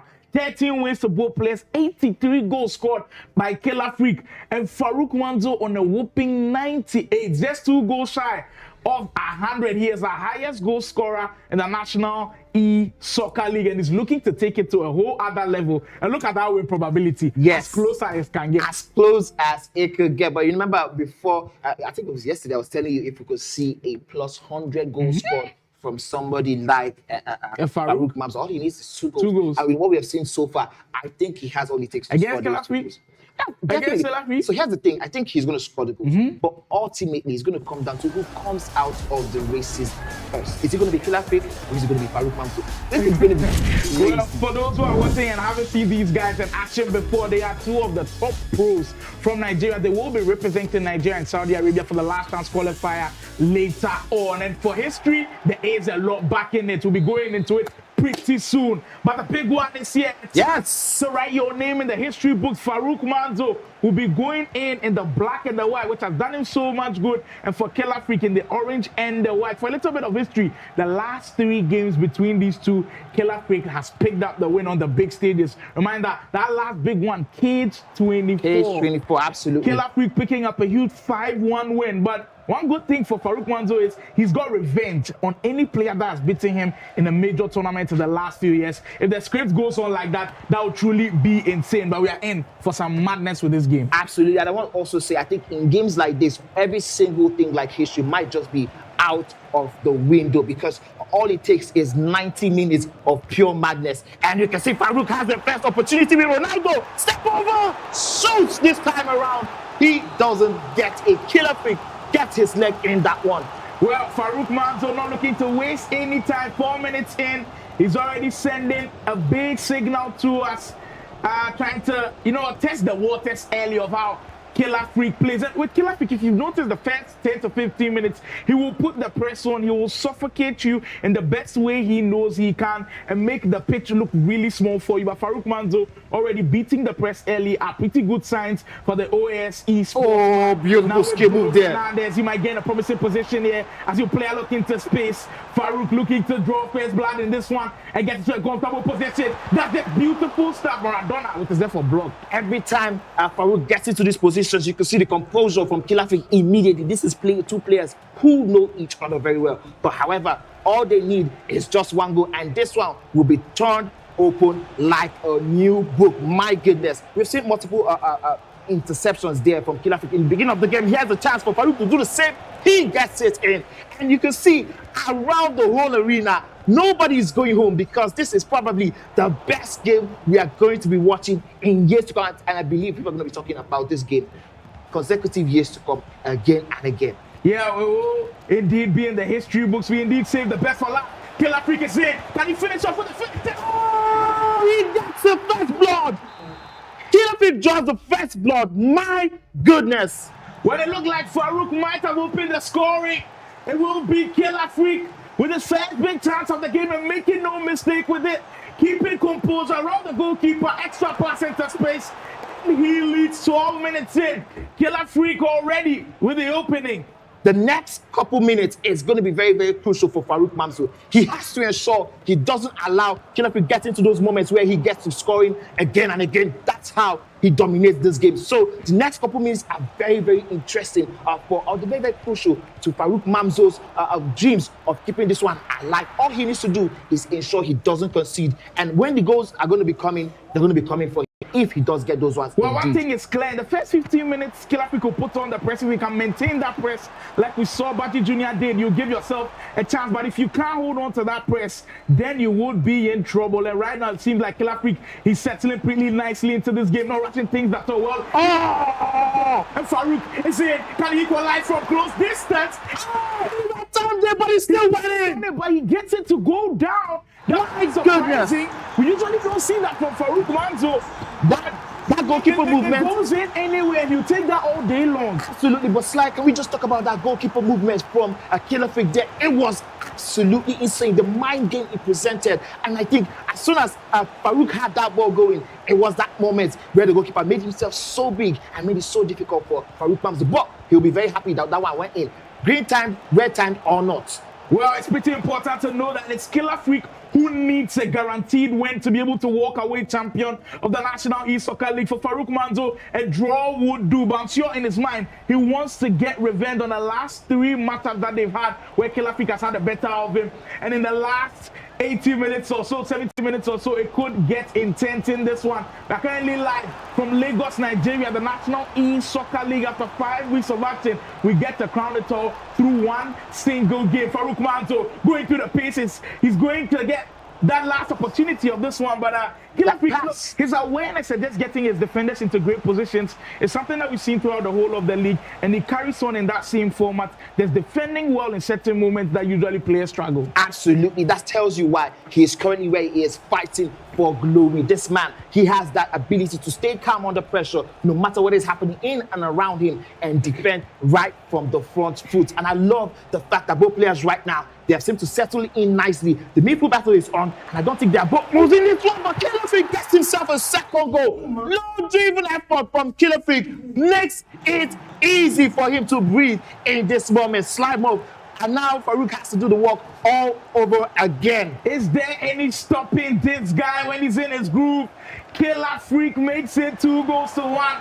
And this guy looks like he might be one of those unstoppable players out there. Look, these two players have put themselves on a very high pedestal here in Africa.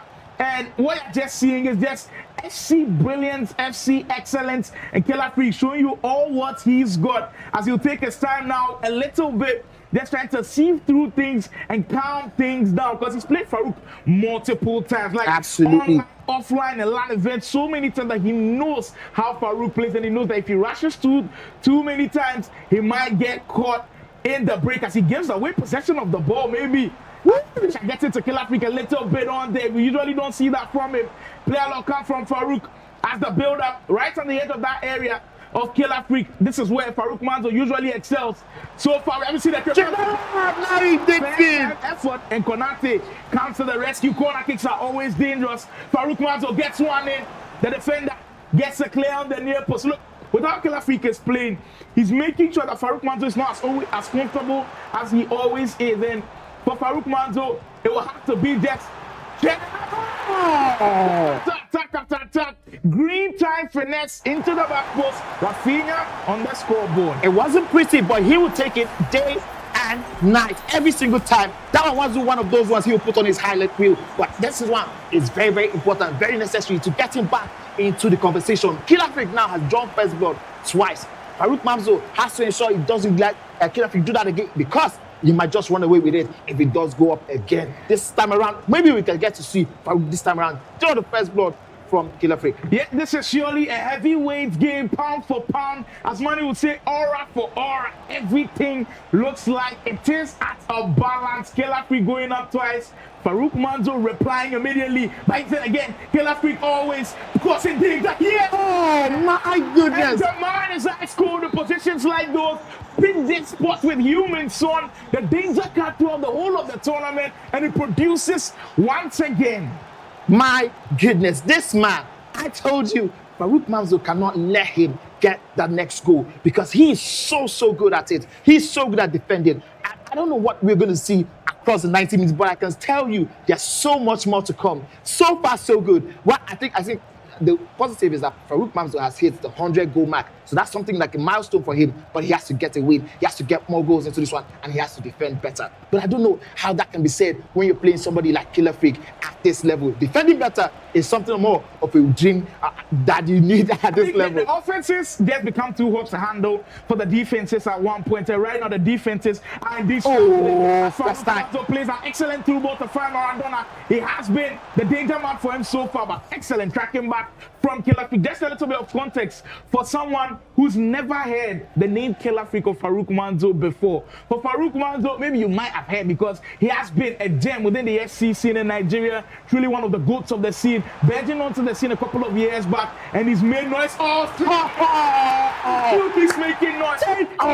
Both players. From the OAS Esports, man, he is truly here to stay. Yes, both players should really take a bow. This is what you call the final of such a huge competition. This is what we expected to see. And I tell you, every single person who is currently on stream right now, on the live right now, is having the time of their life.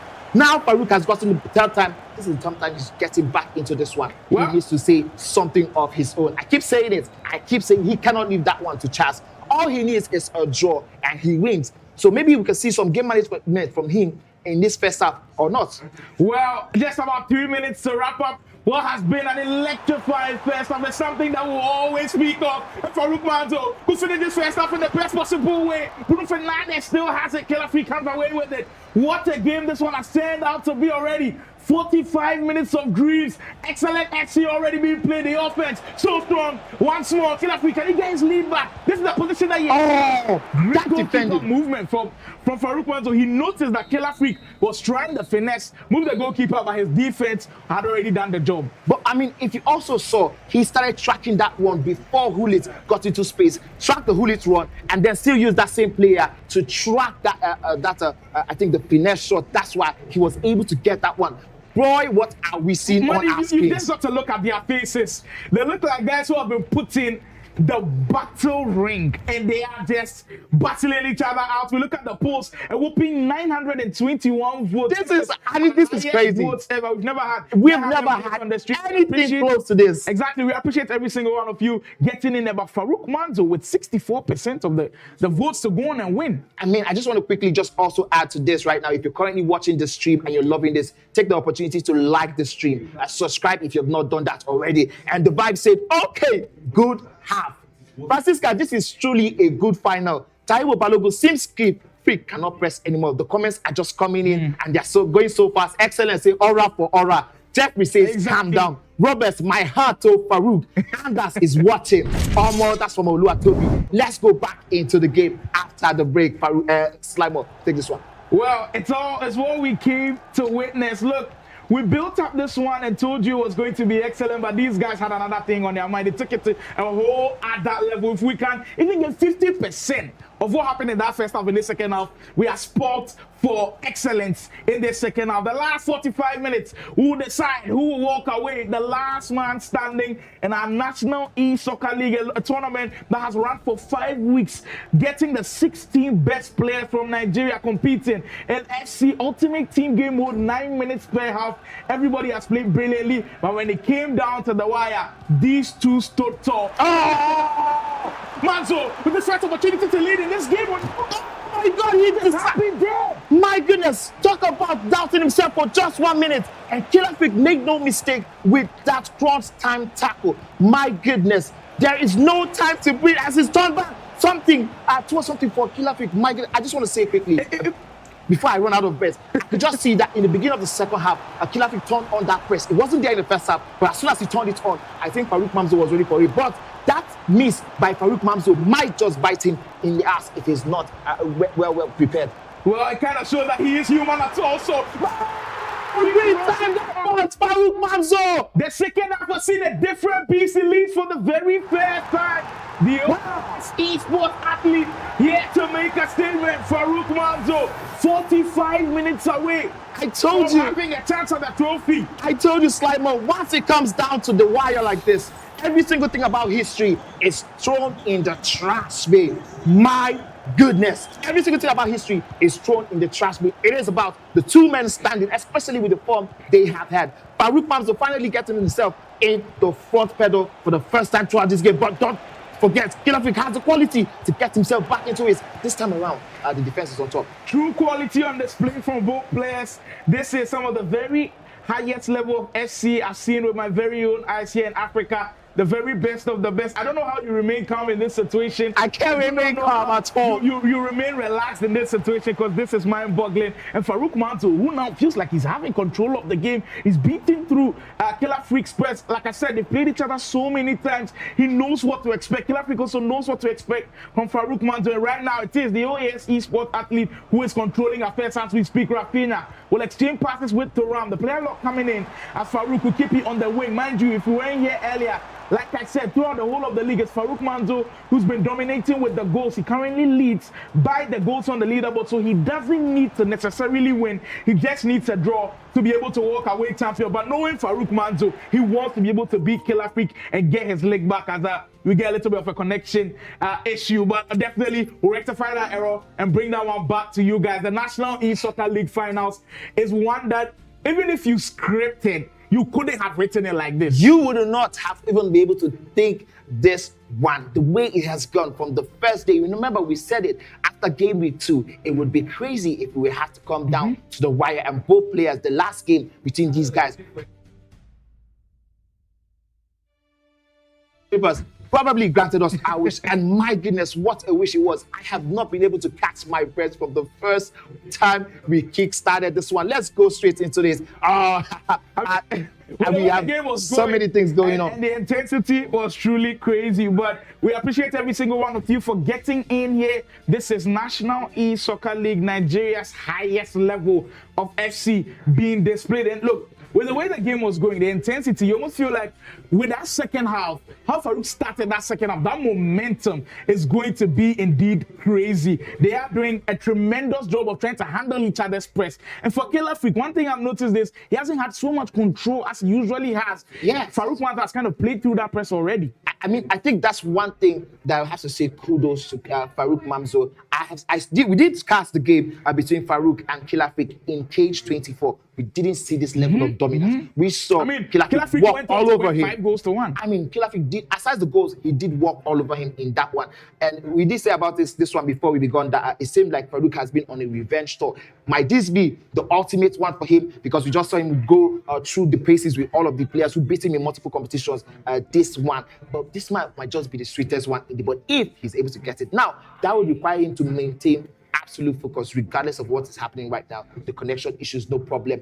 But when we come back for the second half, is he going to be able to stay connected? Because you know Killer Freak, he will never leave that calm and composed moment. That man is Mr. Ice Cool. Well, he is Mr. Ice Cool, but we might have to see that ice-ness of him being taken to another level, because right now Farouk is also on a heater, and when fire meets ice, sometimes fire can win, but we all know ice can win fire. Both of them are just going. Whatever happens. And it's truly special. Listen, whatever happens in today's game, I am so excited that we are getting to witness this. I mean, this is decades in the making. This is, like we said some time ago, this one, we came all the way from the barber shop where we used to go hide and play this game, to coming into the nationwide tournament like this, coming into your homes from our side. Man, I'm so excited. I can tell you guys what this one means to me. Being able to do this one here with you, Slimer, while these two players are doing their madness. At this point, we can't even keep up with the comments. They keep coming in. It just keeps going for all in. of those who are wondering when the game is going to be going back on, they've actually been reconnected. They will restart the game. Of course, that's why we're playing in compete mode. They can continue from where they left off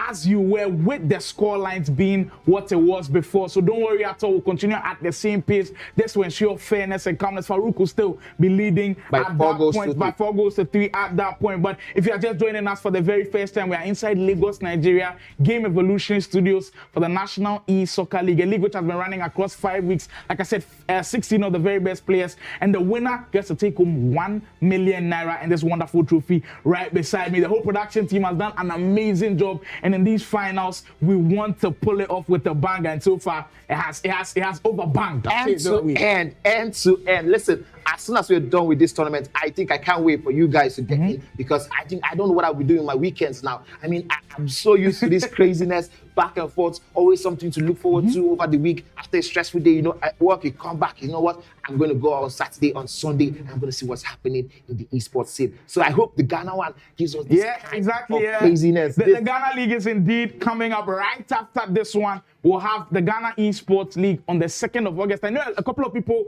were confused as to whether the Nigerians will come to Ghana on the 2nd of August. No, the Ghana League will start from the 2nd of August. It will end in the month of August. So we'll be able to have our top 4 from Ghana. And then we have the Ghana top 4 versus the Nigeria top 4. Right now, the top 4 for Nigeria confirmed. Killer Freak and Farouk, we just saw in your show, do battle a little bit on there. Of course, Baji Jr. will also be in the mix. And then Rufi will all make the trip down to Ghana for the Ghana versus Nigeria battle. We've had our Jollof battles. We've had our music battles. We've had our traditional football FC battles. battle. Now we get into the FC battles itself. But right now, our main focus is on who is going to win this magnificent trophy right here, and of course, be written in the history books as the first ever National E-Soccer League champion. Seems like the guys are getting ready to go, and so are we. We've had a tremendous time right here inside the studios already. And it's been a brilliant time to be alive.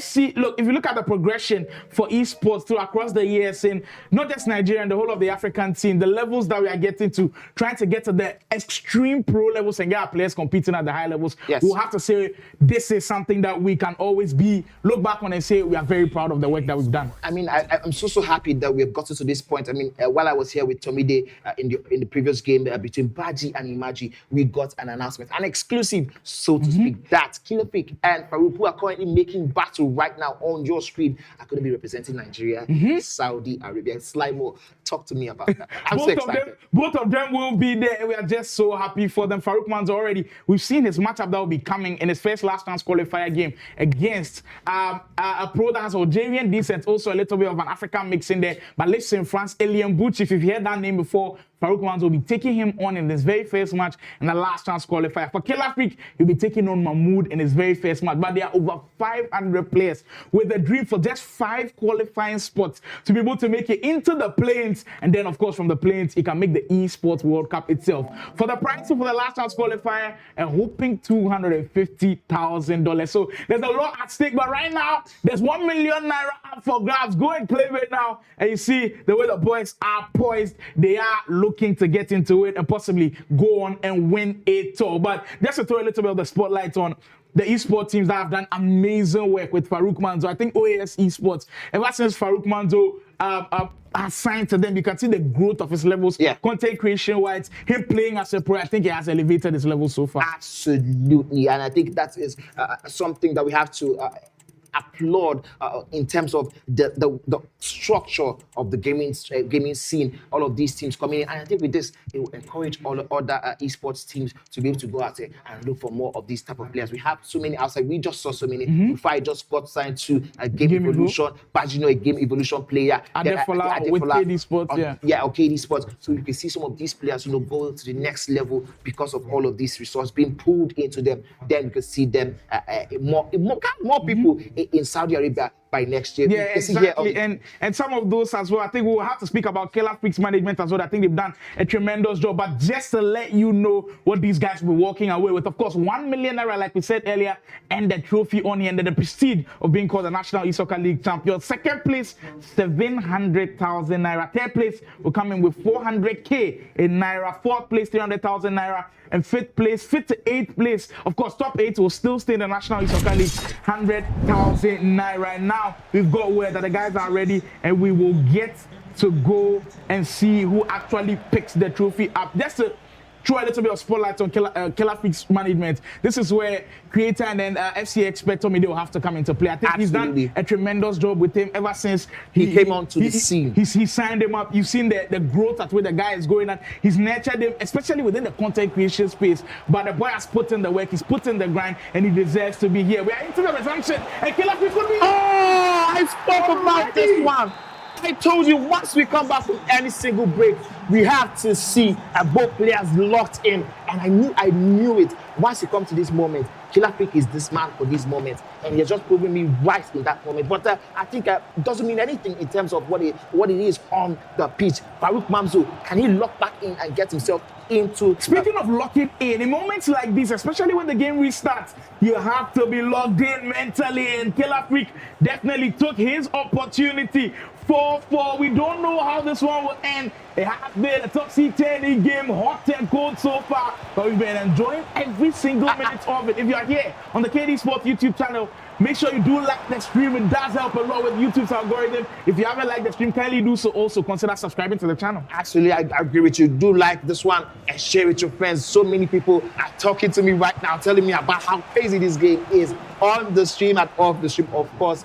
But I want to tell you, I don't know if I agree with your sentiment that it's been hot and cold. I think this one has just been hot, consistently. From the first goal of the whistle of the referee, this one has been a hot affair since. And we are currently poised for 1 million at stake. Of course, like Killer Freak has been the one confident. How many times do we see Killer Freak red time? So look, I've seen 2 scenarios that just prove that these 2 guys are actually human. They are not machines at all. And that time, red time in it could be a dangerous situation. And it turns out being Farouk Manzo with a huge opportunity to leave him. As it felt like Killer Freak was expecting that one to be a finesse. I mean, he did mark the pass, the extra pass move, and then he still went on ahead to move the goalkeeper, waiting for that finesse. That tells you the levels both of these players are currently playing on. My goodness, we cannot talk about them enough. Here's Killer Freak. He's trying to get himself this one, but Mamad Dashvili for Farouk Mamzo. Farouk did speak of how helpful Mamad Dashvili has been in his squad. And picking the squad, mind you, they have a 12 million coin budget for this whole of the tournament.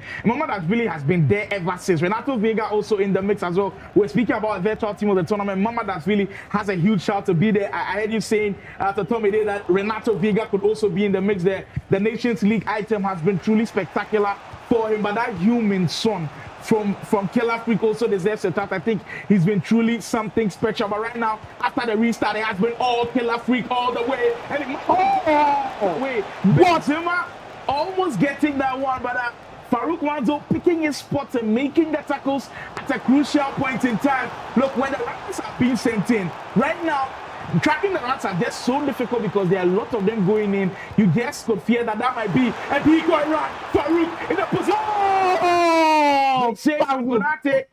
That mind game coming into play there. Ronaldo. Oh, this was Mamad Dashvili now with a green time header, and the rebound was unfortunately wide efforts.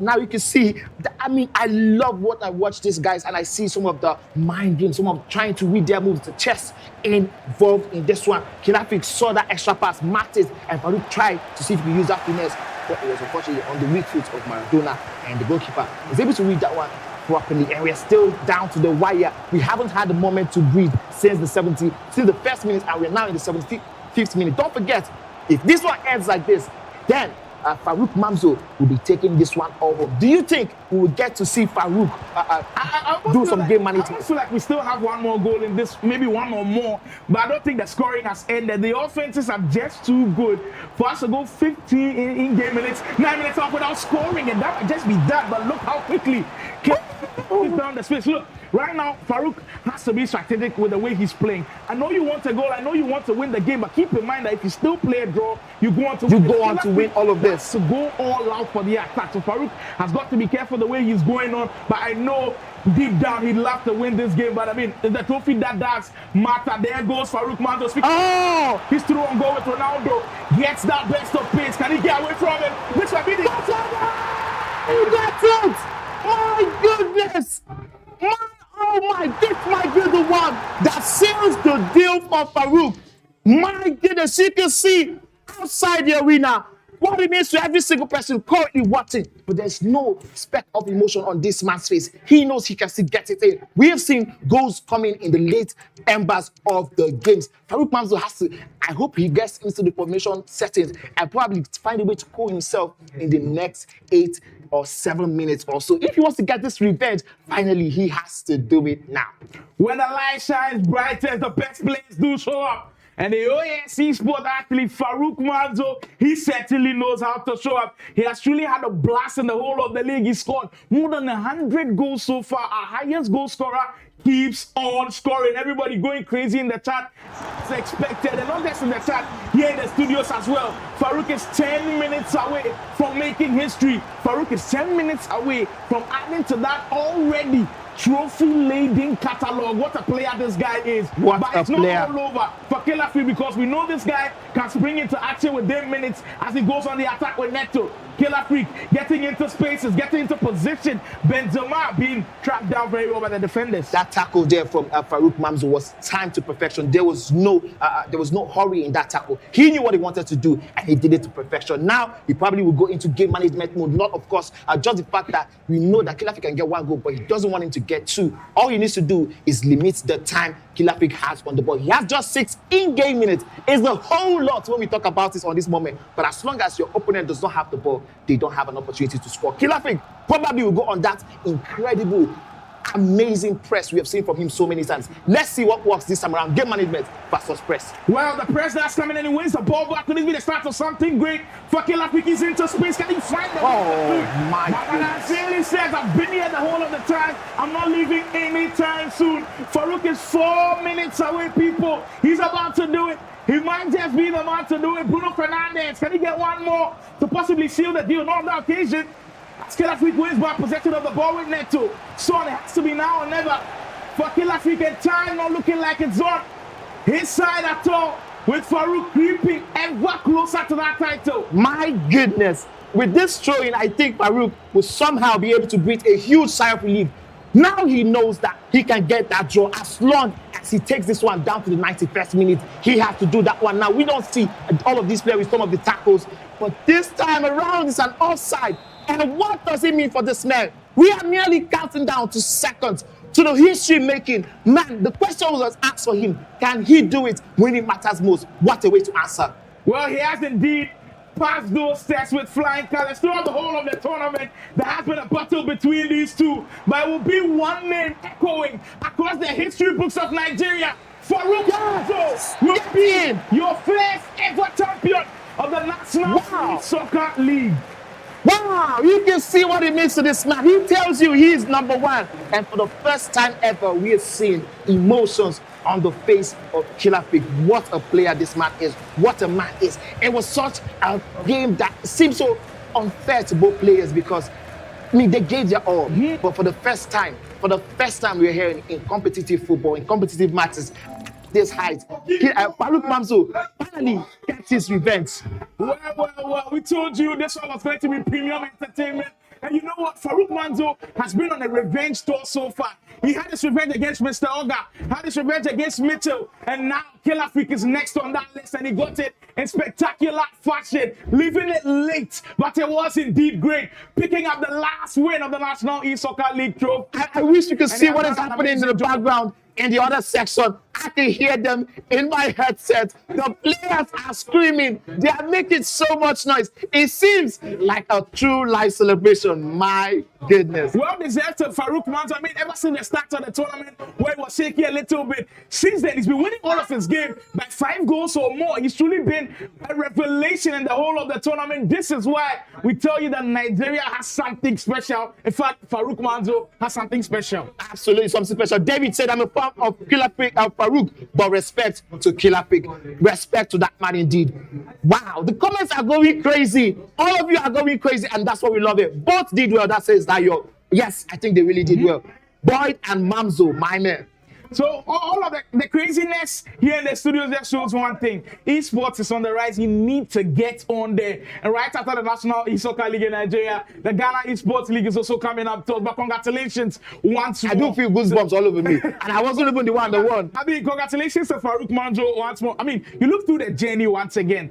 He did start the league. He scored a lot of goals. But then after that draw with Rufi, you almost feel like he was there was a going down shift. A little bit. But since then, all of these games that you expect that it will even be difficult against Adefola, beaten by 5 goals or more. Ernesson, 5 goals or more. 3. Mitchell, 5 goals or more. And then in this big one, I told you he didn't want to go out for the draw. Because if someone was playing out for the draw, you see a little bit of time management. He wanted to go on for the win, and deservedly he got the win. And can we talk about the fact that it is an unbeaten run? He did. Look, so he's number 1 in Nigeria, but he did it unbeaten. My goodness, what a man he is. To go through all of the games, playing 15 matches against 15 elite players and going unbeaten is truly something historic. And it is the man, the legend, the myth, the man, the legend himself, Farouk Manzo. He just keeps on adding to his greatness. Yes, the chat is still going crazy. News in Naija TV says, nice game, Farouk. He came back 3 times and he still got the win.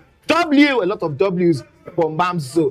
But man, talking about this one, I know it feels a little bit like, oh yes, why we are so on the Farouk train. I mean, we still have to give a lot of love to Killer Pig. By the way, aside this Farouk Manzo game, he had also gone unbeaten till this game. And this is the first time we actually seen the emotions come to Killer Pig like that. I haven't seen him like that. It tells you he was emotionally so invested much into this game. Absolutely. He wanted to win this game. And the way he was playing as well, I think when the game was won and lost was actually in that second half. You saw that in the second half, Farouk Manzo kind of more or less controlled the tempo, the press from Killer Pig. That press came on in the second half. That press came on in a way I've never seen it before in the second half. But Farouk Manzo was able to beat it. He was able to beat it properly. And I say kudos to him. Ultimately, he's going to be going home with this trophy. And when he looks at it, he's going to tell himself, yes, I really deserved it. I came, I saw, and I You think out of Farouk's career, this is possibly the greatest trophy he's ever won?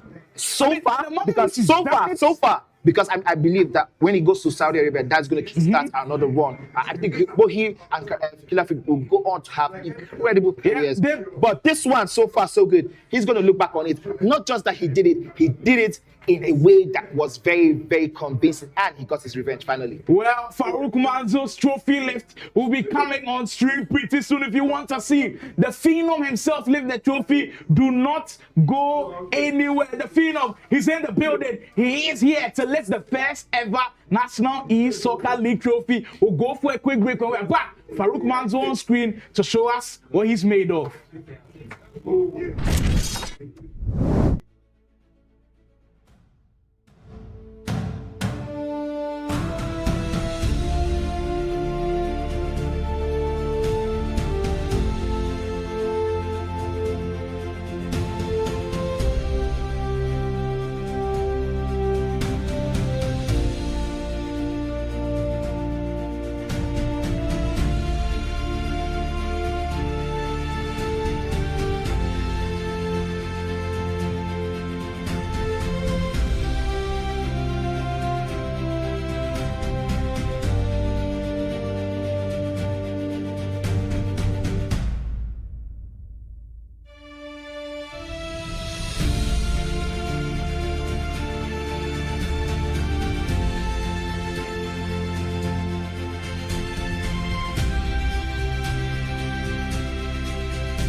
Just one word for this. Wow. And we are at the moment, the crowning moment for one man. Farouk Manzo is about to go up and pick that trophy. Absolutely. We cannot wait to see the man come in, but what a run. What a deserved run. If we can have Farouk come and lift this trophy, that would be perfect. Well, the moment is here. The man who came, saw and conquered, Farouk Manzo, coming up to pick the trophy as Farouk, who came here after 5 weeks, beating everybody, unbeaten. The OAS Esports athlete, the phenom, the first ever National E-Soccer League champion, your man, Farouk!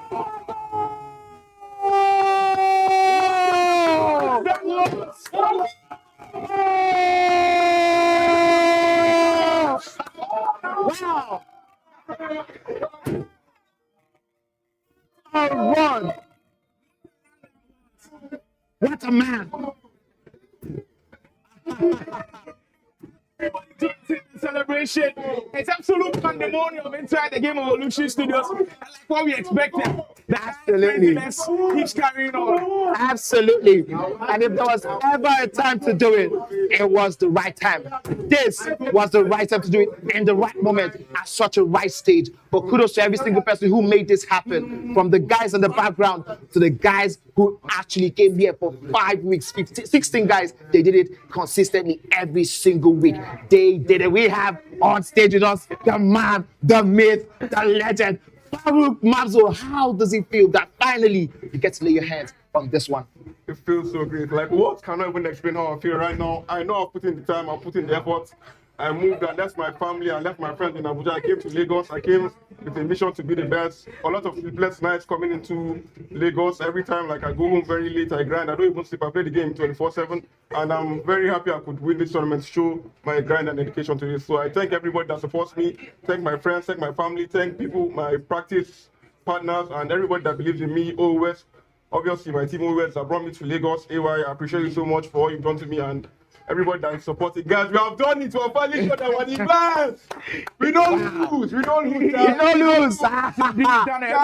Before we let you go and then go and celebrate, doesn't mean more the fact that Kill Africa has beaten you about 3 times coming into this tournament. At that point, you didn't need a win. But then you wanted to go on and get it because a draw was enough for you to get it. Did that even mean more, the fact that you beat Kill Africa in that final? Going through that match, I did not come for a draw. I came for only one reason. I came to win. I wouldn't have liked to win with a draw. I came to only win. And John is obviously my friend. Like, we practice a lot together, so I'm sure we'll be back. But for now, guys, like, I'm the best. I'm the best. It's as simple as that. After 5 weeks of action, one man remains. His name echoes through everybody else. He's made history. Your first ever National E-Soccer League champion, the OAS Esports athlete, Farouk Manzo. Congratulations once again. From the whole of the production team inside the Game Evolution Studios, we have had a blast through the last 5 weeks. Money. Any last words before we wrap up? I mean, I want to say congratulations to you, of course, to every single person who came here to do it. But I'm going to say, what a way to do it, unbeaten. Through 15 games, only drawing 1 and doing it on this stage. Congratulations to you. Hopefully, we get to see you get Nigeria more in Saudi Arabia. Kudos to you and John on that one. And we hope to see you sometime again. From every single person, Slimer and me in the studio, every single person in Game Evolution Studio, Cade Esports, the Nigeria Esports Federation, our partners, Game Pride, Apple Sports, every single person, thank you so much for all you have done. Thank you so much. And this is how we're signing out. From us at the studio, we say good night. God bless. It's a wrap.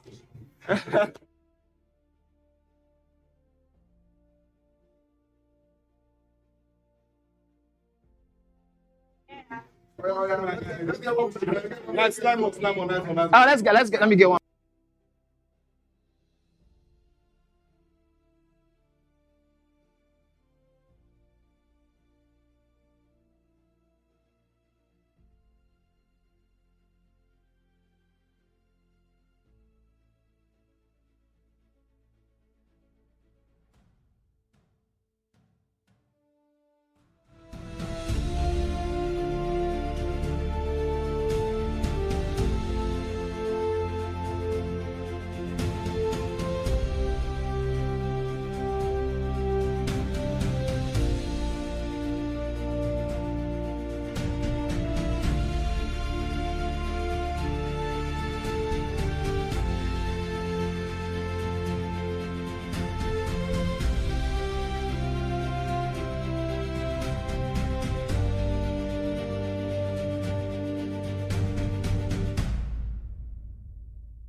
you.